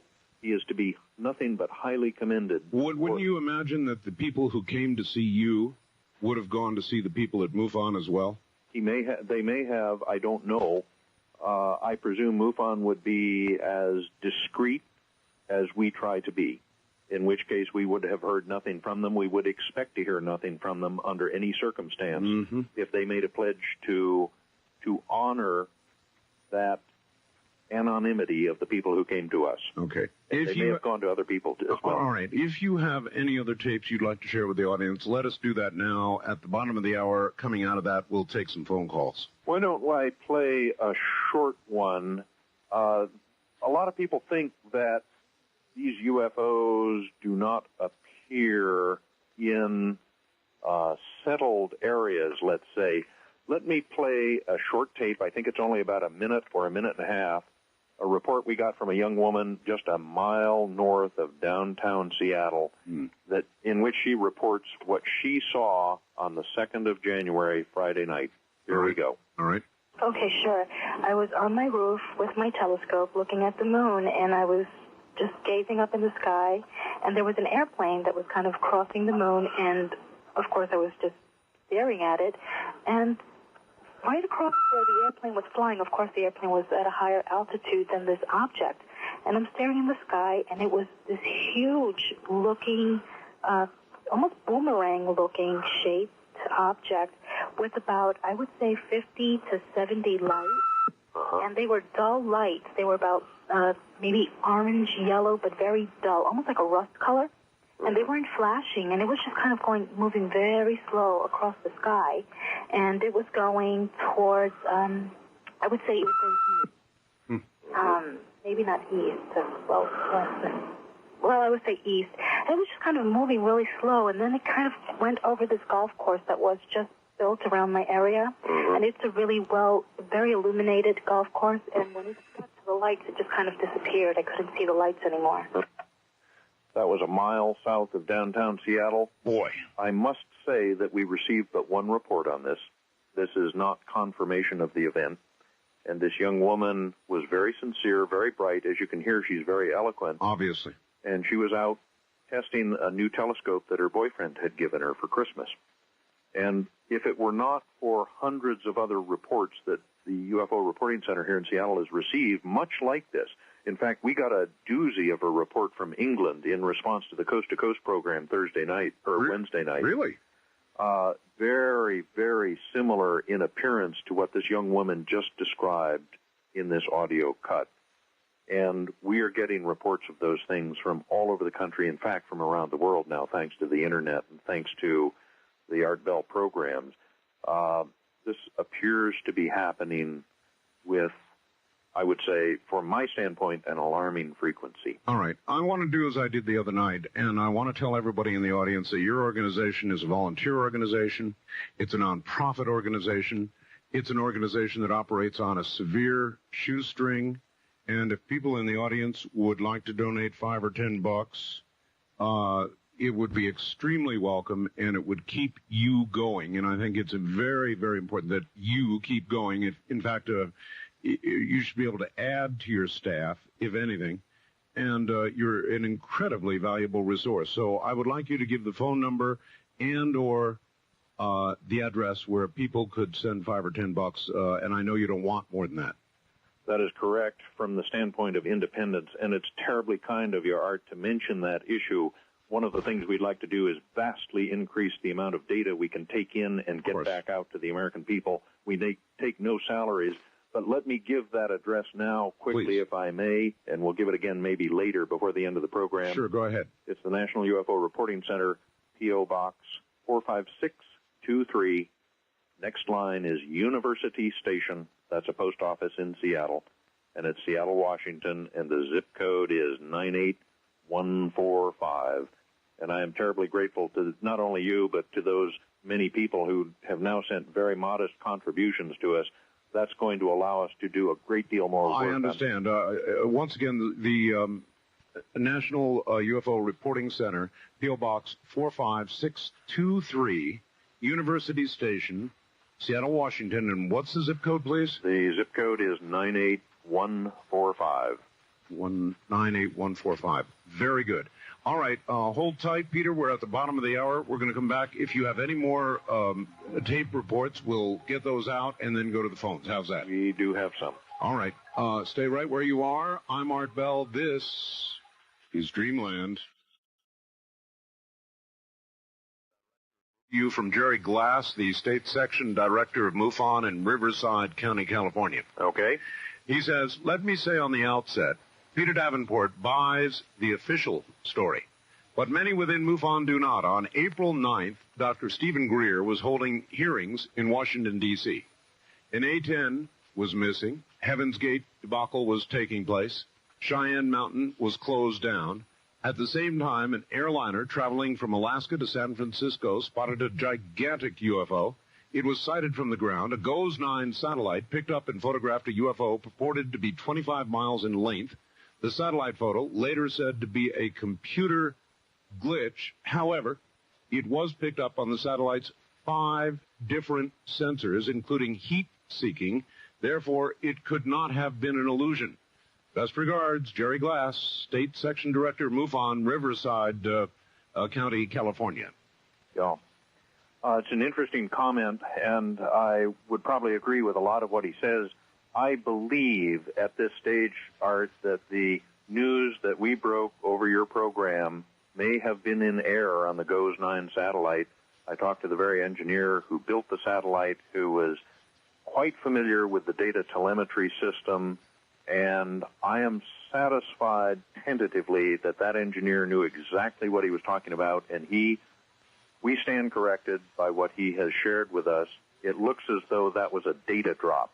When the system does not send telemetry accurately because of a check in the system, it just drops that data. And it is my belief at this stage, without proof, that what we reported over coast to coast that night was probably an error, but it was based on 4 or 5 solid pieces of evidence with regard to sightings off the coast of California, a missing TR-1 or a U-2 reconnaissance aircraft.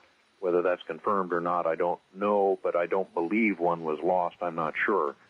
But, yeah, he makes the writer of that fax makes some very good points. There was a lot going on back in that time. All right, very good. Do you have any further audio clips you want to play for us? I think you do. We do. I have about a... Let's go into the issue of close encounters of some variety that may be taking place. I believe they're taking place between human beings on this planet and other creatures, let's call them. What I'm going to play is actually in honor of Linda Howe. She's the one who investigated this. She is the one who broke it on Dreamland one night about 2 years ago. This is a short, I think it's about a 2-minute clip of a very, very strange interaction that took place near Doylestown, Pennsylvania, just north of Philadelphia. A lot of people think still that these sightings are not occurring over major metropolitan areas, and many people still think that those meteors are meteors. Let's play a clip, about 2 minutes, of what happened to a young fellow just north of Doylestown. I think he's on Route 313 out of Doylestown. Here we go. All right. What happened?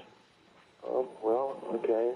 This is the best I can describe it. I was driving my van east on route. I wrote it all down. I was driving my van east on Route 313 in Bedminster Township, Pennsylvania. Where is that roughly, east or west? It's southeast Pennsylvania. Okay. It's near Doylestown, Pennsylvania. Okay. And it was approximately 2:30 a.m. Yeah.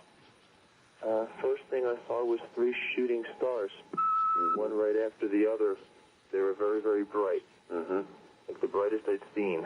They were right in front of me. They were off in the sky in the distance. So I just thought, cool, shooting stars. Yeah. Didn't think a whole lot of it. I was driving down the road. It was like 2 or 3 minutes after that. They were bluish green in color. I was driving my truck when all of a sudden the engine in my truck turned off. The lights turned off in my truck. I was going down a hill, a steep hill, but the truck stopped. It stopped kind of abruptly, but my body wasn't thrown forward into the windshield or anything. Everything just stopped.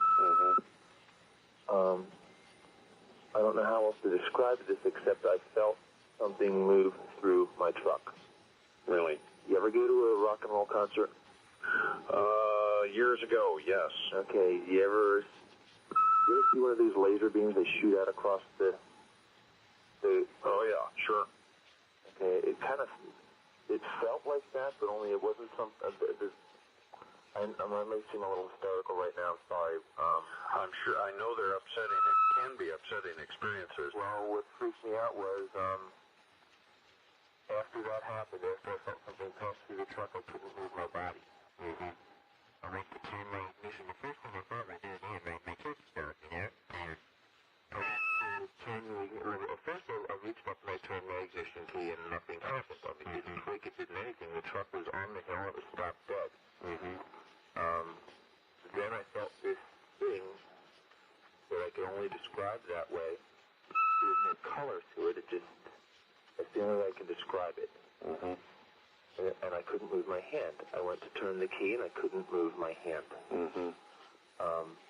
I wasn't scared or anything at the time. I was perfectly calm. Yeah. I don't know. I guess maybe I was in shock or something. That was 2 years ago, Doylestown, Pennsylvania, and we have many reports like this. It's not just 1 or 2 or a handful, Art. We have many reports like this. This gentleman, whom we just listened to, sounded very sincere to me. We could hear the alarm, perhaps even the shock in his voice. This call came in about 1 o'clock in the morning, about 4 o'clock his time. He could not go to sleep after this incident. I'm not surprised the government's knocking on your door. Yeah. It's certainly taking place And again, I think it's imperative that the American people understand this. This incident, by the way, occurred just 2 days before that incident over Saginaw, Michigan, the tape that we played just before the break. These were very close to one another. This was the night of the 24th or 25th of February 1996, and that incident with the commuter airliner occurred on the 27th of February 1996. Whether there's any correlation between these two incidents or not, I can only guess. But it's taking place. One short addendum to that incident over Saginaw with the commuter airliner, a major newspaper article was written by the largest newspaper, by a journalist at the largest newspaper in Ohio. I don't know that we have to name names here. But he wrote an elegant article. He talked to the pilot. He somehow obtained an early copy, an unofficial copy, of the radio communication between that aircraft and the FAA in both Cleveland and elsewhere. Really? It was handled by several centers. The journalist listened to the tapes. He talked to the pilot. He talked to the